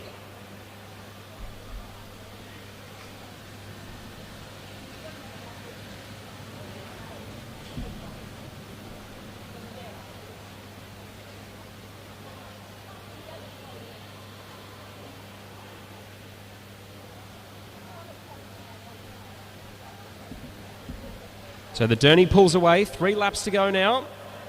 The top 3 riders will progress to round 2. The last 2 will be eliminated.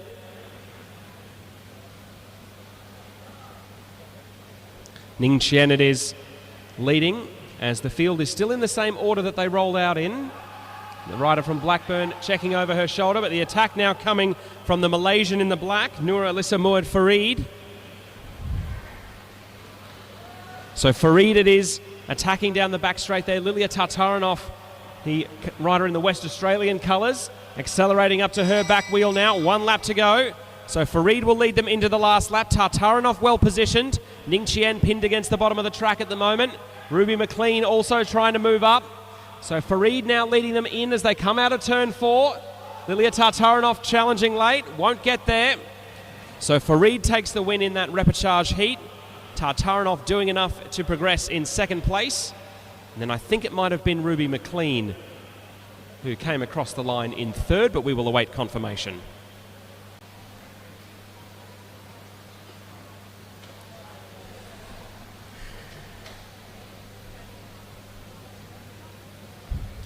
So results from that repechage sprint. Nur Alisad Moed Farid in first place, Lilia Tartarinov in second, Ruby McLean in third.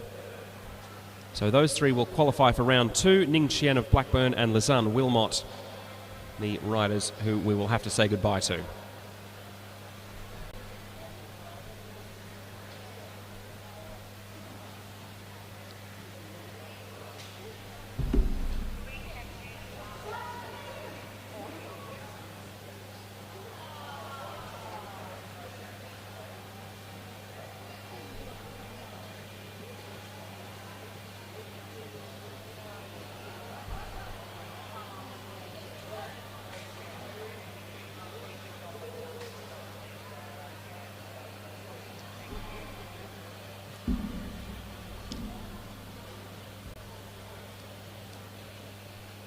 So our men's elite Kieran repechage riders now ready to go on the start line. Only one repechage heat for the men's Kieran competition.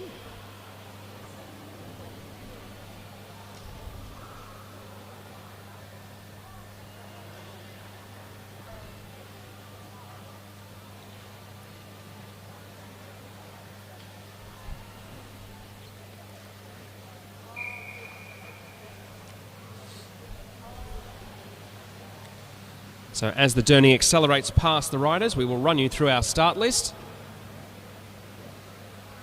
In first position behind the journey in the orange jersey of Central Coast Cycling Club, that is Noah Mason from Newcastle Hunter. In second wheel, Mohammed Asusul Hasni Awang, a former Olympic silver and bronze medalist in this discipline. Third position in the yellow of the WAIS,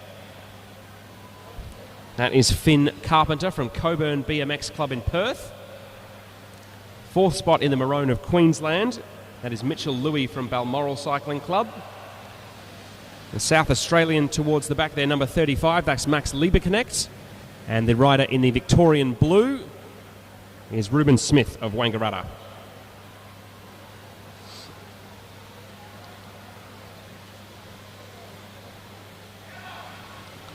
So we've hit the indicator on the journey here. 3 riders to progress to round 2 of the sprint.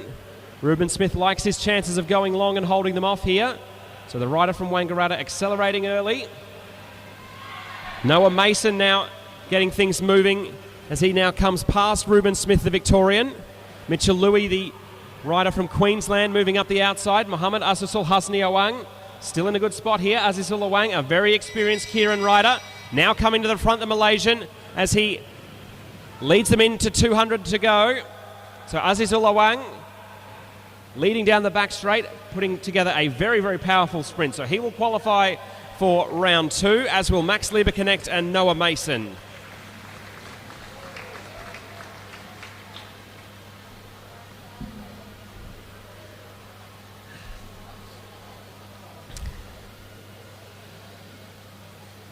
And our very own Troll DJ playing a little bit of Staying Alive over the in-venue PA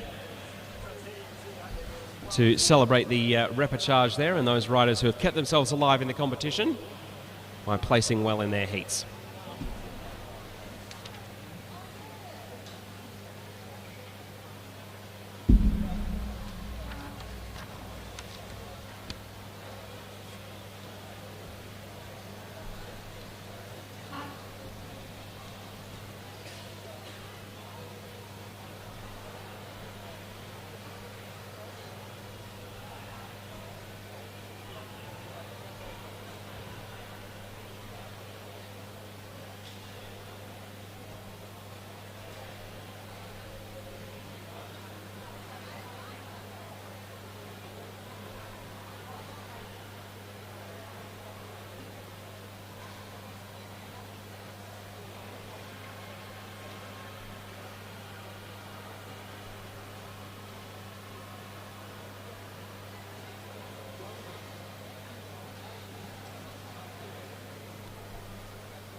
So that's our repechages for our Kieran competitions now completed. So next up will be our graded progressive points races.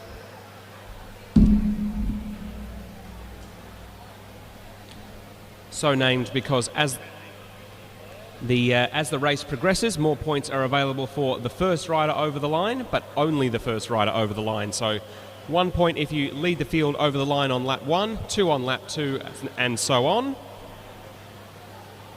Obviously, it makes sense to save your attacks for later, but if everyone has the same idea, then you might find yourself missing out completely. Go ahead.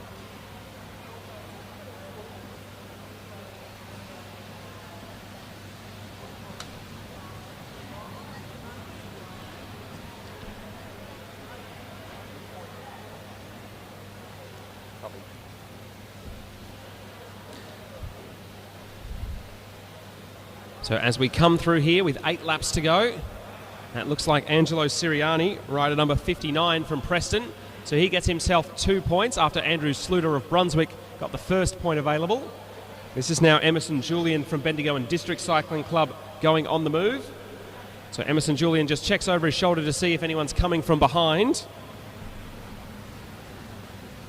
Ryan Bates, the rider from Viking Cycling Club, with the distinctive half red, half white jersey, comes through. Emerson Julian lets him by. So Ryan Bates now putting himself on the board. So that means our first 4 sprints have all gone to 4 different riders. It looks as though that may change coming up to our 5th sprint. Emerson Julian looking good here, so the Bendigo and District rider now moving up, so that will increase his points tally significantly. He'll now be up to 8.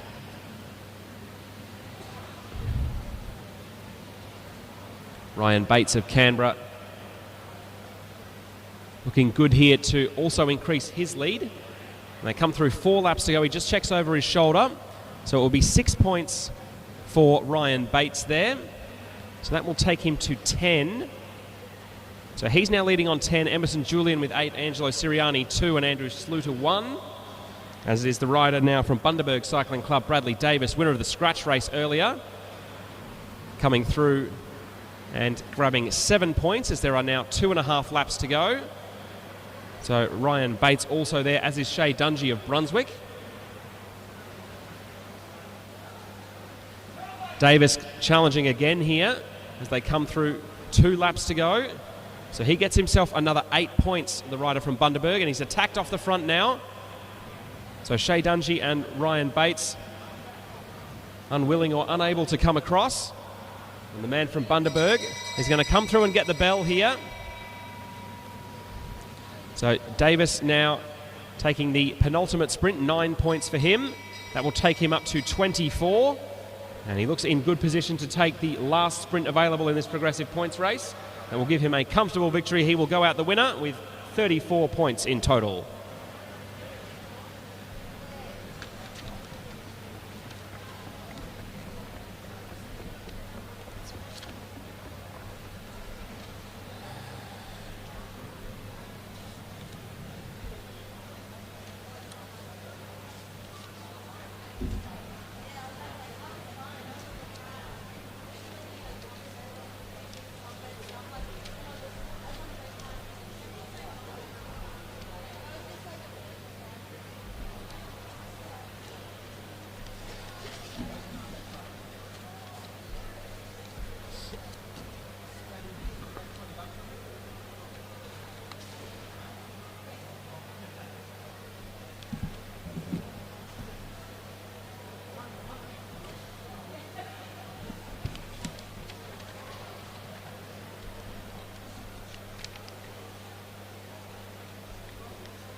That was golf.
So our men's C-grade progressive points race now getting underway as the whistle blows. So same format as the last race. And an early attack here from Tom Williamson, the tall figure from Brunswick. He's very keen to get himself on the board early here.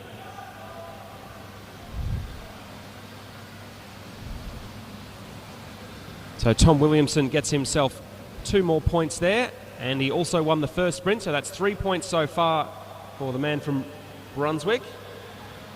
Looks like he will get the third sprint and 3 points there, so that will take him to 6. As is rider number 82, Angus Gullick from Hobart Wheelers, coming across from behind. Tom Williamson going to try and hold on as best he can for one more sprint that would get him to 10. Angus Gullick looking to challenge from behind, but it won't get there just yet. So Thomas Williamson, the only rider so far to have scored any points. He's got 10 of them. Accelerating out of the saddle to try and hold on to the wheel of Angus Gullick there, as there's a big rush coming on from behind. So coming through and opening his account there, that's Bryce Nichols from Castlemaine Cycling Club. So he's quickly up to 5 points. And this looks like Joshua Clark from Bendigo and District Cycling Club now moving up. He's not on the board yet, but he's about to be. So Joshua Clark getting 6 points there, taking himself into second place now behind Williamson, as it is Benjamin Cade from Whyalla in country South Australia now coming through. Benjamin Cade picks up 7 points there with 3 laps to go now. And he's got Joshua Clark and Alistair Norris for company. So Benjamin Cade now starting to move around the outside. If he wins this sprint, that will take him up to 15 points.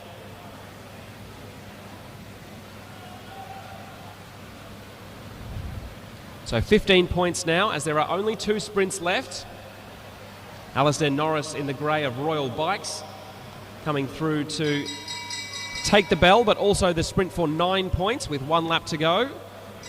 So Alistair Norris with that one sprint has moved himself all the way up to 3rd place, and a possibility of taking the win overall if he can get this last sprint. Joshua Clark has other ideas. Coming up towards the line, it will be Norris who will grab the last 2 sprints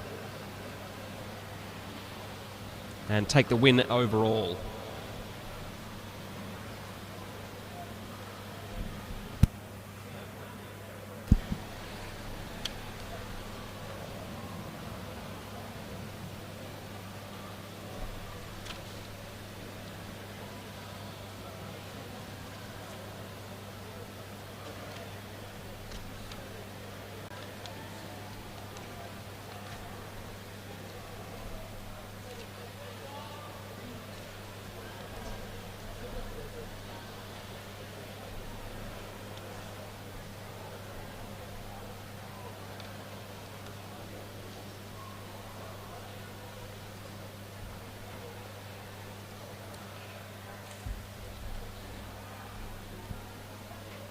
So our next event will be a traditional points race combined for men's A and B grade, 20 laps with a sprint every 5 laps, so 15 to go, 10 to go, 5 to go and the finish, with points awarded at each sprint for the first 4 finishes. 5 points for first, 3 points for second, 2 points for third, 1 point for fourth.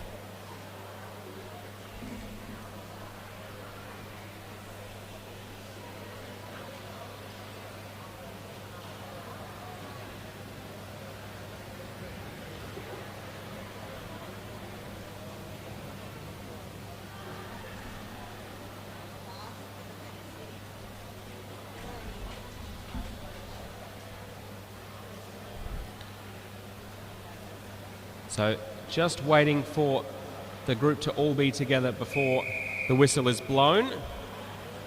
So a 20-lap points race. So no progressive points in this one. You'll get something if you finish in second, third or fourth at each of the 4 sprints along the way. Most points at the end still wins.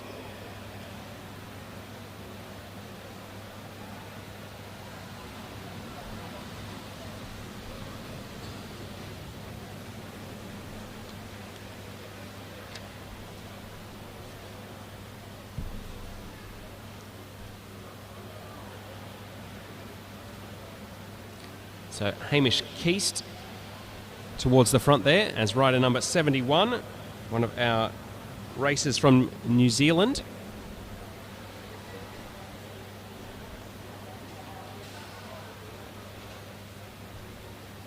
So a couple of Kiwis in the mix here. I think there's 3 in this race, and plenty of Australians as well. 2 laps now to our first point sprint.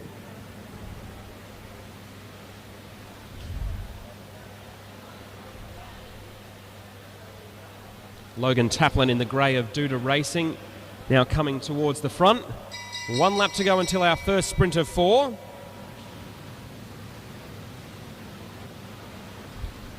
He's got one of the riders from Counties Manukau, number 79, on his wheel. But Logan Taplin holding strong here, so he's going to take 5 points. And then second, third and fourth, I think, were all Kiwis. Hamish Keast was in there, as was Daniel Grieve.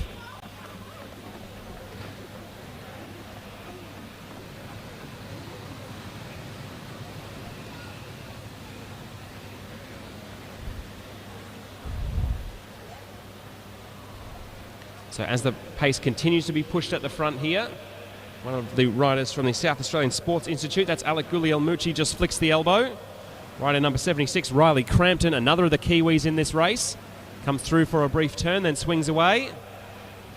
So the results of our first sprint, Logan Taplin took 5 points, Remy Dalton from New Zealand 3 points for second, Hamish Keast 2 points for third, and Joshua Grieve 1 point for fourth. As it's now Ollie Girovec and Remy Dalton attacking, with that one of the Keasts coming across, number 77, that's Oliver Keast. So 3 riders out the front. They'll compete for 3 of the 4 point scoring slots. There'll be 1 available for the first rider over from the main bunch.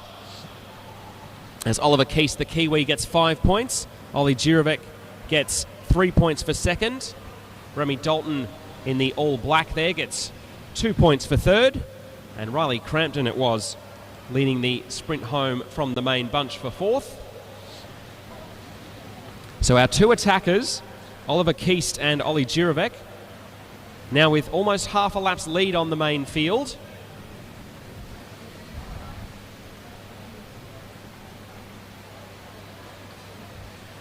Ollie Girovec, the rider on the front in the blue of the Victorian Institute of Sport, represented Australia at the Junior World Championships this year.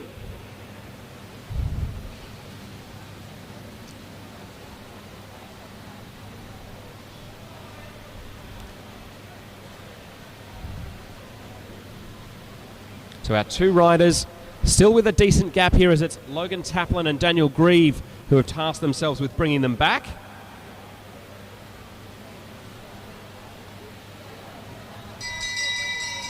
One lap until the next sprint. Oliver Keast won the last one. Ollie Girovec was second. Daniel Grieve also still in the mix, and Riley Crampton attacking from the main field. So our 2 leaders just coming out of turn 4 now and into the home straight. Ollie Girovec, the rider from the Victorian Institute of Sport and Brunswick Cycling Club, moves through and takes 5 points there. 3 for for Hamish Keast, I should say. So I think that will move Keast into the overall lead after the sprint there. So Ollie Girovec 5 points in that last sprint. Oliver Keast 3, Joshua Grieve 2, and Riley Crampton 1. The Kiwis have really been getting themselves among the points so far in this race. So Oliver Keast and Ollie Girovec on 8 points each, with 1 sprint left to go. As both Keast and Girovec have now been caught by the main bunch.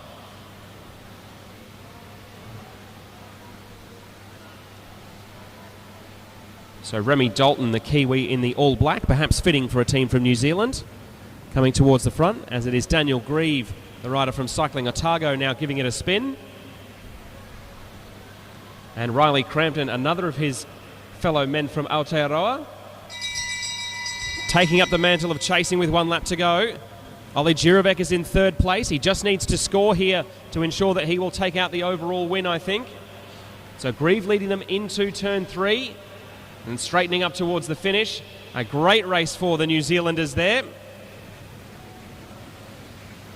So Joshua Grieve winning that last sprint. So that will take him from 3 points to 8. That would have brought him level with Ollie Girovec if the Brunswick rider hadn't scored himself some points in that last sprint.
So our points races for the men have concluded.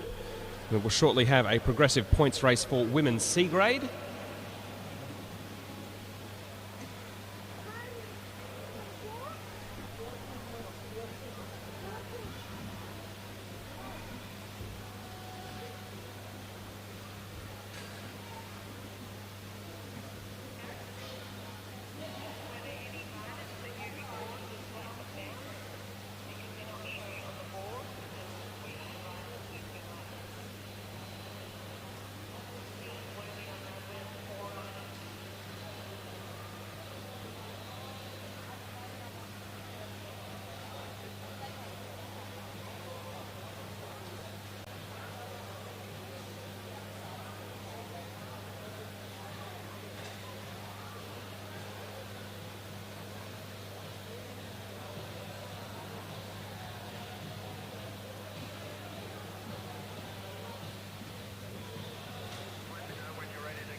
So our women's C-grade riders now on track for a 10-lap progressive points race.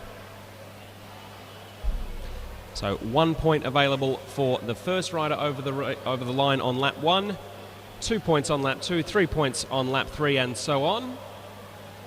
So Michaela Tobin, the rider from Geelong, a bit of a sprint coming here as he tries to challenge. He's just pipped in the end there by rider number 171, Samantha Bradbury, the Masters World Champion from St Kilda.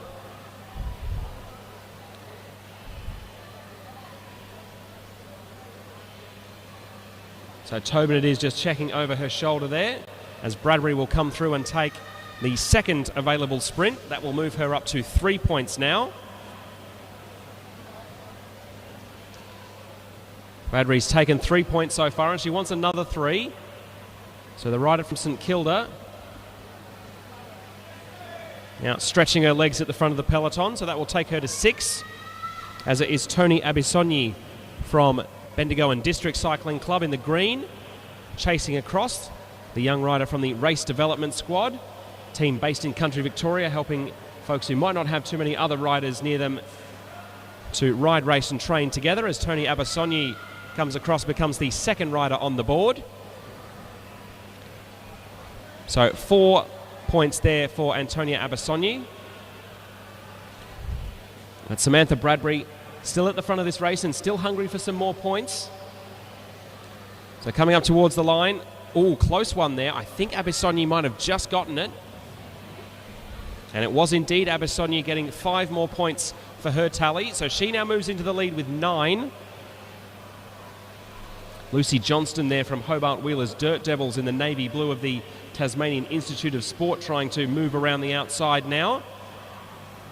Oh, a 3-way sprint there for that 6-point sprint. Awarded to Lucy Johnston, the rider from Tasmania, who is now deciding to push on. So Lucy Johnston now continuing to give it a real go with 3 laps to go, so that'll be 7 more points for her tally. So that will take the rider from Hobart Wheelers Dirt Devils to 13 points overall.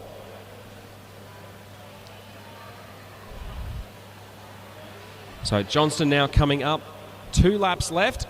She will also get that sprint there for 8 points. So the rider from Hobart still with a lead of 50 or 60 metres, and the bunch is going to have to get a shift on if they want any points for themselves here.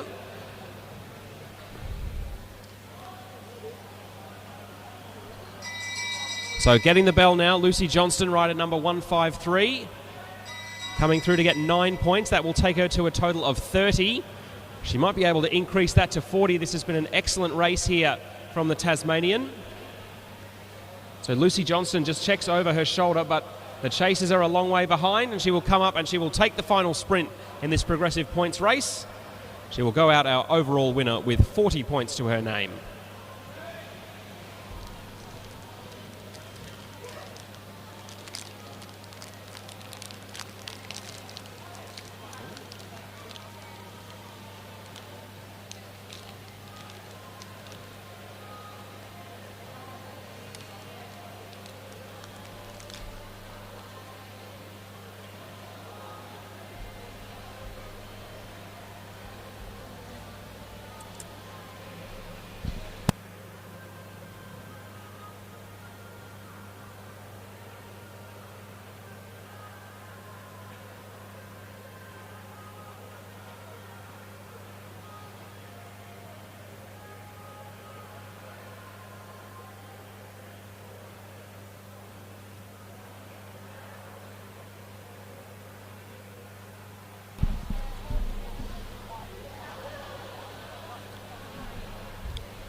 So a small change to the program. Rather than running separate points for women's B grade as a progressive points race and A grade as a standalone points race, our A and B grade fields have been combined, and they will race a progressive points race of 10 laps.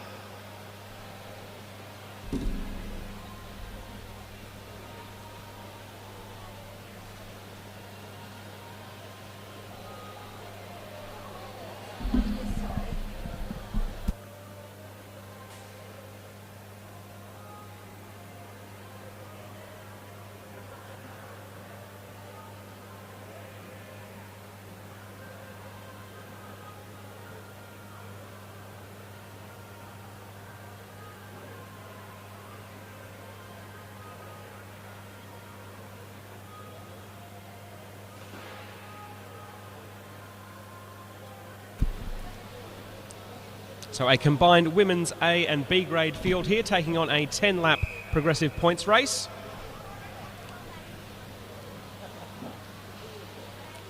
If you are looking for a rider in this field to do a long solo ride to hoover up some points, you do a lot worse than looking at Felicity Wilson-Haffenden. She's in the Lidl Trek colours at the front of the bunch with the red helmet. She'll come through and score the first point. Not only a very powerful rider on the road, but a former junior time trial world champion. And she's kicked off the scoring in this race, getting the first of the available points. And now coming up, one of the New Zealanders, rider number 123, Tegan Faringa from Counties Manukau Cycling on the North Island of New Zealand. So she moves into the lead now with 2 points. Another of the New Zealanders well positioned here, rider number 121. I think that might be Audrey Sykes, who's just scored 3 points to move herself to the top of the leaderboard. Felicity Wilson-Haffenden now challenging the other Felicity Sykes, coming across the line. So Wilson-Haffenden getting 4 points there. That should take her up to 5, if my maths is right, though it wasn't my strongest subject at school. So Wilson-Haffenden, I said she was a good rider alone.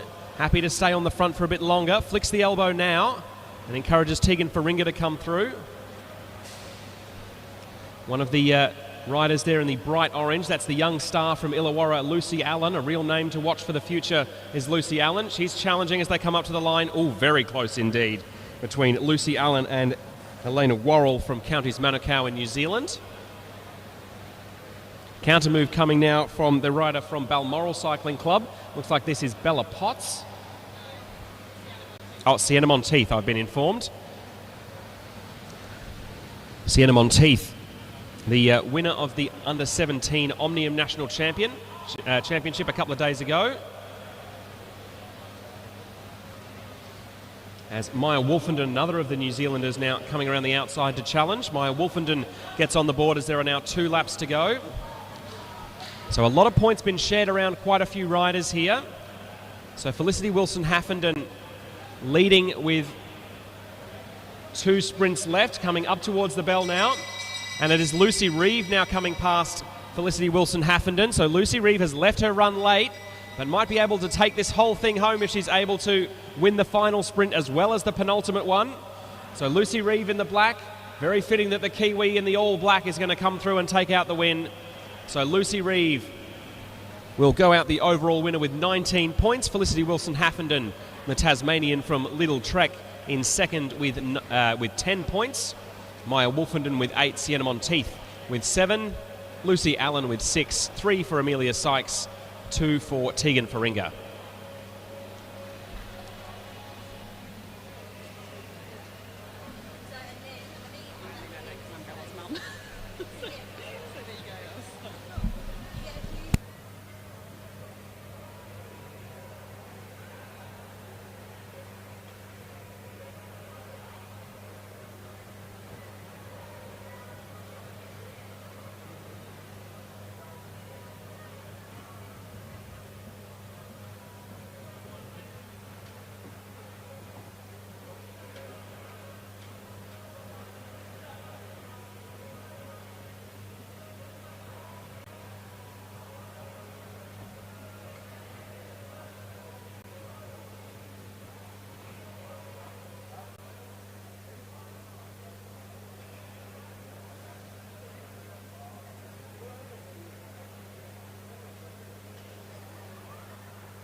So our second under-19 men's Kieran round 2 heat getting ready to go.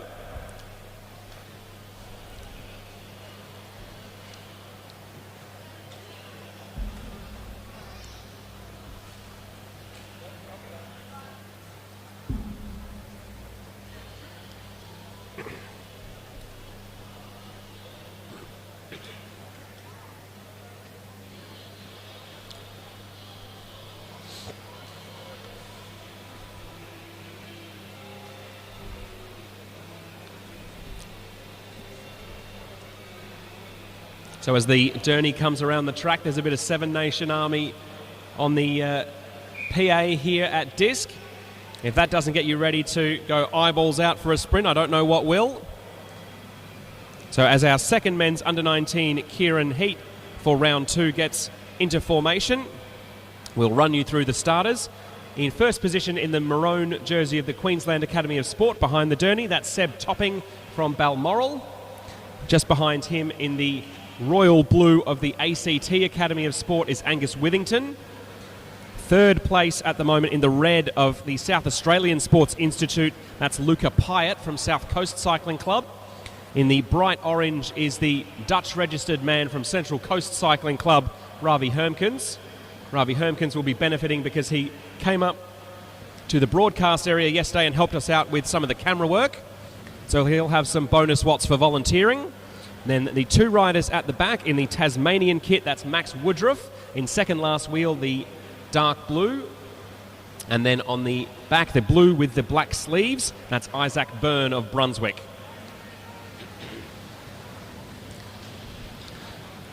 So 6 riders in this second men's under-19 Kieran heat. Top 3 go through to the big final. Other 3 going through to our small final for position 7 to 12.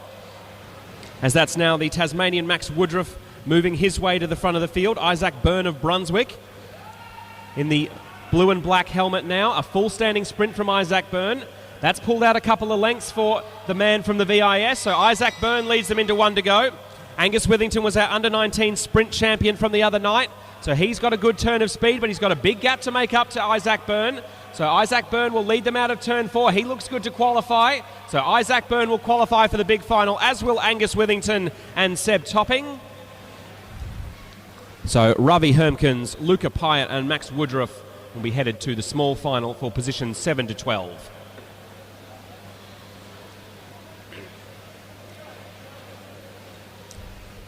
Great to see the stands and the infield filling with riders and spectators now.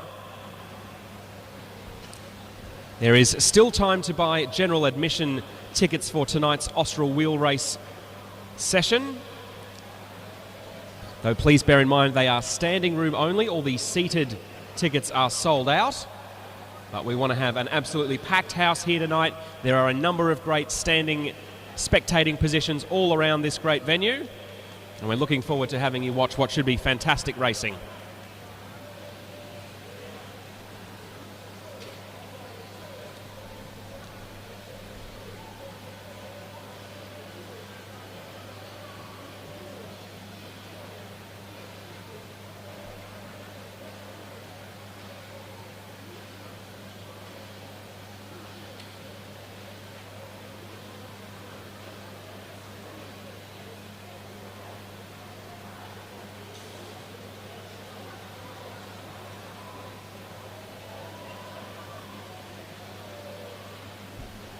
Copy, go ahead.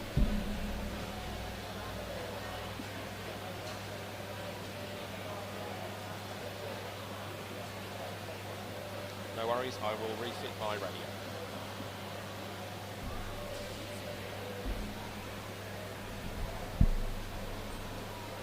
Copy.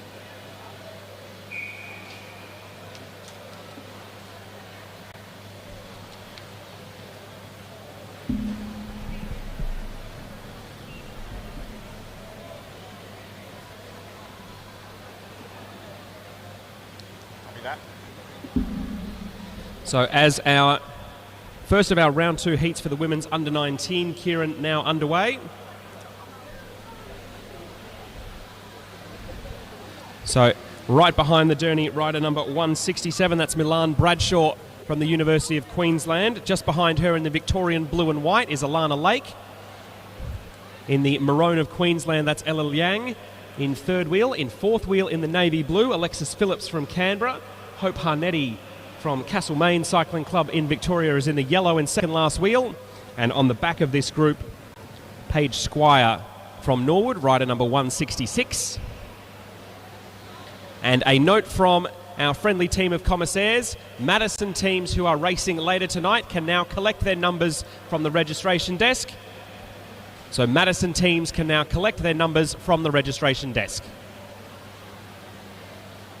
So Paige Squire, the rider from Norwood, now moving up as we're into 2.5 laps to go with the Derny pulled away. Ella Liang, a Junior World Championship representative for Australia earlier this year. Now moving to the front, the Queenslander with the long braid flowing down her back. Hope Harnetti, the rider from Castlemaine in the bright yellow there, moving up into third wheel as they come into the bell. So the top three will go through to our big final. The others going through to our 7 to 12 small final. Ella Liang leading them down the back straight. Hope Harnetti trying to accelerate and get on terms. Paige Squire also looking good, the rider from Norwood, as they come into the line now. It will be Ella Liang, the Queenslander, who will take the win. Paige Squire grabbing second. There was a throw on the line to separate the two Victorians, Hope Harnetti and Alana Lake.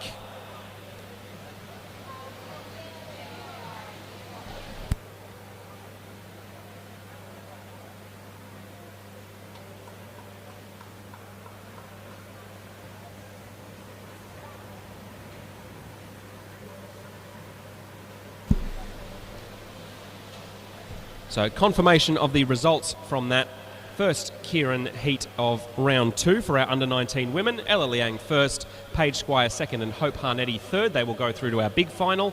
Alana Lake, Milan Bradshaw and Alexis Phillips will go through to the small final.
So our second heat in our under-19 women's Kieran qualifying.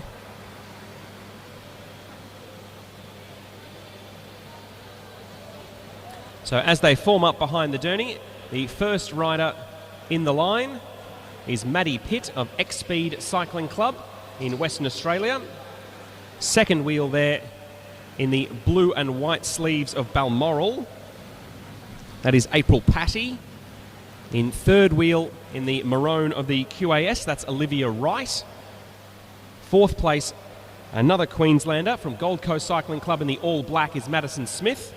Second last in our line is April Catt of Norwood Cycling Club in South Australia. And then on the back in the royal blue of the ACT Academy of Sport is Emily Watch.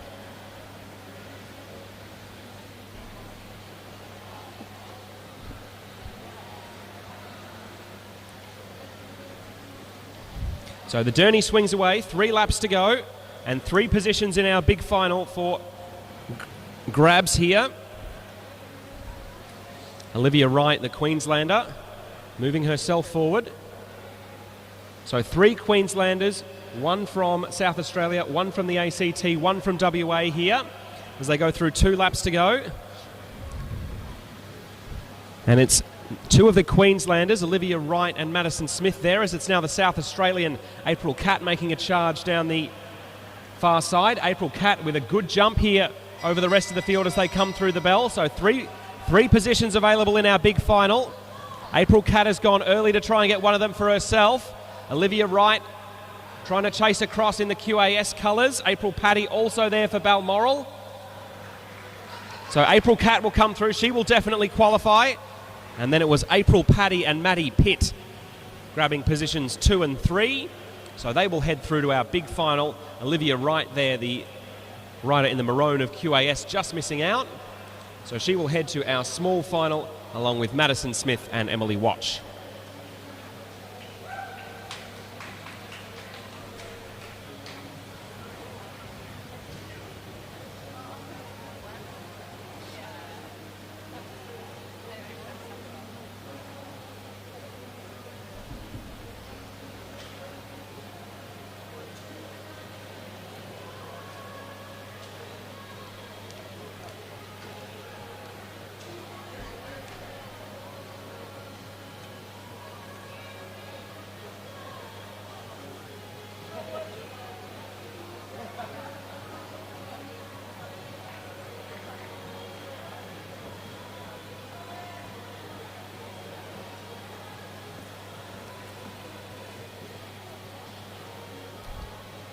So that's concluded the qualifying for our under-19 Kieran finals. We'll now move on to round 2 of our qualifying for the women's elite Kieran.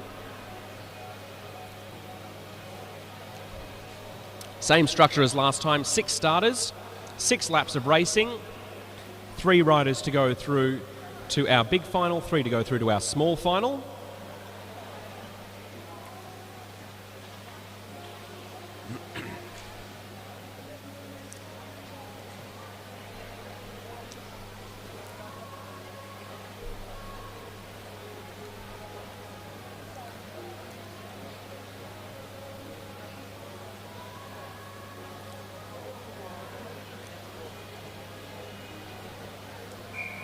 So as they let go here, and the Derny comes into position.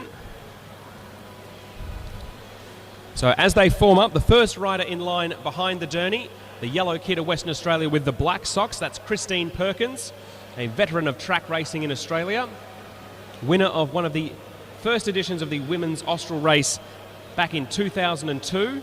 And without wanting to embarrass Christine Perkins, that will be before some of her competitors were born.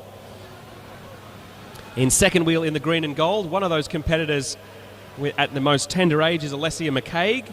She's in the green and gold of Australia from Bendigo and District Cycling Club. In third wheel, the rider who was the silver medal to McCaig's gold in our sprint competition the other day, that's Lilia Tartaranov. In fourth position in the black of Malaysia, our only international rider in this Kieran heat, Nurul Issa Izzati Muhammad Asri. Then Brianna Hargrave is in the red of Sassy towards the back and making a move now. The only name I haven't called, Sophie Watts from Balmoral, is in the maroon of QAS. So Sophie Watts moving to the front in the early stages here. So Sophie Watts checking over her shoulder as they're coming in towards 2 to go now. Brianna Hargrave, the rider from Norwood, now moving up. So Hargrave also moving to the front and checking to her shoulder now. Whoa! A big bang in the back straight there. Somehow all the riders stayed up. I have no idea how. So Alessia McCaig is going to lead them through. Alessia McCaig ahead of Asri there, the rider from Malaysia.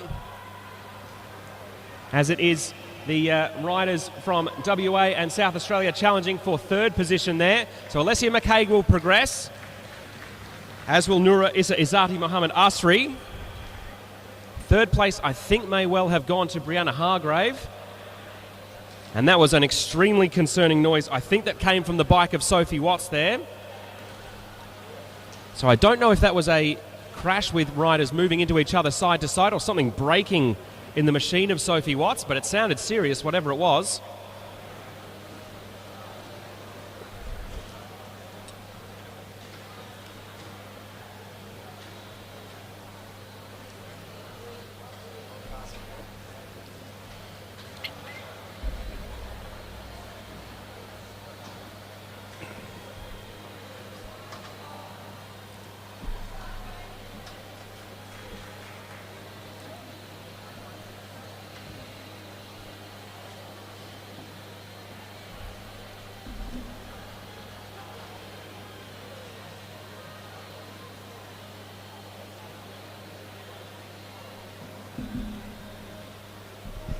So the results confirmed from our first Kieran round 2 heat for the elite women. Alessia McCaig first, Noura Isel Izzati Muhammad Asri from Malaysia in second, and it was Brianna Hargrave in third.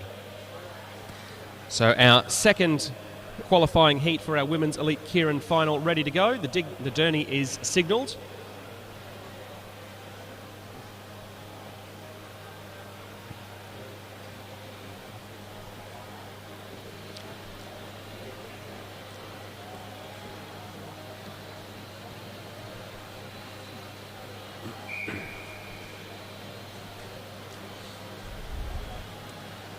So as the journey moves into position, so our first 2 riders in the line, both from the Queensland Academy of Sport. In the white helmet, that's Emma Stevens. In the black helmet in second wheel is Danica Blinko. They're both from Balmoral Cycling Club, as is Molly McGill, the rider in the Aussie green and gold, second last in line. If you cast your eyes to third in our line of riders, Nur Alyssa Muhammad Farid is from Malaysia. So she's in the traditional Malaysian black. In the white and blue of the Victorian State team, that's Ruby McLean from Bendigo and District Cycling Club. And our rider on the back, number 115 from the Tasmanian Institute of Sport, is Lauren Perry.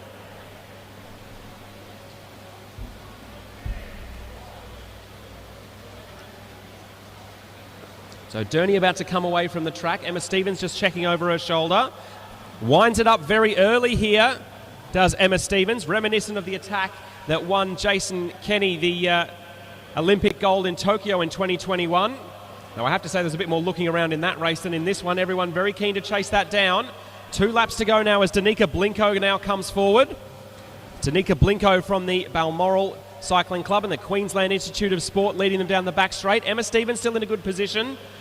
Lauren Perry, the Tasmanian, now coming to the outside. And let's not forget about Farid, the rider from Malaysia. So the 2 Queenslanders from Balmoral at the moment. Blinko and Stevens leading them out of turn 4. They looks like they will qualify, as will the Malaysian. So Nur Alyssa Muhammad Farid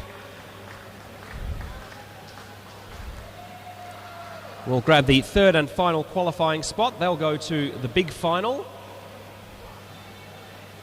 So that means that Lauren Perry, Molly McGill, and Ruby McLean will be our riders going to the small final from the second of our women's elite Kieran heats.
So our last 2 heats in the Kieran qualifying just about to take place. This is heat 1 of our men's Kieran qualifying.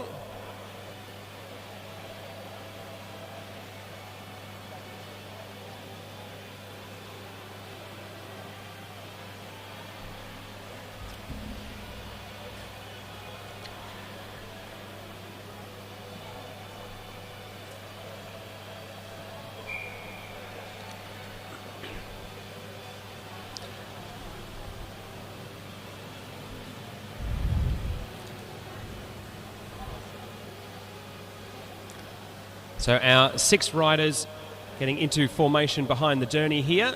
2 riders from Japan in this heat, the country that originally invented the Kieran format. It was originally 5.5 laps behind the Derny and 2.5 laps racing, and it's been changed to a more even 3 and 3. So in first place behind the Derny at the moment, Shoichi Ono. In second place from Newcastle Hunter Cycling Club is Noah Mason. Ryan Elliott from Balmoral is in the Aussie colours in third wheel. Then in fourth wheel, Ryoya Mikami, also from Japan. Sam Gallagher, twice a former winner of the Austral.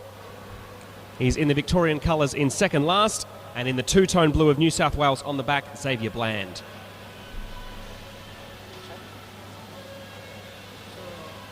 Lewis asked me to tell you that you will need to help with this and also at 6:30 there's Page Gecko 1 minute silence. I can say that. Everyone have to stop what they are doing and the spectator has to stand. Yep. They can't be seen. Okay. So 2 laps to go now. Ooh. And the crowd oohs in unison there. All riders somehow managing to stay up. Tremendously skilled are these Kieran riders. So coming into 1 lap to go, the big powerhouse Ryoya Mikami from Japan leading them in. Gallagher from Victoria also there. Ryan Elliott trying to close down in the Aussie colours. The Japanese rider looks in complete control. Oh, a big fall, a big fall indeed. Oh dear. That was a nasty one.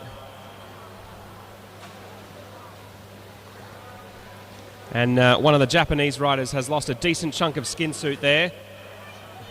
He's bounced up almost immediately as number 22 Shoichi Ono, and he's walking away, so could be a lot worse. He's handed the helmet straight off to one of the team helpers. I think that might be one for the bin. Ryan Elliott also coming down there, as did rider number 49 Noah Mason. Noah Mason just taking his shoes off. He's chatting to the Oz Cycling commissaire there.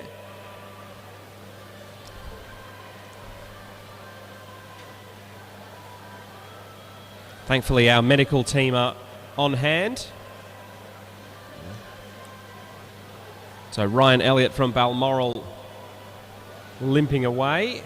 And good to see that Noah Mason, the last rider to fall there, also able to stand and walk away under his own power. So always encouraging to see. That was a very high-speed crash.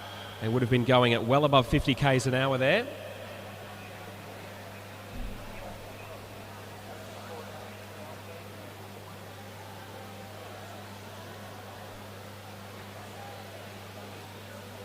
So 3 riders there who crashed at very high speeds and were sliding across the velodrome there. So I think there might be some kit that won't be getting reused. Certainly Shoichi Ono's Japanese kit will be going straight in the bin.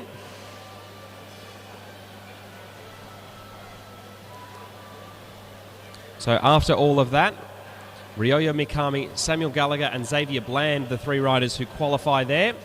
And unsurprisingly, the 3 riders who crashed, Noah Mason, Ryan Elliott and Shoichi Ono, qualifying for the small final, but given how heavy that fall was, you would forgive any or all of them for deciding not to take to the start.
So a ruling from the commissaires on that last men's Kieran final.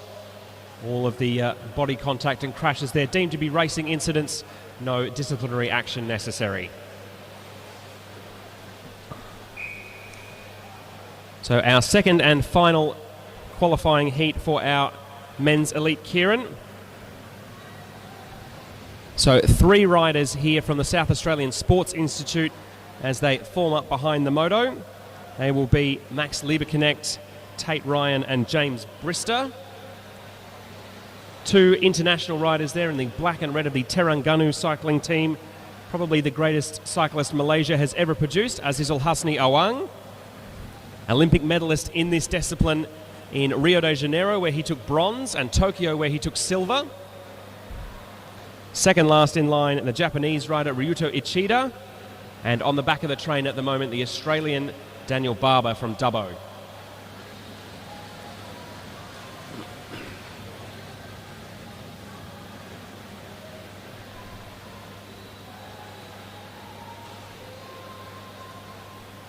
So Barber from Dubbo looking to move up the outside of this field just as the Derny is about to pull away. So he's gone from last in the line to first almost as soon as he's able. So Barber now leading. So Lieberknecht, Brister and Tate Ryan in there. Azizul Awang, the Malaysian rider who has called Melbourne home for nearly 20 years, now accelerates. Ryuto Ichida, the Japanese rider, counters powerfully there. A fantastic acceleration from Ryuto Ichida, the Japanese rider. So he will lead them into the bell. Awang in second, Daniel Barber in third, and then the 3 boys from Sassy, including Tate Ryan, who would be one of the big favourites here, coming in towards the line now. As they come up to the line, Ryuto Ichida there. Oh, a late rush there from James Brister from Port Adelaide Cycling Club might have just qualified him, along with Azizul Awang. And I think Tate Ryan, who was the overall winner of the UCI sprint competition here a couple of nights ago, ahead of Azizul Awang, may potentially have missed out.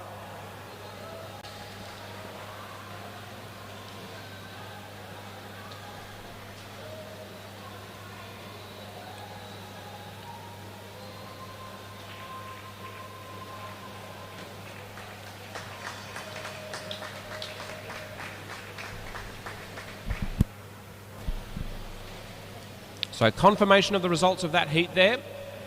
Ryuto Ichida first, Azizul Awang second, James Brister takes third place and the final spot in our big final. Daniel Barber, Tate Ryan and Max Lieberknecht heading to the small final.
Check on the stream, just coming through okay. Yep.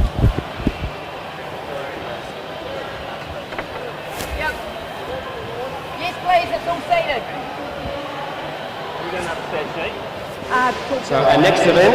Event 50 on your program, our UCI C2 Elite Women's Elimination Race. So a few riders just getting pushed away because we've got a seated start here. And we need folks to be in the right order before we get them underway. So we'll roll around the track, we'll let the cards reshuffle, and we'll get everybody straightened out and ready to go.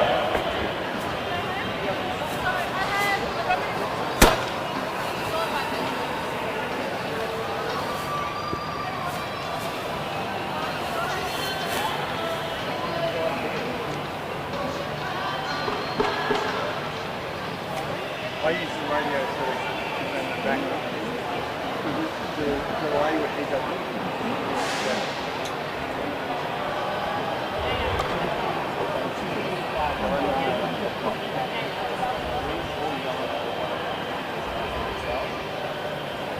So 24 riders taking to the start of our Elite Women's Elimination Final. 3 riders from Japan, Tsuyaka Uchino, Mizuki Ikeda and Mako Kakita. And 4 riders from New Zealand, Lucy Reeve, Amelia Sykes, Tegan Faringa and Elena Worrell. Number patterns. Now we go all over the place. Yes. Nature of the beast.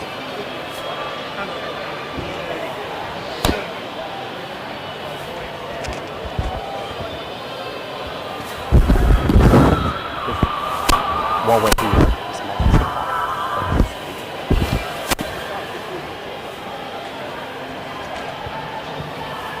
Well, I'll do this first and you'll hear that.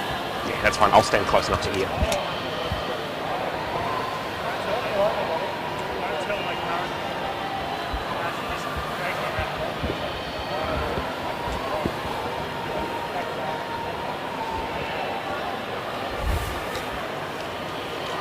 So all of our riders starting from the fence, moving up to their positions.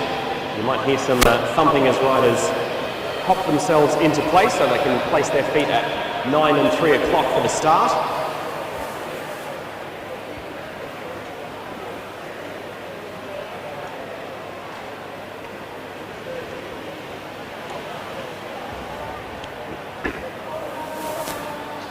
So if you cast your eyes to the bottom of the track, you'll see that number 112, Tsuyaka Uchino, is wearing a slightly different Japanese jersey to her other teammates. That indicates she's the current national champion.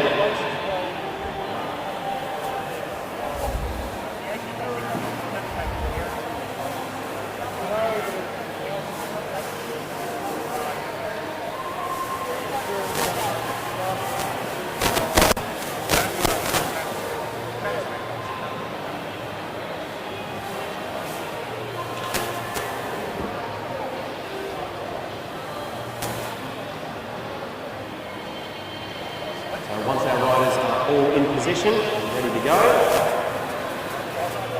this will be a classic elimination race where a rider is eliminated every second lap until only one remains.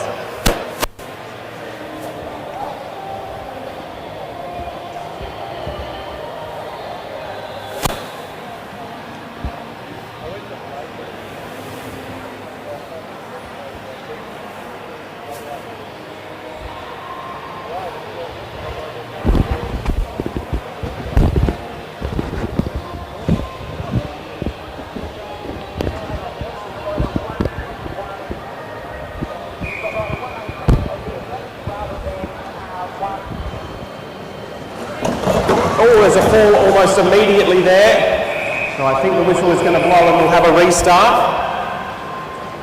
So Felicity Wilson-Haffenden, one of our fallers there, along with number 118, Ella Liang, the youngster from Balmoral Cycling Club, and one of the crew from the South Australian Sports Institute. Everyone just looking themselves over, making sure there's no lasting damage.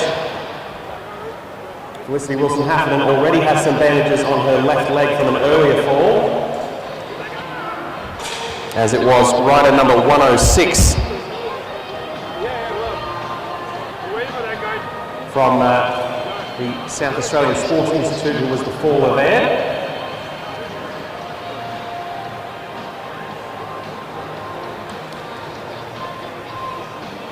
come through and have another neutral start. Hopefully third time's the charm.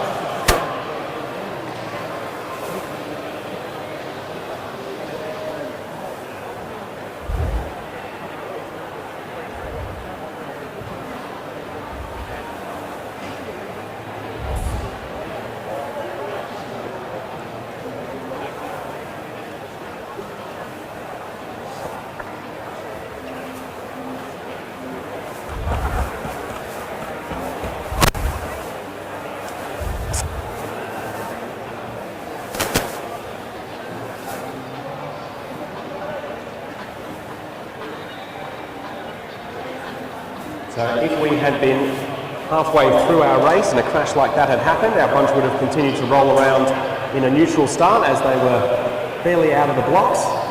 We'll just get everyone back in their original starting positions, and we will go again as Felicity Wilson-Haffenden, the last of our fallen riders to pick herself up. She looks to be okay. I think she intended to continue. I saw some nods going in the general direction of the commissaires.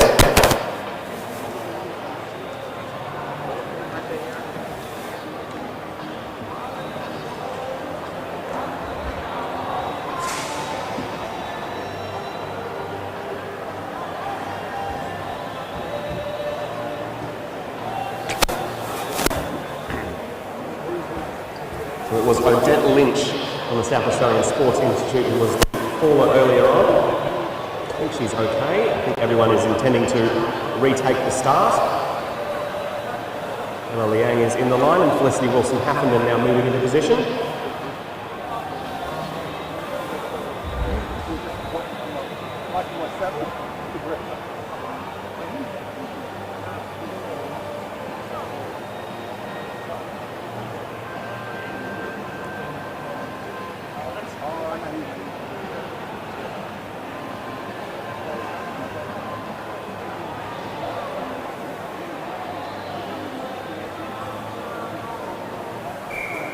All right, the whistle is blown. Everyone out of the start house safely this time by the looks.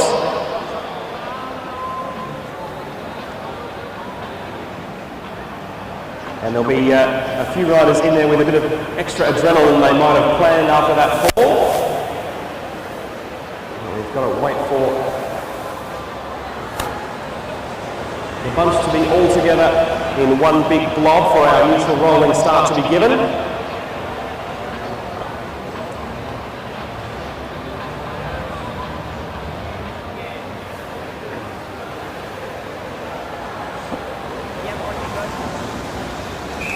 So there is the official start as the whistle blows.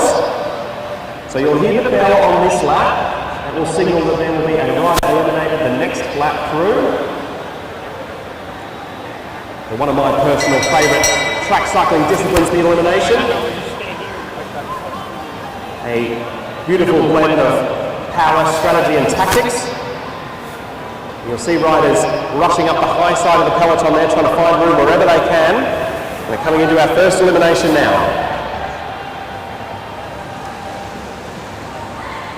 131. 131.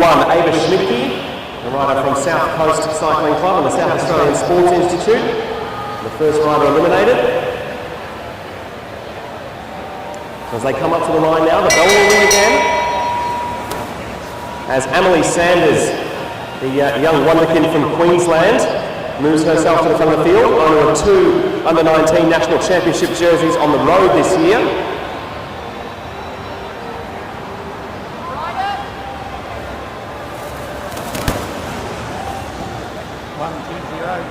.120 Lucy Reeve, one of the New Zealanders from Canterbury Track Club. She's had a good carnival so far, has Lucy Reeve, but she won't be at the pointy end of this women's elimination final as we continue to move on. In the blue skin suit at the bottom of the track there, rider number 101, that's your defending women's Austral Wheelrace champion, Claudia Marks from Canberra. He's got May Kloof just on her right shoulder. Felicity Wilson-Haffenden in the colours of Lidl Trek also starts to come forward. 118. 118, Ella Liang. Ella Liang eliminated that time. So the young rider who was a medalist at the Junior World Championships in the sprint And one of our fallers earlier is eliminated from this bunch.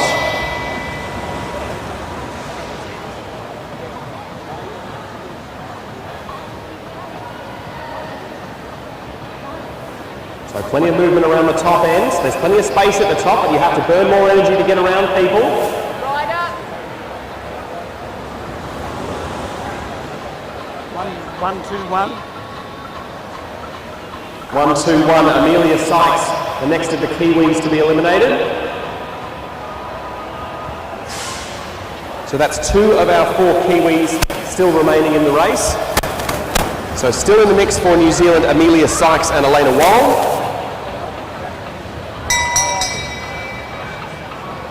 Bit of a late ring of the bell, but we will eliminate another rider this time through. Tsuyaka Uchino, the Japanese champion, is quite a way back here. Right up. 1-2-3, Tegan Faringa. Another of the New Zealanders has to withdraw. Punch is really picking up speed now, as this is Sophie Edwards, who represented Australia in the team pursuit at the Paris Olympics last year. Now at the front of the bunch.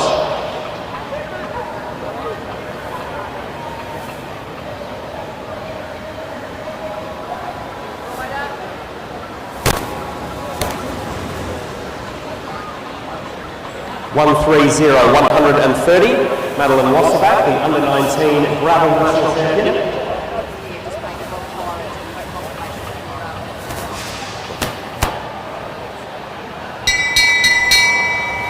So bell rings again, and our bunch, which was originally 25, is now quite a bit smaller.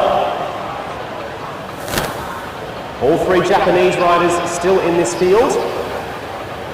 1 Kiwi left as well. Right up.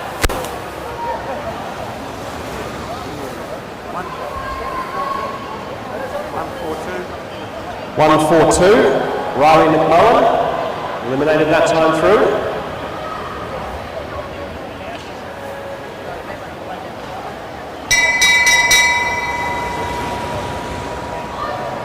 So a little bit of danger here. Maeve Plouffe at the back of the field, as well as 2 of the Japanese riders, Mizuki Ikeda and Maho Kakita.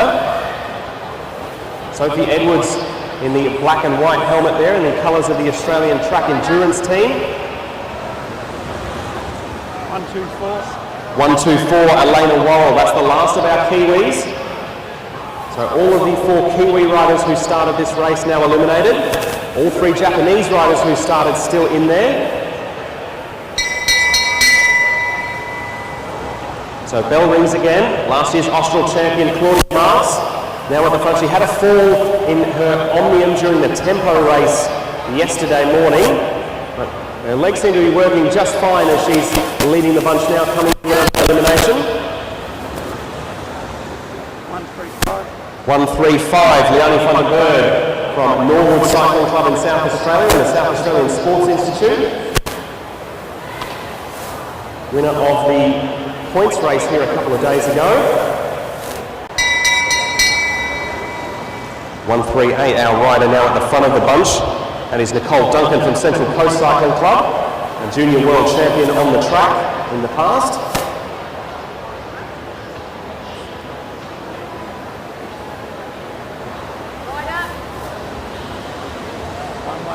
1-1-2, Tsuyaka Uchino. The Japanese champion is the first of the riders from her country to be eliminated. That's a little bit of a surprise. Tsuyaka Uchino was probably the rider of the carnival for the women here last year. She won't be bringing home the chocolates in the elimination race. Our bunch now down to around 15 riders.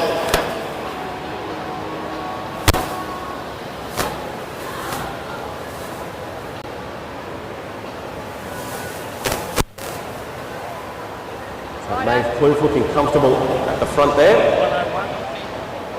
101, Claudia Marks, our defending Austral women's champion, has to withdraw.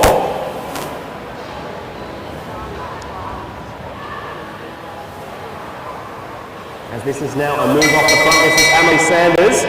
She knows that if she stays in first, there'll be no way she's eliminated, for at least as long as she can stay out there. Of course, holding off a field of this quality for any length of time is a very hard task. Rider. 139, another of the Japanese riders, Mizuki Ikeda, eliminated. So that leaves just Maho Kakita representing the land of the rising sun.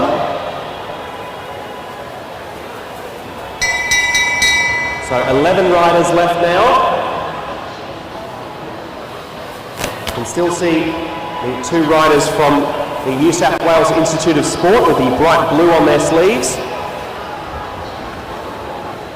Nicole Duncan and Kira Will are still in the mix, as is the WA rider Isla Carr. 125, Emily Sanders. Sorry. Yeah. Gone off, yeah.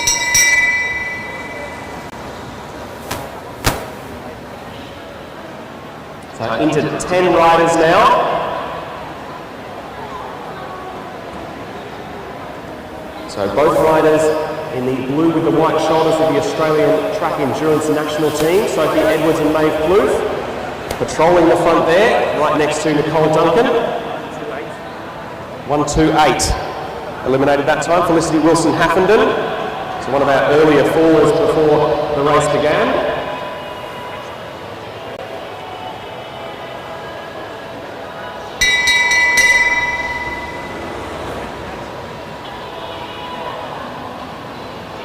Just 9 riders remaining now, as our sole Japanese representative left, Maho Kakita, now trying to move up the outside of the West Australian Isla Carr near the top of the track.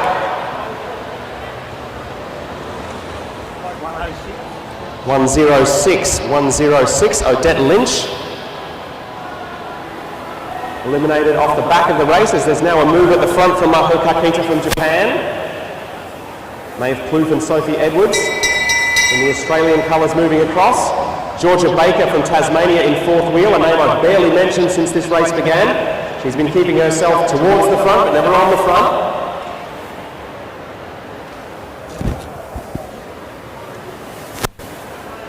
Rider. 138 eliminated there. That is Nicole Duncan from Central Coast Cycling Club. 7 riders left now, as Maho Kakita from Japan continues to lead the bunch. Sophie Edwards just checks over her shoulder. Georgia Baker is right there. The new Omnium national champion, Alyssa Polides, is there in the navy blue with a yellow band around the middle. Maeve Plouffe in the Aussie colours starting to move forward as well.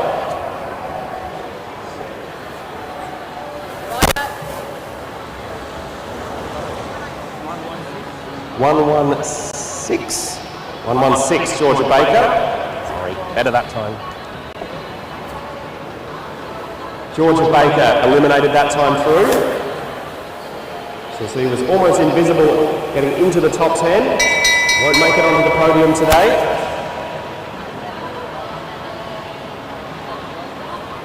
So Alyssa Polides now moving towards the front for what feels like the first time this race. Kira Will also in there. One of the defending Madison national champions. She'll be trying to retain her crown later tonight.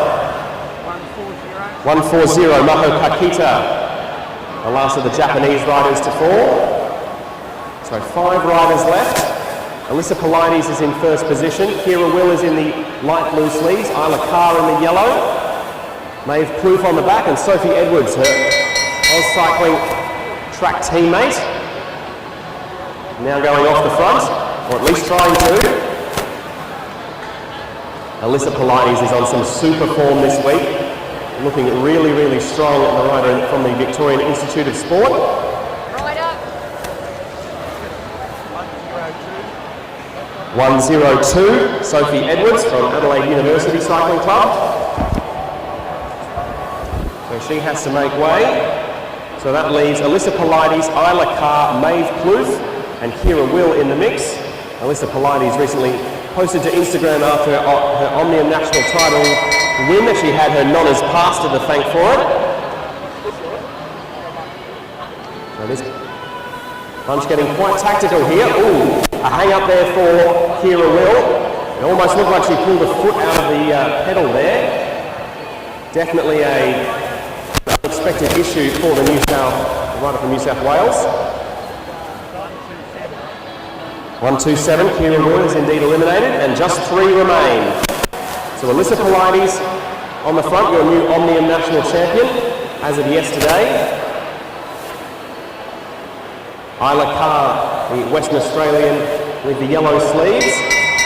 Recent winner of the sprint classification at the Women's Tour of Bright. And Maeve Cliff, oh, what a fall there for Isla Carr. Just overlapped a wheel there with Alyssa Polides. Hopefully she's all right. Yep. That's Isla Carr. So the decision from the commissaires that Isla Carr will be the eliminated rider there.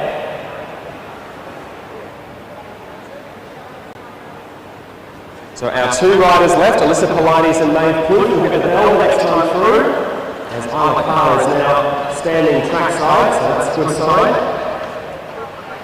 And I'm sure she's a little bit more sore now than she was a minute ago. So into the bell, 1 lap left to decide this UCI Women's Elimination Race. Maeve Cliff is going to lead them down the back straight. Alyssa Polides, the Omnium National Champion, she's looking to add an elimination race to that top draw as well. Alyssa Polides is going to come into the home straight, and the home rider is going to do it.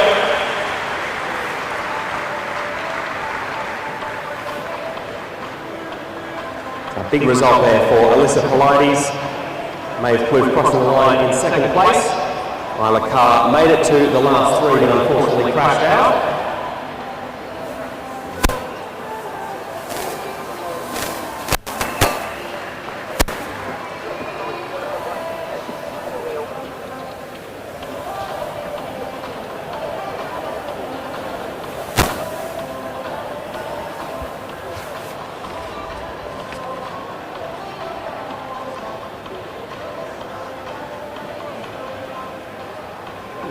More falls in back before they even started. I mean, there was the ones in. Thinking like when you're making it good, is you'll say the number of round, maybe just check when it comes up on the board to announce it, and that way, because sometimes they're talking out loud Without actually deciding. Yeah. So maybe That's fair. when I'll just keep my eye on the board then. your eye on the board's probably the easiest way in there.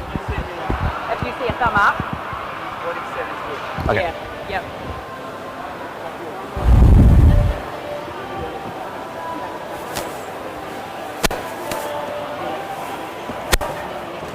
So our UCI Men's Elite Elimination Field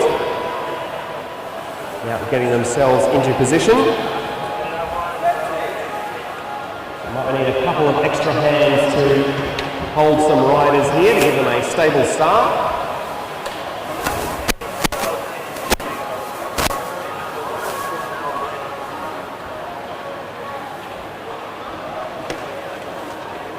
Okay, copy. We've got 2 riders that did not start.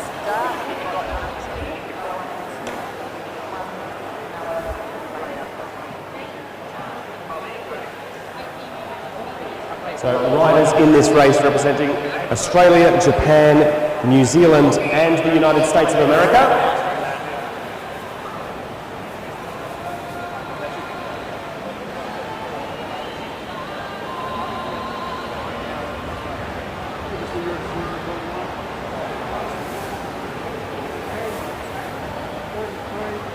So they're off to a cracking start already.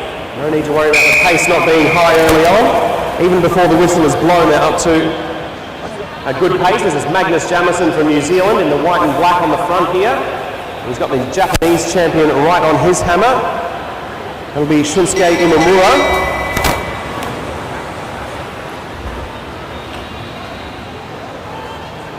Some body contact early on.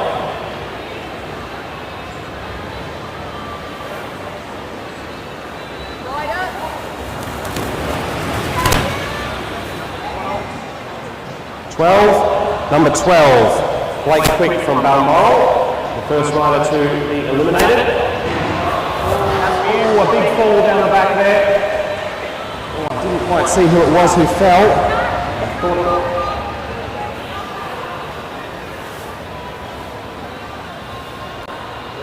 Our medical team will be on the So the yellow neutral flag has been extended while our fallen riders are seen to. That looks like that was, might have been Ollie Juravec there, the rider in the Victorian Institute of Sport kit who fell. So the yellow neutral flag still extended, so no eliminations while the yellow neutral flag is still in position.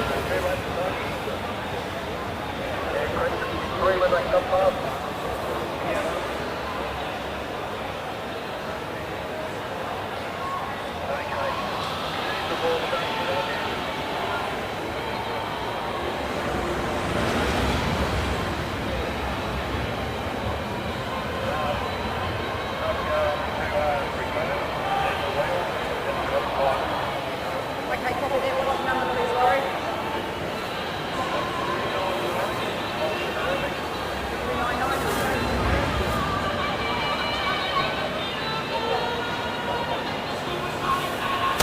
So Ollie Juravec, our fallen rider, choosing not to resume. So he will function as the rider eliminated there as the neutral flag has now been withdrawn. So racing back on now.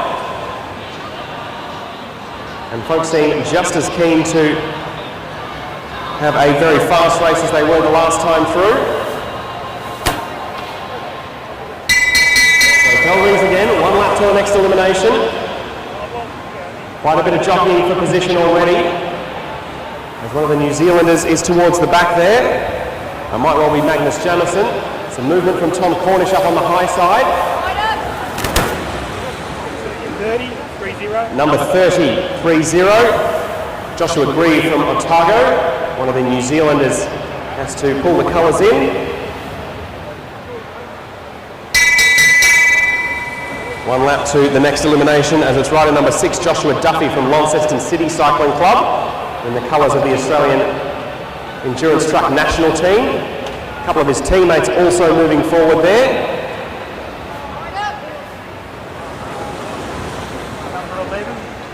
Number 11, James Moriarty from Balmoral Cycling Club, eliminated that time through. Had a good carnival so far as James Moriarty. Could be one to watch for the action later on tonight. So bell rings again, and the rider on the back in the blue of Case body wrap. You'll see the stars and stripes on his bike. That's the American champion in this discipline, Graham Frisley. Born in Montana, raised right here in Melbourne. 33, rider number 33, Jonas Shelverton from Hobart Wheelers, in the light blue sleeves of ARA Skip Capital eliminated. So Jonas Shelverton eliminated. The rider from Hobart now sits up. A little shake of the head in disappointment there from Jonas Shelverton.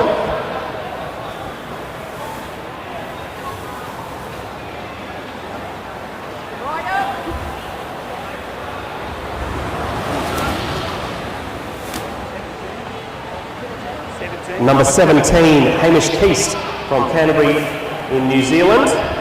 So the man from the South Island has to make way.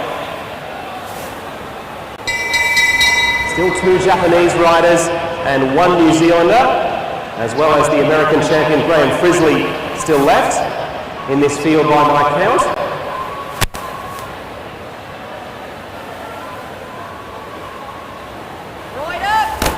A big sprint down the outside there from Jamison.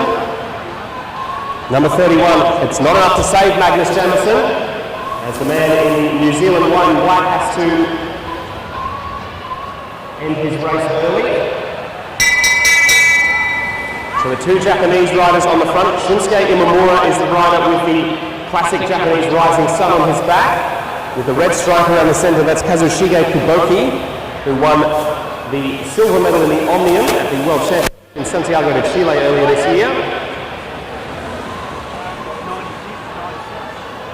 96, number 96, Will Holmes from Norwood, the newly crowned Elite Men's Omnium champion.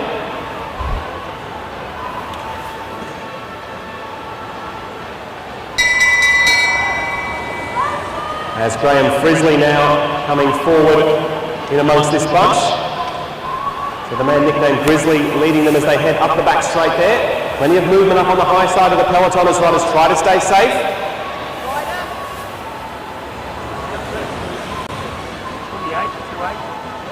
Number 28, Edward Marks from Canberra. Brother of our defending women's Austral Wheelrace champion Claudia.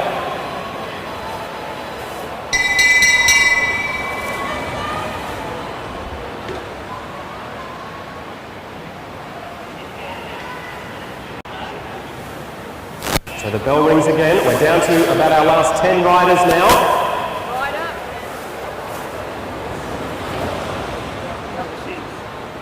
Number 6, Joshua Duffy from Launceston City Cycling Club. Also has to ease off the gas. So our 2 Japanese riders, Kazushige Kiboki and Shinsuke Imamura, still in good position. So Kiboki now on the front of the line, Imamura just on his wheel. He's on the inside of them in navy blue of the Victorian Institute of Sport, with the yellow band around the centre is Oscar Gallagher.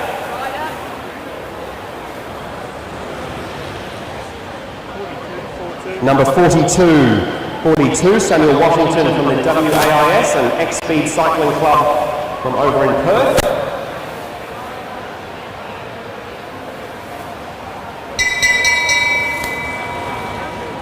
So starting to see riders moving in blocks now. 2 riders from the Australian track national team, 2 from Japan, 2 from Case Body Wrap, 1 rider from the Queensland Academy of Sport now moving up the outside, as well as the navy blue Oscar Gallagher.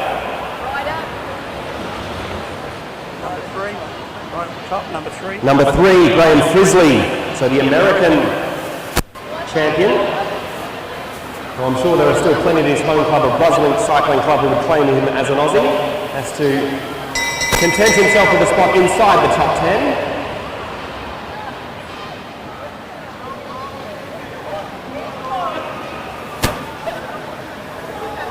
So the bell ringing now, down to our final 7. As Tom Cornish now trying to wind up a sprint at the top of the track to try and save himself. But number 9, Tom Cornish, has to lay off. He was the winner of the elimination race in the Omnium yesterday, Tom Cornish. Won't be repeating the race this time around.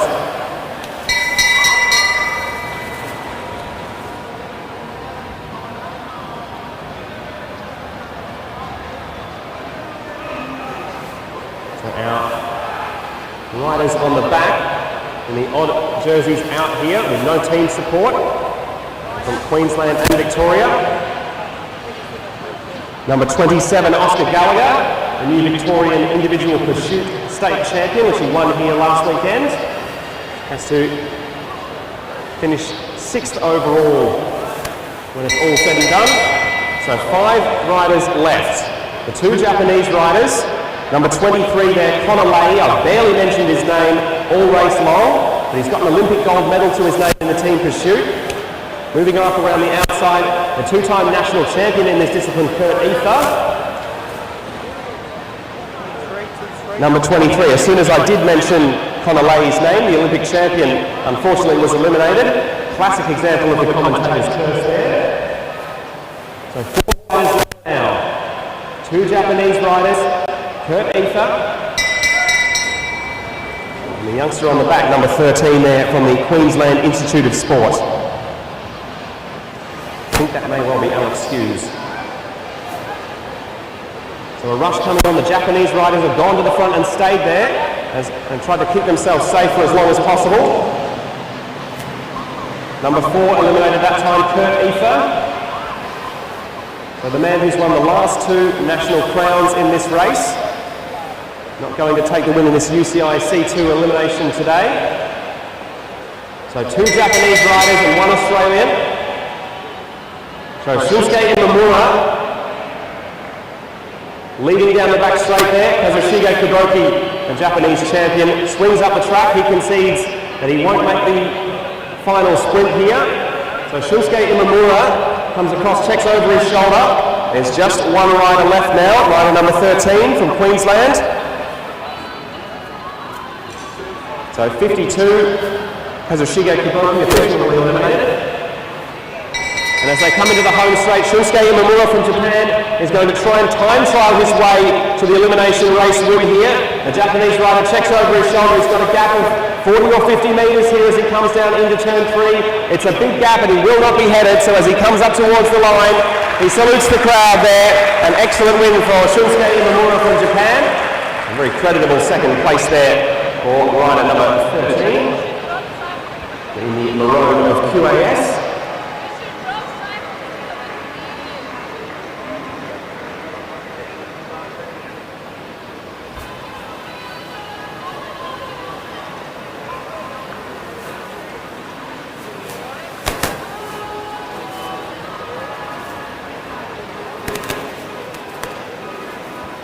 We're just waiting for official confirmation there. Shunsuke Imamura finishing first. Last year's Omnium champion for Australia, Liam Walsh, taking second place in the end.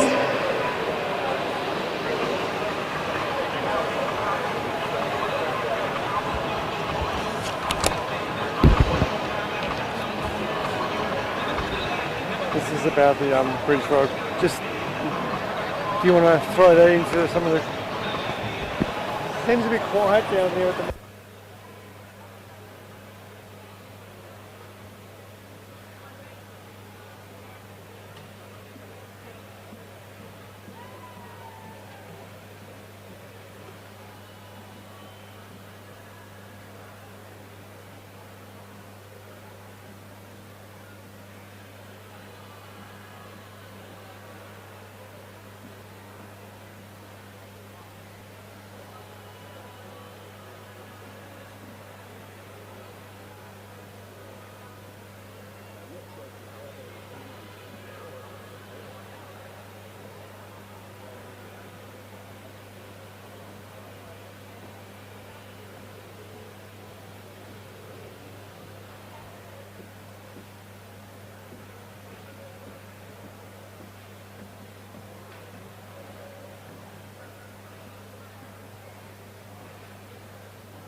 Sorry about the delay there, folks. Had to come in from the infield up to the normal commentary position. So we've now got a women's C-grade race. Riders out on track now.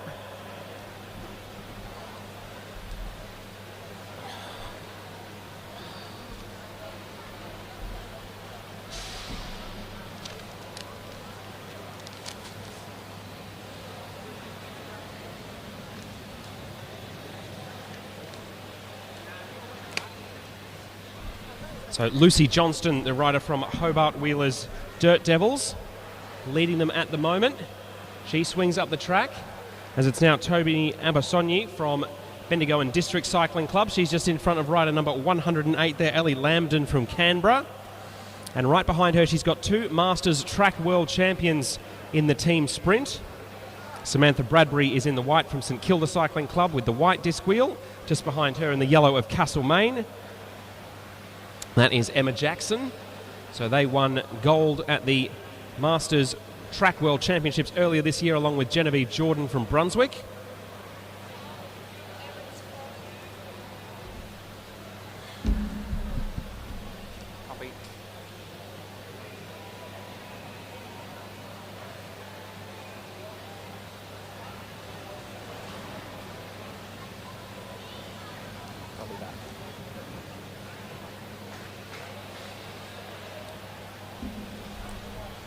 So word from the commissaires, a warning has been issued in the men's elimination race to rider number 52. That's an A4 warning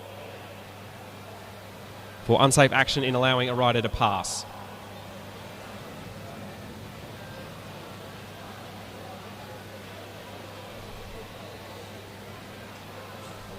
So halfway through our women's C-grade race. This is now the rider from Bathurst, Teresa Gallagher, in the bright blue shorts, coming through for a turn on the front. So who of our 6 riders will take home the crown in our women's C-grade progressive points race? Bit of switching around and looking at each other here, as the infield here at Disc is a hive of activity and plenty of folks now in the stands as well. So an attack fired up down the sideline there. That is Tony Abasonyi from Bendigo and District Cycling Club. Lucy Johnston, the Tasmanian, in the navy blue of the Tasmanian Institute of Sport, coming across to her. As they come through 2 laps to go, the Tasmanian trying a long solo attack, the sort of thing that won her the progressive points race earlier in the day. Tony Abasonyi not blown away out of the wheel though. She's in the slipstream there as they come up towards the bell. So Lucy Johnston, head bobbing, shoulders rocking side to side, really putting everything into this effort to try and crack, to try and break the rider from Bendigo here, Tony Abasonyi. So Johnston will lead them into turn 3. Abasonyi now trying to find one more effort to get by. She will not be able to get there.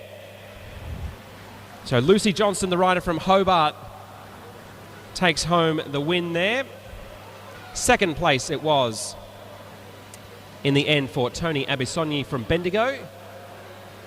And then the team sprint teammates, Samantha Bradbury and Emma Jackson, sprinting it out for 3rd and 4th place.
So our women's B-grade field now making their way onto the track. A 10-lap race for them as well as the whistle is blown.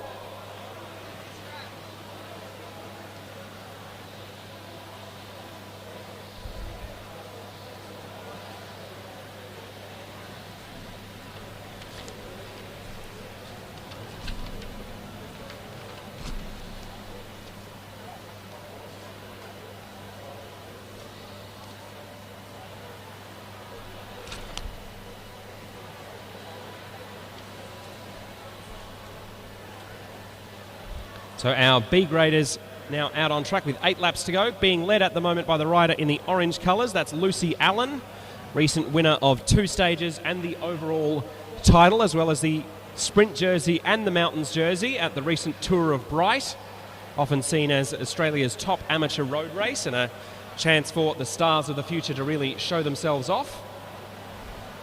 Lucy Reeve now rider number 120.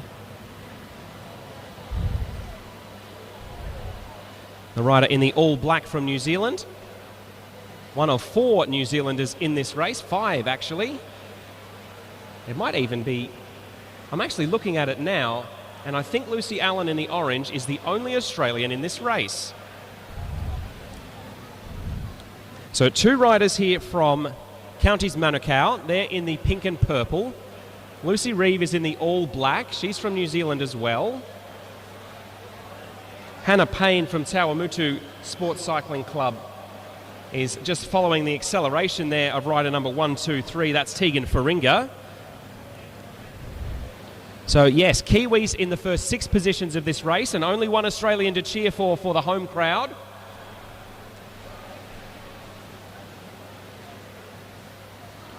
So Tegan Faringa now leading them through 4 laps to go. Hannah Payne in second wheel. And it is in the red jersey, that's Amelia Sykes.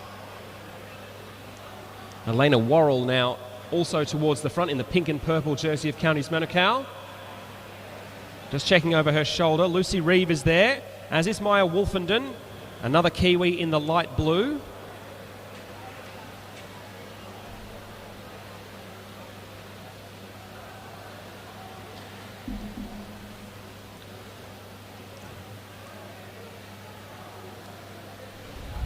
So 2 laps to go, and there's a bit of looking around here.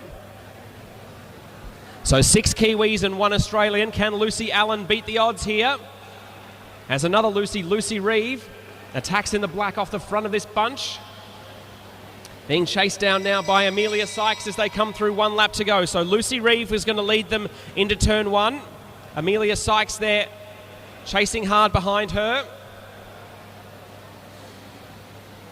But Lucy Reeve has really put the gas on here, so Lucy Reeve is going to come through and take the win here. Amelia Sykes in second, as it is Maya Wolfenden taking third. So 120, 121 and 122, finishing in that number order in our first 3 spots in our women's A and B grade combined scratch race.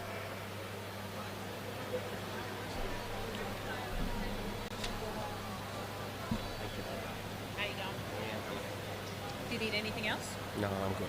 Thank you. You are obviously.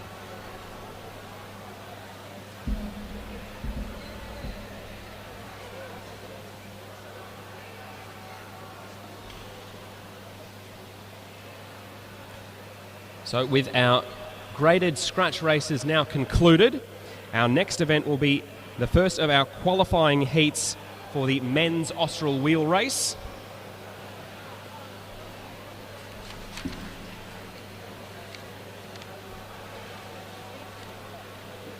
We will have 5 heats in total.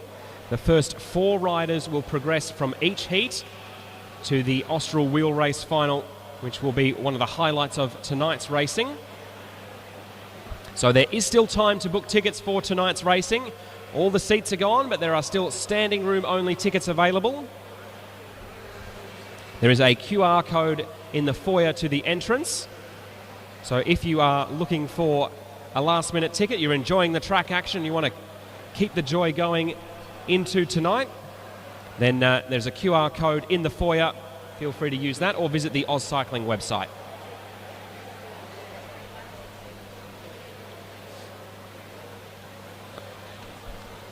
If you need a little something to sip on while you are here for tonight's racing action, Bridge Road Brewers have been crafting in Beechworth since 2005. Today they're brewing from their Melbourne home away from home in Brunswick East. So you can enjoy a Beechworth Pale Ale at the Austral Wheelrace this Saturday.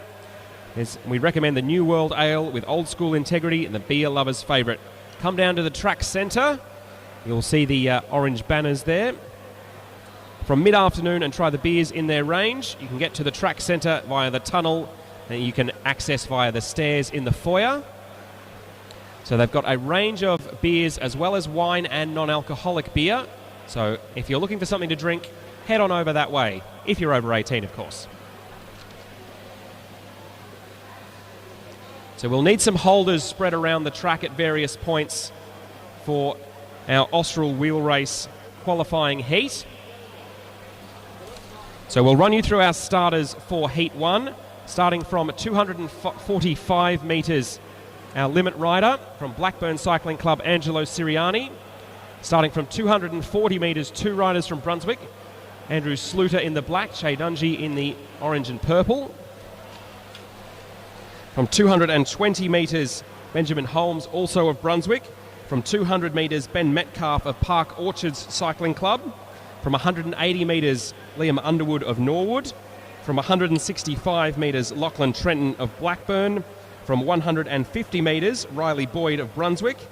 From 150 metres as well, Bryce Nichols of Castlemaine.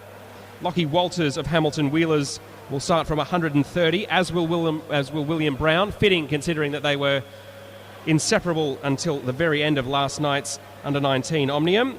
Luca Pyatt of South Coast Cycling Club and Edward Marks of Canberra will be starting from 110 metres. Lockie Stewart and Sam Hilditch will be starting off 90 metres, and we'll have 3 riders starting from 70 metres. Joshua Grieve from Otago, Oliver Keast of Canberra, and Rowan Hayden Smith of Balmoral is listed. I don't think he's starting. He crashed yesterday.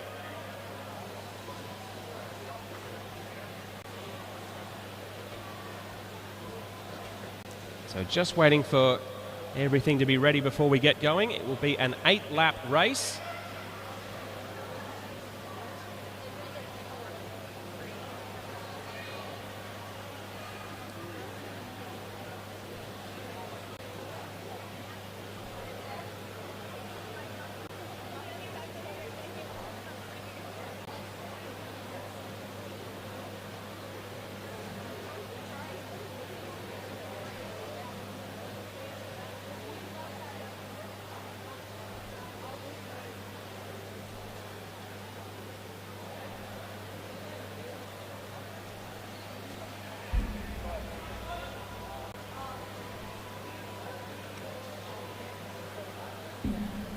Riders ready? Attention. No. Okay. Sorry, my mistake.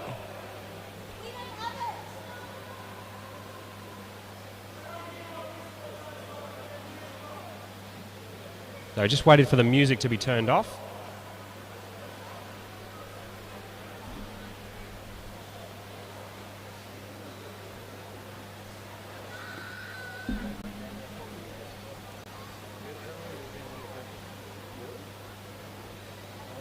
Riders ready? Attention. All right, they're off and going. It's an 8-lap handy case, the Austral. The top 4 qualifiers from this heat will go through to our final later tonight. So our limit riders coming down the back straight now. That's Che Dungy, Andrew Sluter and Angelo Siriani, as the main bunch are starting to form up behind. So it's a classic handicap race here with the limit riders trying to fend off those chasing from behind. So 4 riders at the front, 3 from Brunswick and 1 from Preston.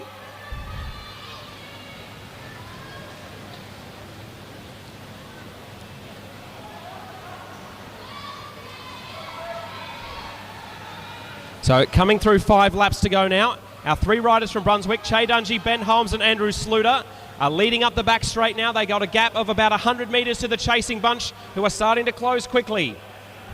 So 4 laps to go now, halfway through. Ben Holmes now, the rider forging ahead alone. He swings up the track, looking for more help there than he's getting from Che Dungy and Andrew Sluter. The bunch now starting to close quickly as Liam Underwood is there. Lockie Stewart moving forward with ominous ease, the rider in the Victorian Institute of Sport colours. Coming through 3 laps to go now. Ben Holmes now flicks the elbow. Angelo Siriani still in the mix here, as it looks like that's Lockie Stewart there in second wheel, along with one of the riders. Everything's quite bunched up now. Ordinarily, we'd be waiting until right at the end for our back markers to catch our front markers. But Lockie Stewart, looking over his shoulder here. Liam Underwood is there, as is one of the riders from Queensland. So moving up now. There's the bell, 1 lap to go. The top 4 riders will qualify. So Lockie Stewart there, one of the riders from the Queensland Institute of Sport. That's Lockie Walters, who's well positioned there, as is William Brown. Liam Underwood also holding on really well. So 4 riders progressing, all from the junior ranks.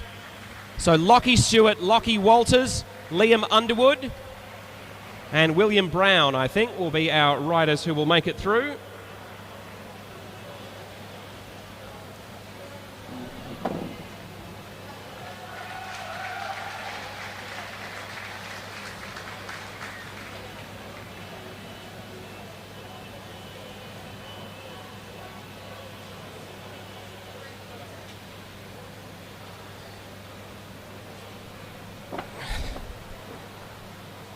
So our 4 qualifiers making it through: Lockie Stewart from 90 metres, Lockie Walters from 130, William Brown from 130, and Liam Underwood from 180 metres.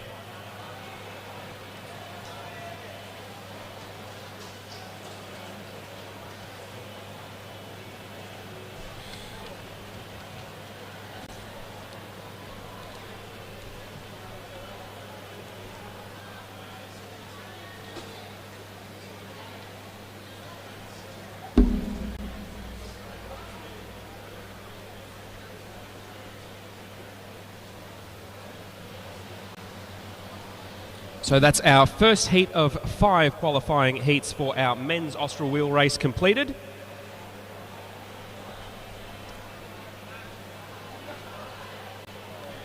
We'll now bring our riders on for our second qualifying heat for the 2025 Austral wheel race, the oldest continually running track race in the world.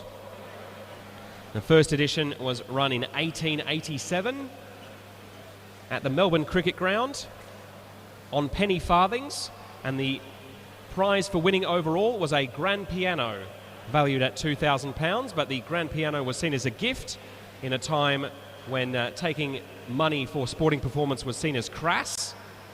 Things are a little bit different now. We've moved location north by a few kilometres.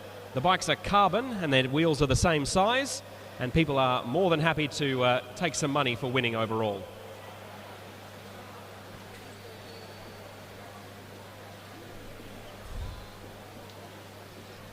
So in our second heat for the Austral wheel race qualifying, our limit marker will be Daryl Mayman from Shepparton, starting from 245 metres. Sam Murphy of Castlemaine going off 235. John North of Preston will be starting from 225 metres. Tom Williamson from Brunswick off 210. Emerson Julian, the Bendigo and District rider, going off 195 metres. Bradley Davis from Bundaberg, 175. Xavier Siriani from Preston, whose dad raced in the last heat, will be going from 155 metres. Alasdair Norris of Blackburn will be going from 135. Logan Taplin of Hawthorn will go from 125 metres. Joshua Clark from Bendigo and District and Daniel Grieve of Otago are both going to start from 110 metres. Jonas Shelverton of Hobart Wheelers and Ollie Girovic of Brunswick starting from 90 metres each. Corey Boddington from the University of Queensland starting from 80 metres. Magnus Jamison of Southland in New Zealand from 60 metres. Maxwell Lieberknecht from Port Adelaide starting from 50 metres. Shunsuke Imamura of Japan and Oscar Gallagher, your back markers, starting from 40 metres.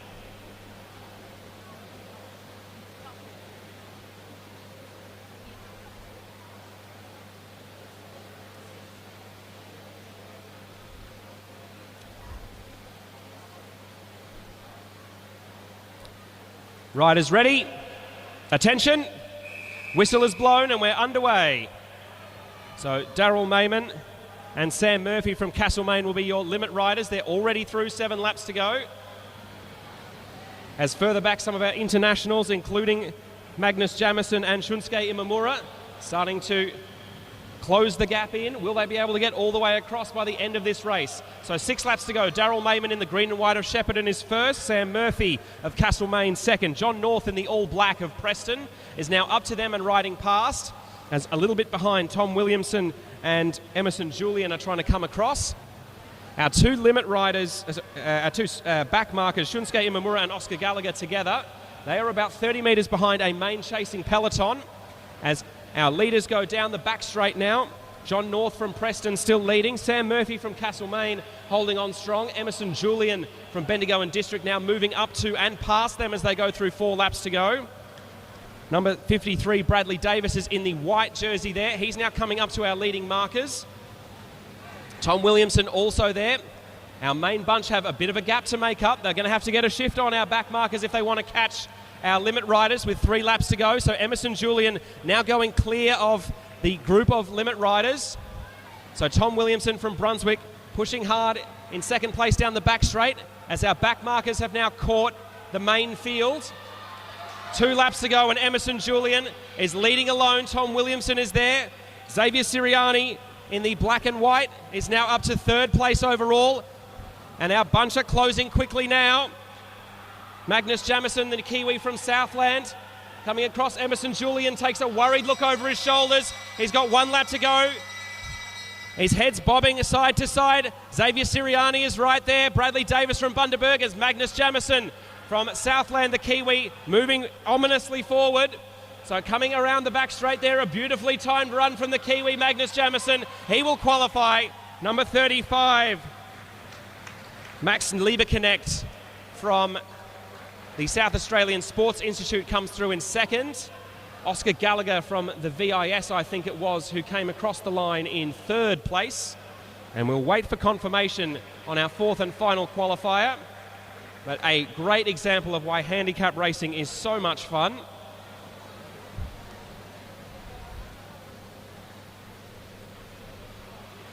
Letting everyday club riders and aspiring juniors race with the very best in the world.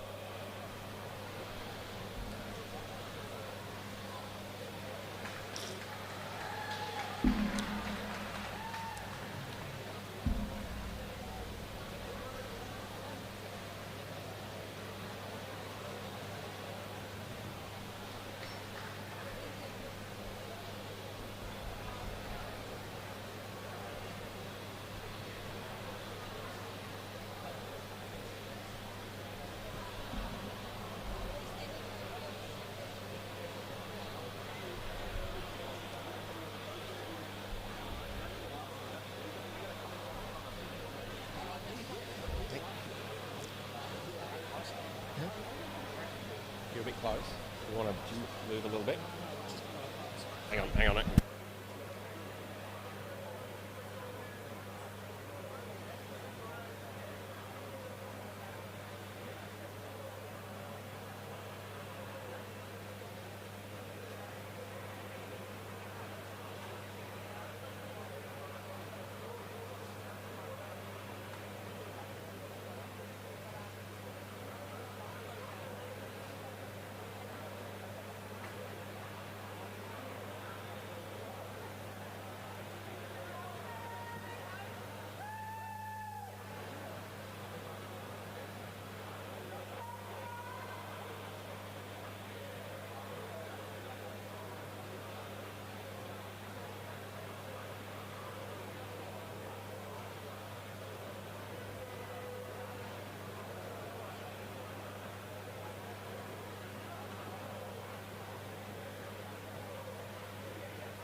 I gotta go.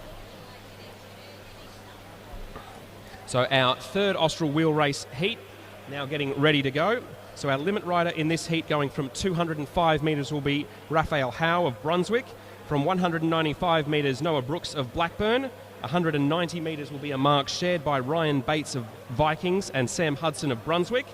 Angus Gullick of Hobart Wheelers is going off 180 metres. James Falaccio of Carnegie Caulfield will be starting from 170 metres. Ravi Hermkins from Central Coast will be going from 155 metres. Lawson Frantzman from Carnegie Caulfield will be going from 135 metres. Ruben Smith of Wangaratta will be starting from 120 metres, as will Zach Douglas Savage of Balmoral. Oliver Clark from Canterbury in New Zealand will be starting from 110 metres. Cooper Dunlop of Peel District in Western Australia starting from 90 metres. James Brisser from Port Adelaide will start from 75 metres. Jack Dola from X-Speed Australia in Western Australia will start from 60 metres.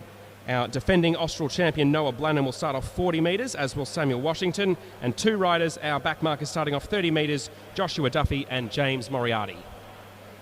Riders ready? Attention! So off and rolling now.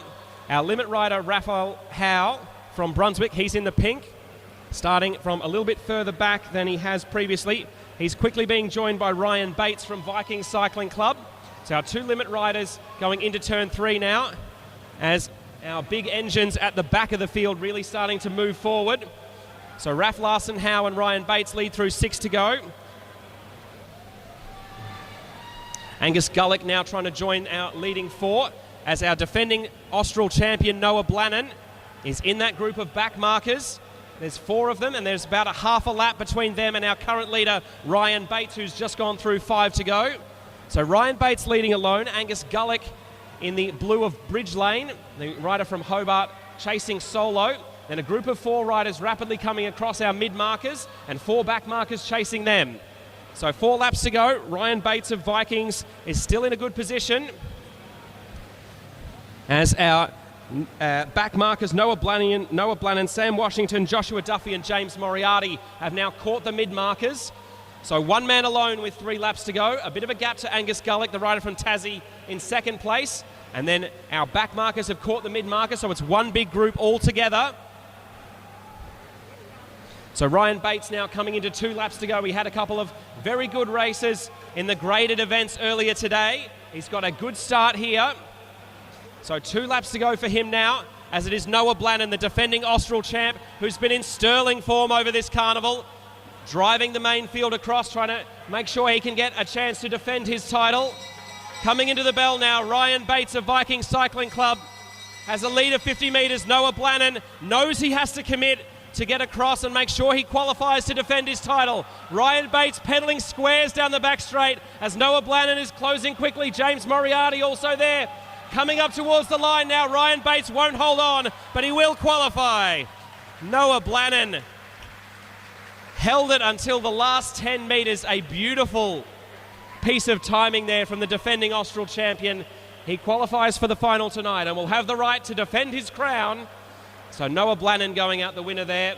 A valiant 2nd place from Ryan Bates, the rider from Vikings, who I could have sworn was going to make it all the way through and win the whole thing with a lap and a half to go. He finishes in 2nd place, 3rd for James Moriarty, and 4th for Sam Washington of X-Speed Australia.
So that is 3 heats of our men's Austral qualifying now completed. 2 more to go.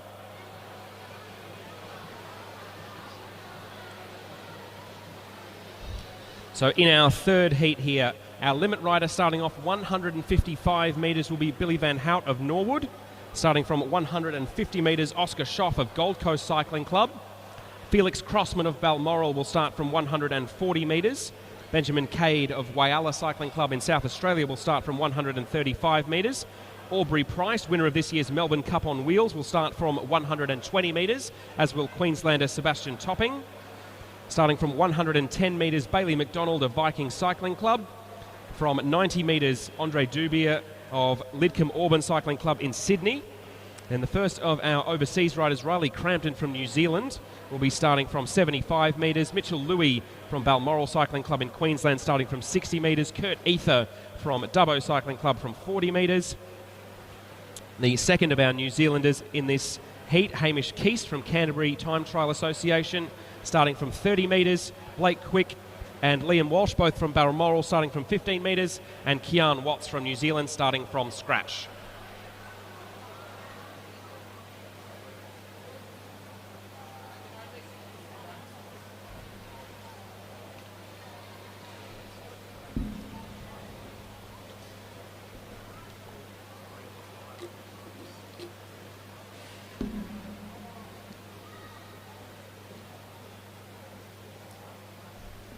So just waiting for the all clear.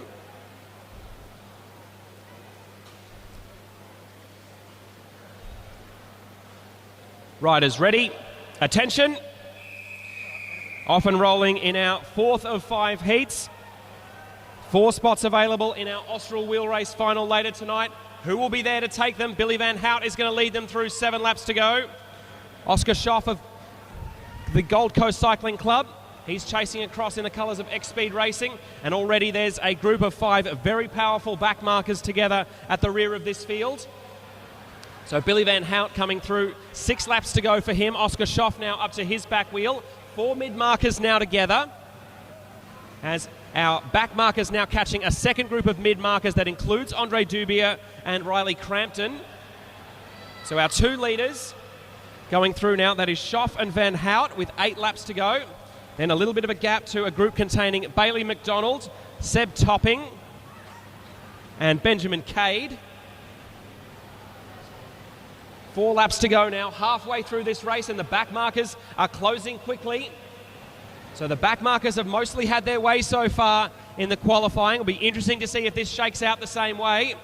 So Oscar Schoff and Billy Van Hout. Billy Van Hout stays at the bottom of the track there as Oscar Schoff swings up high. As our scratchman Kieran Watts, in the colours of the Israel Premier Tech development team, comes to the front and almost immediately swings up high on the track.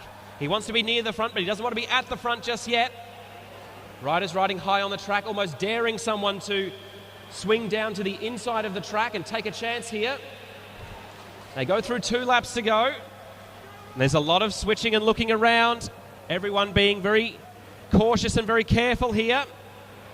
As a move now going towards the front, Kieran Watts, the New Zealander for the Israel Premier Tech development team, starting to move forward. Billy Van Hout, our limit rider, is also still in the mix as they come through 1 lap to go. So Kieran Watts, the New Zealander, leading them strongly down the back straight. Andre Dubier is there. Kurt Ether finally starting to come forward. One of the Queensland riders also looking good. That might well be Seb Topping coming up to the line. And it will be Kieran Watts who leads them through. So Kieran Watts, the New Zealander, I think he will be our first overseas rider to qualify for this year's men's Austral final.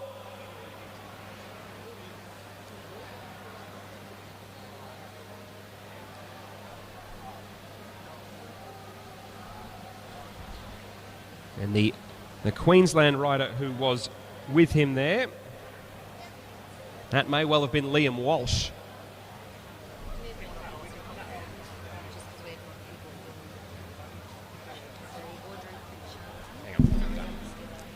So our result, our 4 qualifiers for tonight's Austral Wheelrace final. Kieran Watts, the New Zealander from Hamilton City Cycling Club.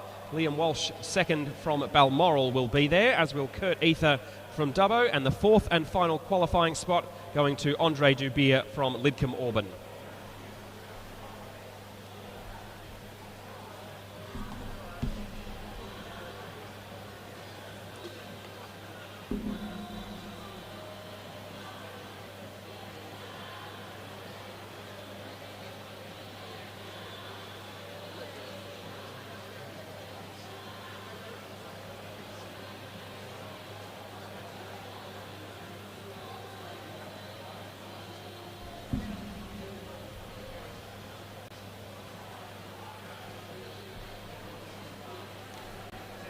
So 1 last qualifying heat for our men's Austral Wheelrace final.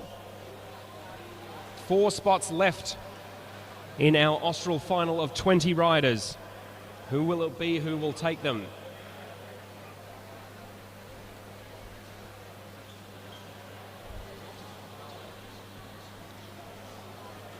So in this 5th and final Austral Wheelrace men's heat, we'll have 2 riders starting from 150 metres, both from Norwood Cycling Club, Ewan Grierson and Harrison Lace. 2 riders starting from 130 metres, Mitchell Stevens and Oliver Ward. Oh, there'll actually be 3. Max Woodruff from Launceston City will also be off 130 metres. 2 riders starting from 110 metres, Thomas Faringa from Counties Manukau in New Zealand, and Alec Guglielmucci of Norwood going off 110. Remy Dalton, also of Counties Manukau in Aotearoa, going off 90 metres. Alex Hughes from Gold Coast Cycling Club, who just announced last night he'll be joining the Team NSN development team for 2026. Tate Ryan, the former junior sprint world champion, going off 55 metres. Will Holmes, the new Omnium national champion from Norwood, will start from 35 metres. Kazushige Kuboki from Japan will start from 20 metres. 2 riders going off 15 metres. Samuel Gallagher from Blackburn and Tom Cornish from Southern Cross. And Graham Frisley, the US champion from Brunswick, will start off scratch.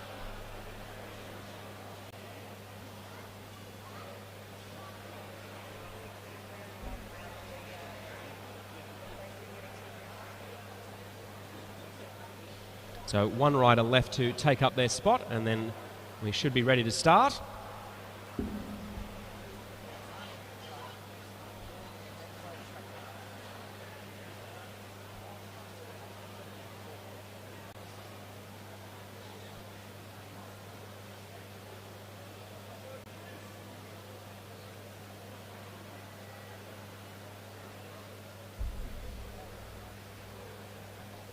Riders ready. Attention. Off and rolling now. So thus far the back markers have had it pretty much all their way. Will this be the time for our limit riders to come through and grab some good spots? So Harrison Lace of Norwood and Ewan Grierson, his clubmate, leading them through as they go now 6.5 laps to go. Mitchell Stevens and Oliver Ward also there, as is Max Woodruff of Launceston City Cycling Club. So 4 riders leading as they come through, 6 laps to go.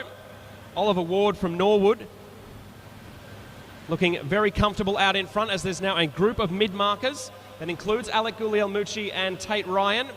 5 riders coming from the back, including Will Holmes and the Japanese rider Kazushige Kuboki. So the 2 South Australians, Ewan Grierson and Oliver Ward, looking strong at the front here. They're our 2 riders out front as they're coming up to 4 laps to go now. Our mid-marker group is probably 30 metres behind, as it's one of the Queensland riders coming through to apply some pressure there. That's Alex Hughes from Gold Coast Cycling Club. And our 5 back markers starting to close in on that mid-marker group. So Oliver Ward of Norwood, clear alone with 3 laps to go. He's snapped the elastic to Ewan Grierson, who started on the limit here. So Alex Hughes chasing down. Tate Ryan is there. Alec Guglielmucci also there, as well as the 2 riders from counties Manukau, Faringa and Dalton. So 2 laps to go now. So Oliver Ward still leading alone. Our back marker group has some work to do, even to catch the mid-marker group. They're 100 metres behind Oliver Ward here. I don't think they're going to get to Oliver Ward. It could be that our back markers miss out entirely here. Oliver Ward coming through, 1 lap to go as Tate Ryan firing up now. The junior sprint world champion has Alec Guglielmucci in his slipstream, and one of the riders from counties Manukau, that might well be Remy Dalton. So coming into the home straight, it looks like 3 South Australians will qualify from this heat. 3 South Australians qualifying from that heat, all from the South Australian Institute of Sport. Oliver Ward, Alec Guglielmucci and Tate Ryan.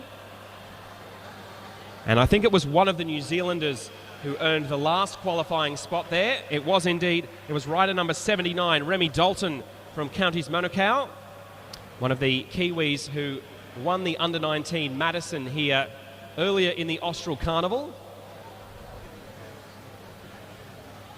So he will go through to our Austral Wheelrace final later today. We'll wait for official confirmation of the results there.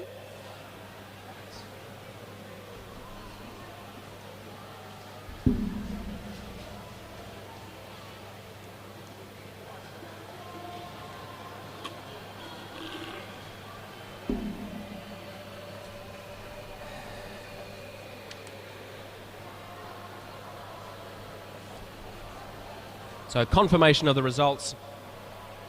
Our top 4 riders going through: Oliver Ward from Norwood, Tate Ryan from Port Adelaide Cycling Club, Alec Guglielmucci also of Norwood, and Remy Dalton from counties Manukau.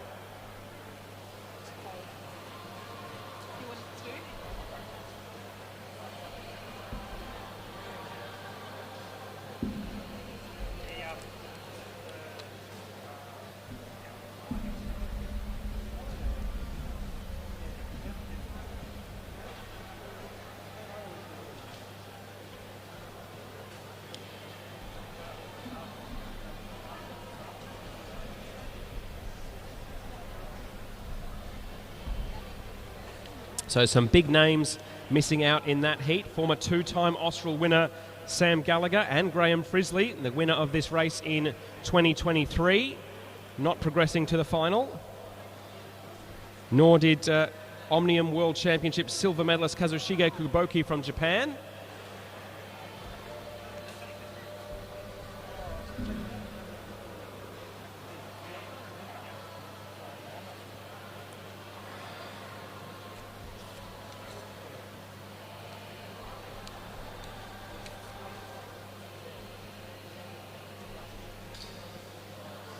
So we will now have the first of our qualifying heats for our women's Austral wheel race final. This will be a 6-lap race rather than the men's 8. So our limit rider starting at 175 metres from Bendigo and District Cycling Club is Tony Abisonyi. Teresa Gallagher from Bathurst will go off 170 metres. Lucy Johnston of Hobart Wheelers Dirt Devils will go off 150 metres. Lavinia Ward from Blackburn starting from 135 metres. Maddie Wasserback from Port Adelaide starting from a handicap of 115 metres. 2 riders starting from 100 metres, Ella Liang and Grace Hunter. 2 riders, two riders also starting from 80 metres, April Patty and Nina Worrell. 2 starting from 65 metres, Kira Will and Bella Potts. 2 riders starting from 50 metres, Ava Schmidtke and Lilia Tartarinov. And our backmarker starting from 40 metres is Mizuki Ikeda.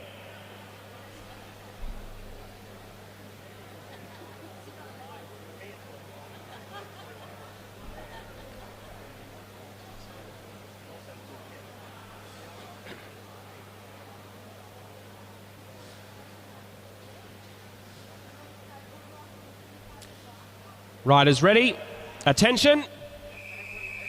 Off and rolling now. A 6-lap race for our women's Austral qualification. So it will be Tony Abisonyi from Bendigo and Teresa Gallagher from Bathurst at the front. They're being chased down by Lucy Johnson to create a front marking group of 3, as behind 5 very powerful riders have formed a back group. Kira Will, Bella Potts, Ava Schmidtke, Lilia Tartarinov and the Japanese rider Mizuki Ikeda. So 3 limit riders out alone at the moment. They're quickly being chased down by Ella Liang and Maddie Wasserback. A little bit of a gap further back to Grace Hunter, and then our back marking group now is 6 riders, including Lilia Tartarinov and the Japanese rider Mizuki Ikeda. So 3 laps to go now, as Maddie Wasserback, the rider from the South Australian Sports Institute and under-19 gravel national champion, puts Ella Liang on the front to do some chasing. Mizuki Ikeda improving her position rapidly here. So the Japanese rider really wants to be part of this Austral wheel race final, and she's moving forward to try and make it happen. She's got Kira Will on her wheel, the rider in the blue sleeves of the New South Wales Institute of Sport, as Maddie Wasserback continues to lead alone here.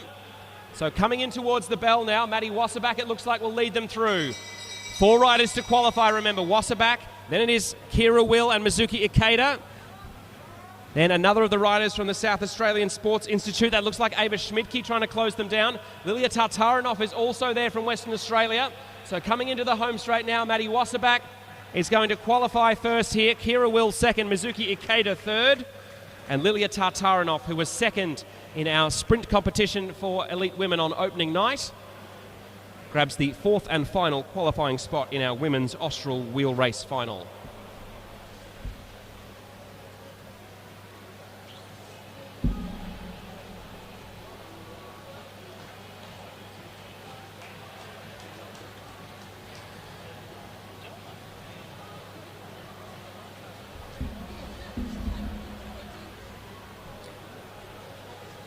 So we will have a break shortly after our Austral wheel race qualifiers have been completed. And if you have some time, why not check out the Oz Cycling Victoria History Archive inside the main office, and is open for viewing today, displaying and recording the last 140 years of cycle racing in the state of Victoria. See items from as old as 1884, race programs from 1892, a photo of the Austral finish from 1899, a pair of wooden rims which preceded the alloy rims and eventually carbon fibre, a silk handkerchief received from Sir Hubert Opperman, and honour rolls for the Melbourne to Warrnambool, the Austral Wheelrace and the Sun Tour. There's plenty of things to learn and some wonderful vintage bicycles there as well. And as someone who can't resist a vintage bicycle, it's very much up my alley. So if you have some spare time tonight, head to the foyer where the Cycling Victoria History Archive have a display there for your enjoyment.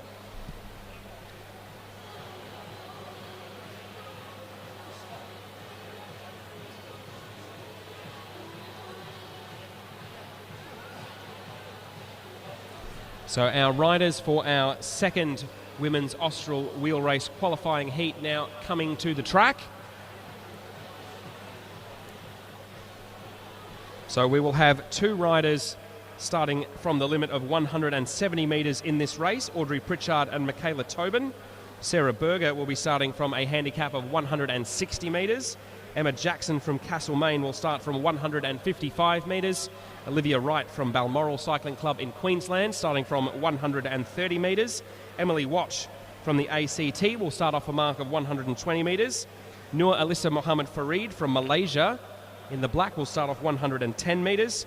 Two riders starting off 90 metres, Maya Dillon from Track Cycling WA and Leonie van der Berg from Norwood in South Australia. Two riders also starting off 70 metres, Elena Worrell from Counties Manukau in New Zealand and Amelie Sanders from Gold Coast Cycling Club. Odette Lynch from Norwood will start off 50 metres, and two back markers for this race, both starting off 45 metres, Lucy Reeve from Canterbury Track on New Zealand's South Island and Brianna Hargrave of Norwood.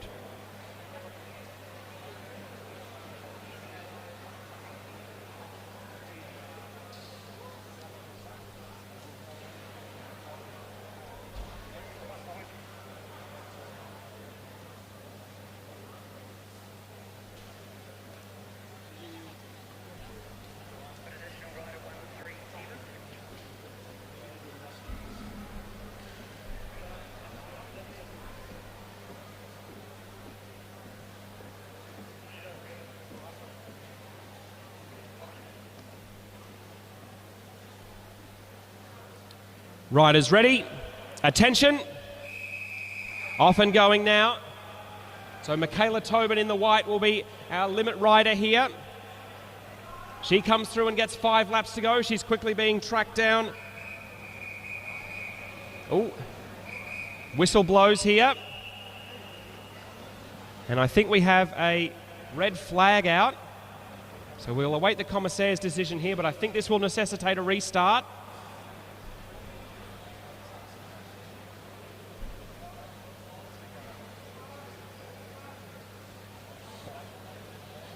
So riders will now head back to their marks.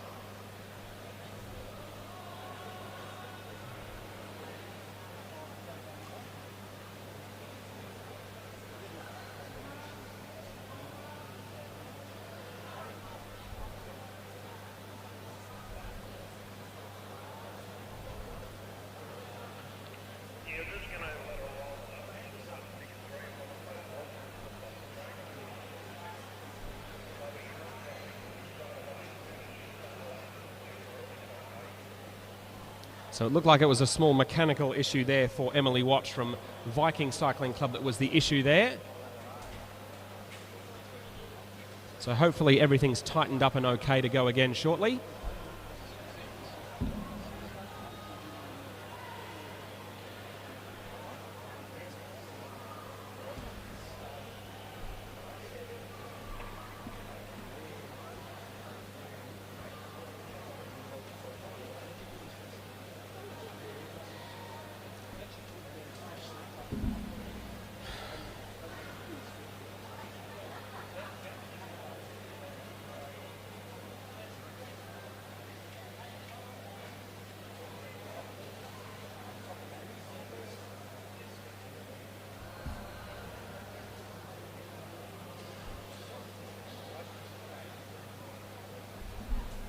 So nearly ready to restart.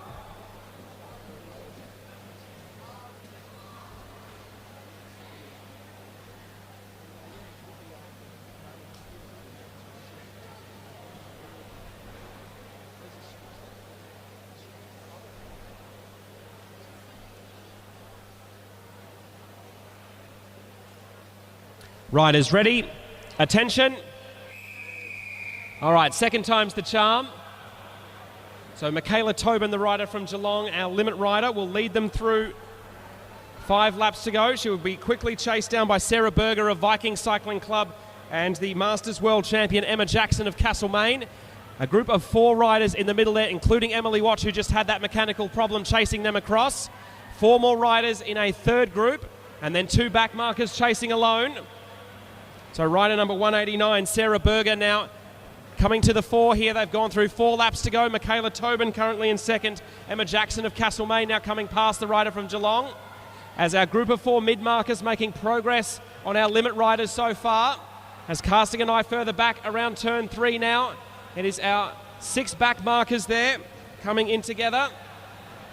As Lucy Reeve from Canterbury Track just trying to hang on to the back end of that tail. So our front marker group and our rear marker group have formed 2 separate bunches here. Probably about 40 metres between them as they come into 2 laps to go.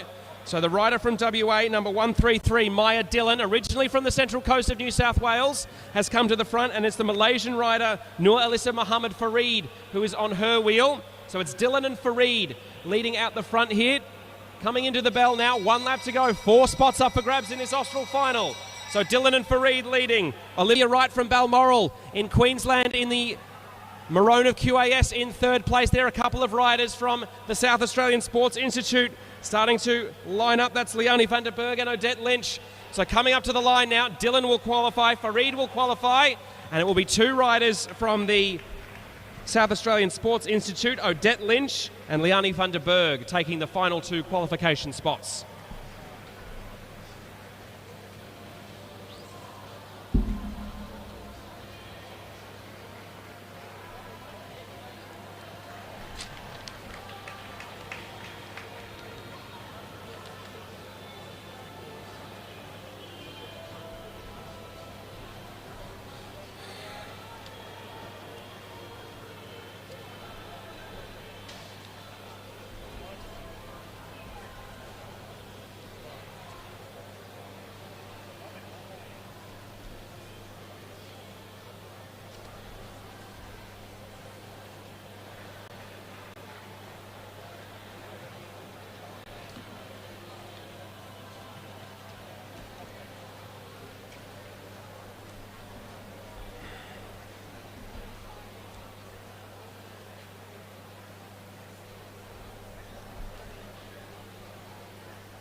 So the stands now filling with track cycling fans in both the front and back straights. Quite a few folks enjoying the wares of the Volks coffee van as well as the Bridge Road Brewers bar in the centre of the track. Just a reminder that the Bridge Road Brewers bar will stop serving at 8 p.m.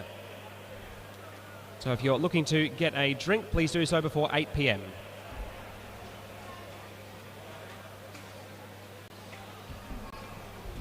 So our 3rd heat of 4 for qualifying for the Women's Austral Wheelrace final. Our limit rider starting from 130 metres, the para-world champion Erin Roll from Geelong. From 125 metres, April Catt of Norwood. From 110 metres, Lucy Allen of Illawarra. From 100 metres, Ruby McLean of Bendigo and District Cycling Club. From 95 metres, the Malaysian Nurul Issa Izzati Muhammad Azri.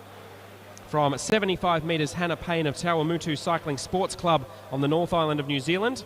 Alyssa Polides, the new Australian Omnium champion, starting from 60 metres, as will Anna Dubia, the World Junior Points Race champion. 2 riders starting from 40 metres, Felicity Wilsey-Haffenden and Jacqueline Mengler-Moore. 2 riders starting from 30 metres, Sophie Edwards from Adelaide University and Lauren Perry from 30 metres. And Tsuyaka Uchino starting from 15 metres is your back marker.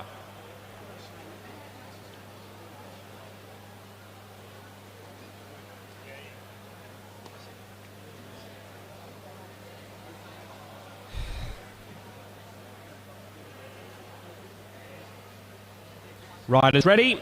Attention. So off and rolling here in our third of 4 heats for qualification for the Women's Austral Wheelrace Final for 2025. So April Cat of Norwood will be the first rider through. No. Issue here, an issue here. The whistle is blown again. The red flag is extended, so we'll have a restart.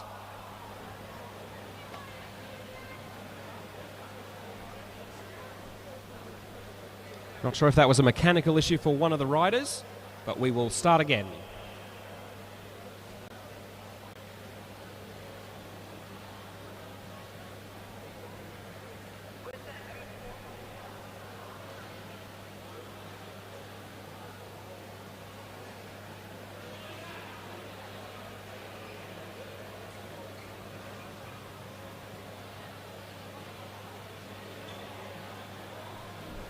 So a bit of a mishap there from one of our supporting pushers, taking a bit of a tumble as well as one of the riders. So that was the reason for the red flag and restart.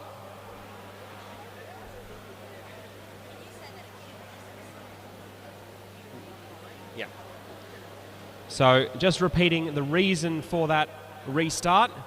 One of our helpful pushers, unfortunately, was a bit too enthusiastic and fell over, as brought their rider down with them. So we are going to repeat the start.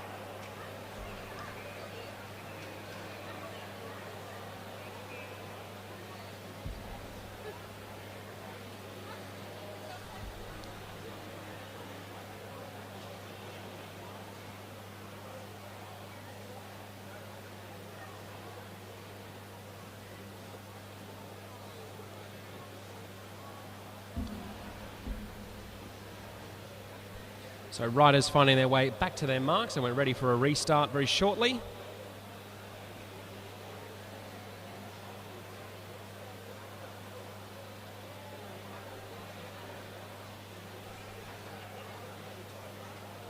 Riders ready. Attention. So off and going here. All the riders going and all the pushers safely out of the way. So April Cat of Norwood, it will be who will swing up the track here as Lucy Allen from Illawarra in the orange comes through. Ruby McLean also there, as is the Malaysian rider Muhammad Asri. So a leading group of 4, 3 chasers and then 3 back markers behind them, including Tsuyaka Uchino, our scratch rider. So coming through 4 laps to go, a leading group of 4. Ruby McLean is the rider in blue and white from Victoria. Asri is the rider from Malaysia in the black. Lucy Allen in the orange, and April Cat from the South Australian Sports Institute in the red. Our main group of 6 riders chasing hard from behind. The gap is 50 metres as they come through halfway. 3 laps to go, as it's now Lauren Perry, number 115 in the Navy of the Tasmanian Institute of Sport, driving them across. Tsuyaka Uchino, who started from scratch, is now at the front of our back marker group. And they're looking strong. They're looking like it will be a good chance for our back markers to catch our limit riders here. But Lucy Allen and April Cat will have other ideas in that front group. So the join is made by the new Australian Omnium champion, Alyssa Pilates in the navy blue. Pilates not wasting any time, going straight around the outside of our front marker group, coming into the belt. Pilates has the bit between her teeth here. Rider number 126. Right on her wheel, that's Anna Dubir, the points race junior world champion. Lauren Perry also there in third wheel. Tsuyaka Uchino currently in 4th. Maud Asri, the Malaysian rider, may well miss out. They come up towards the line. Ooh, a late run there from Nurul Izzati Muhammad Asri. She may well have pipped Tsuyaka Uchino on the line there. So definitely qualifying will be Alyssa Pilates of the Victorian Institute of Sport. Anna Dubir from the New South Wales Institute of Sport, and Lauren Perry from the Tasmanian Institute of Sport. That one was one for the back markers. And the 4th place there did indeed go to Nurul Izzati Muhammad Asri. So the scratch marker, Tsuyaka Uchino, did all the work to get that back group across. A couple of big turns on the front from the Japanese champion, and then could not quite finish it off.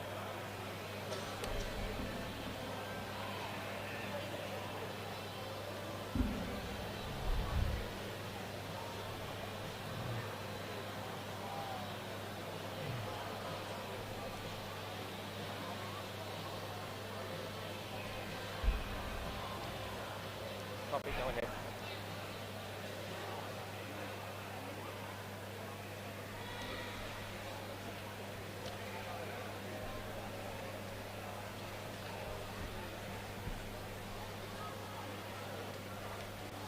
So that is the men's D grade, C grade, and A and B grade graded races, correct?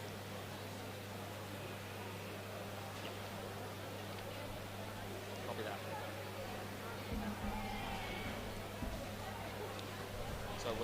So just confirming, we're now taking the break after the junior men's Austral final.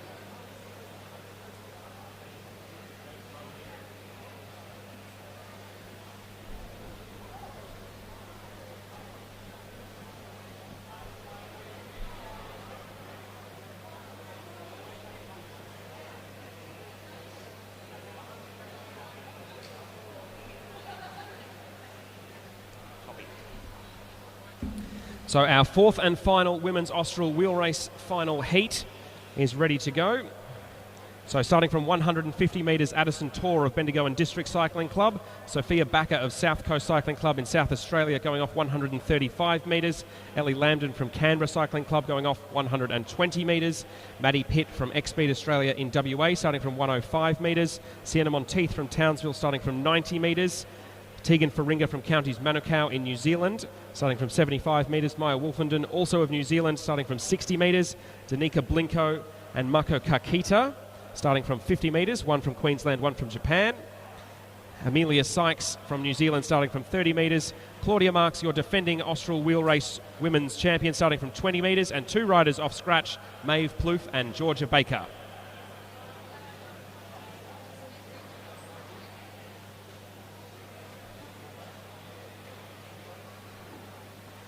Riders ready. Attention. So some real class in this field. Your defending Austral wheel race champion Claudia Marks starting third from the back here as our leading rider coming into the home straight now. This is Sophia Backer from South Coast Cycling Club in South Australia. She's got the Canberran Ellie Lambden chasing her down. Maddie Pitt from WA also in there. As the Austral champion defending from last year, Claudia Marks is already moving up, as are Maeve Plouffe and Georgia Baker. Some real firepower in this back marking group here, but Sophia Backer has the entire length of the home straight with 4 laps to go. Two riders chasing her are Maddie Pitt and Sienna Monteith, two riders who have started in the junior ranks here this weekend. Our main group now catching the mid-markers, so the back markers look like they may well have their day. Sophia Backer checks over her shoulder. Her gap's about 20 metres shorter than it was last time around, as Claudia Marks, the defending Austral wheel race champion, is making ominous progress. So Sophia Backer checks over her shoulder. She's about to be caught. Sienna Monteith, the rider from Queensland Academy of Sport, now leading them through. Maddie Pitt from WA in second wheel. Then it is Claudia Marks. Georgia Baker and Maeve Plouffe, our scratch markers, are also there as well. Let's not forget about Maho Kakita, the Japanese rider in white with the red sun on her back. So as they come in towards the bell now, Claudia Marks wants to be in the finals to try and defend her Austral wheel race title. So the Canberran rider right at the front there. Georgia Baker, our scratch rider, is there with Maeve Plouffe as well as Maho Kakita from Japan. So coming into turn 3 on the final lap now, Claudia Marks holding strong. She will come up towards the line. The defending champion will make the final.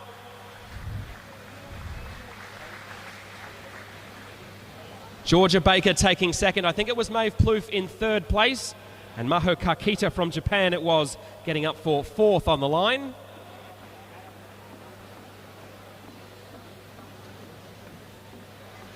So 4 of our back 5 markers in that last women's Austral wheel race heat, taking the qualifying spots for the final later tonight.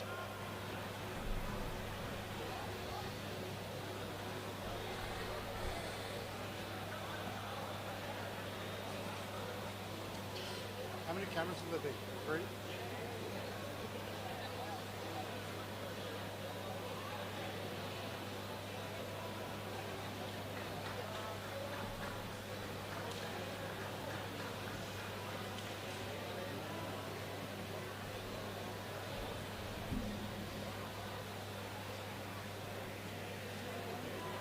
So as our women's qualifiers make their way off the track, we will soon have our junior women's Austral wheel race final and our junior men's Austral Wheelrace final. Qualification for the men's was held earlier today. The junior women all progressing straight through to the final.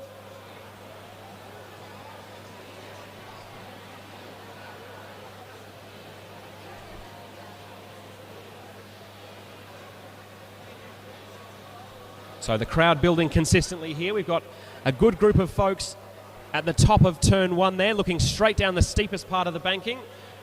The stands in the back straight are filling well, and there's not much room at all left in the stands on the front straight.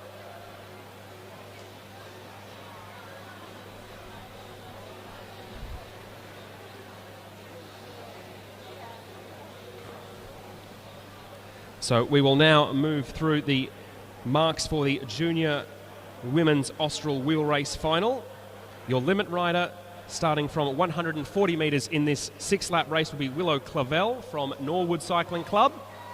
Starting from 100 metres from Carnegie Caulfield here in Melbourne is Chavi Tunksale, Maddie Douglas Savage from Balmoral in Queensland, and Evelyn Power from Viking Cycling Club in Canberra, both starting from 80 metres.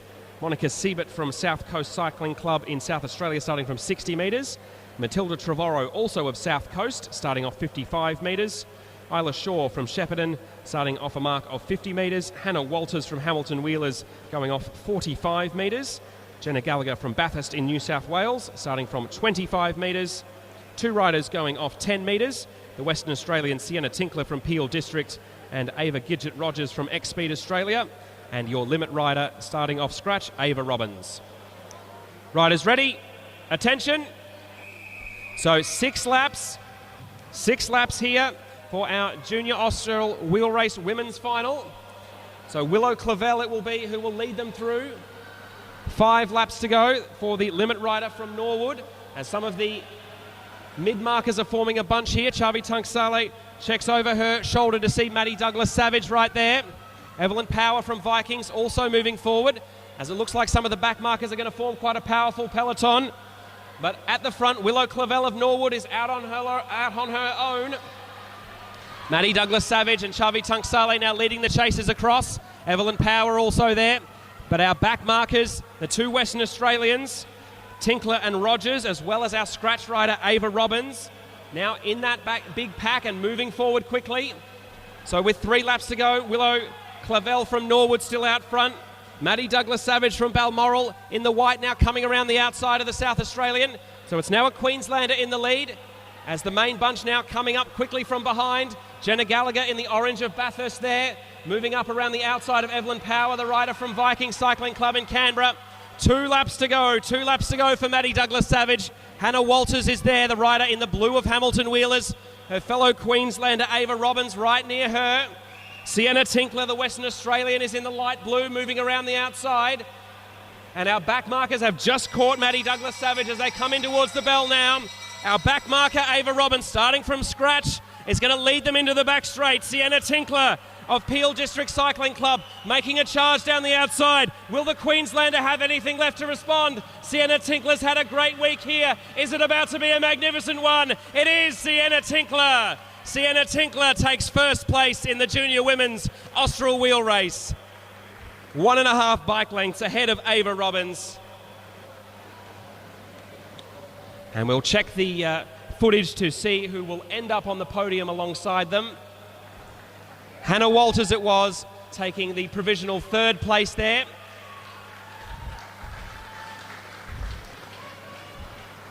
A big salute for the cameras there for the West Australian Sienna Tinkler. Ava Robbins from Balmoral taking 2nd place. Hannah Walters from Hamilton Wheelers taking 3rd in the end. Isla Shaw from Shepparton 4th. Monica Siebert from South Coast 5th. Ava Gidget-Rogers from X-Speed in Perth in 6th. Jenna Gallagher from Bathurst in 7th. Matilda Trevorrow in 8th. Evelyn Power 9th. Maddie Douglas Savage, our early attacker, in 10th. Chavi Tunksale in 11th. And Willow Clavel rounding out the field in 12th. One more big hand for our women's junior Austral competitors.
So our men's junior Austral wheel race finalists now coming to the track.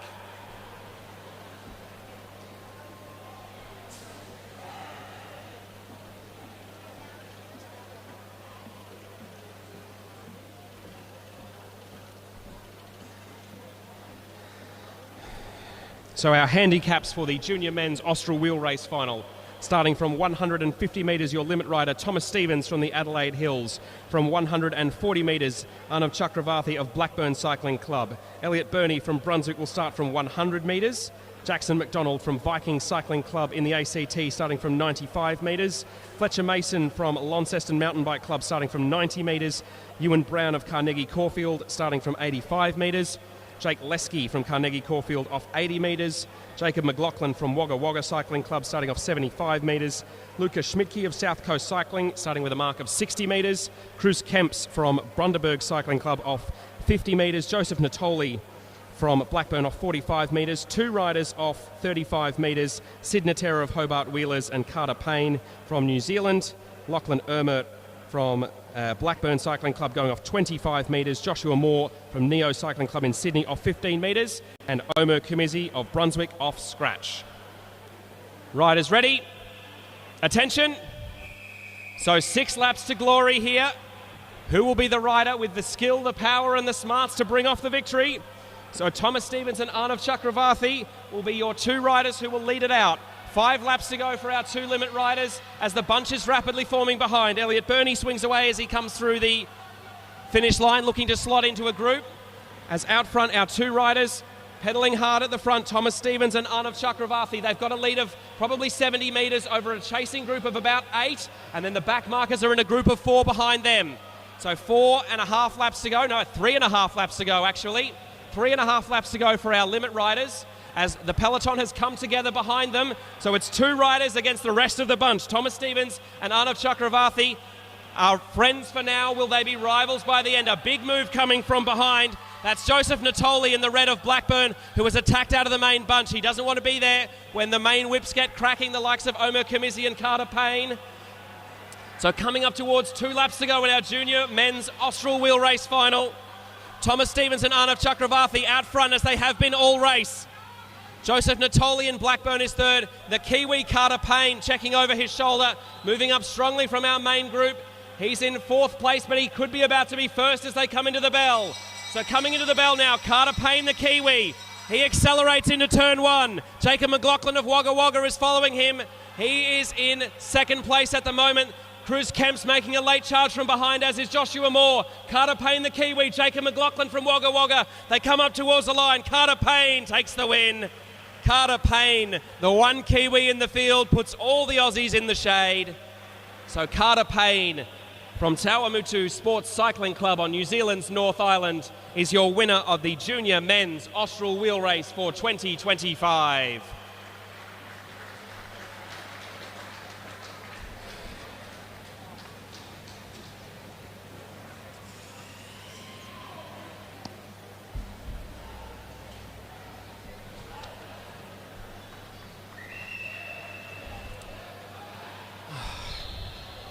So your top 4 riders, Carter Payne taking the victory from a 35-metre handicap. Jacob McLaughlin of Wagga Wagga second from 75 metres. Joshua Moore from Neo Cycling Club in Sydney, third off 15 metres. Cruz Kemps from Bundaberg, fourth off 50 metres. Sid Natera from Hobart Wheelers finishing 5th. Our scratch rider Omer Kimizi in 6th place. Jackson McDonald from Viking Cycling Club in Canberra taking 7th overall.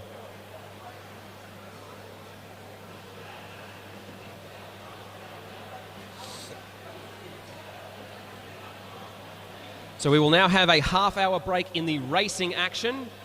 We will shortly have a series of presentations from the racing earlier in the day.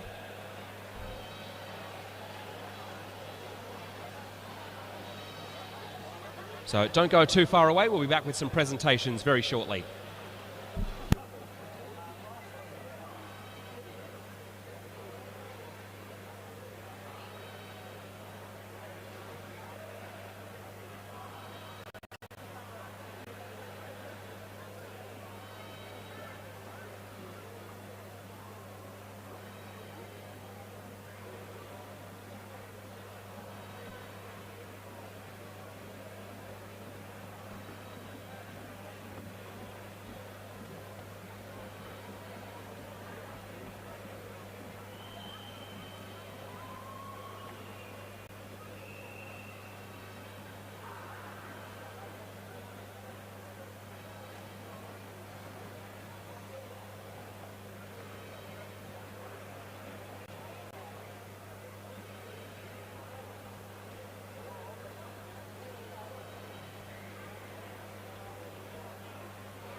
So that will conclude our YouTube feed from the day session here at the 128th Austral Wheelrace. If you're in Australia and looking to follow the action, head over to live streaming on SBS On Demand, which will be brought to you by Scott McGrory, former Olympic gold medalist. If you are outside of Australia, stay tuned to the Oz Cycling YouTube channel, where we will have coverage with myself, Tom McQuillan, throughout the night.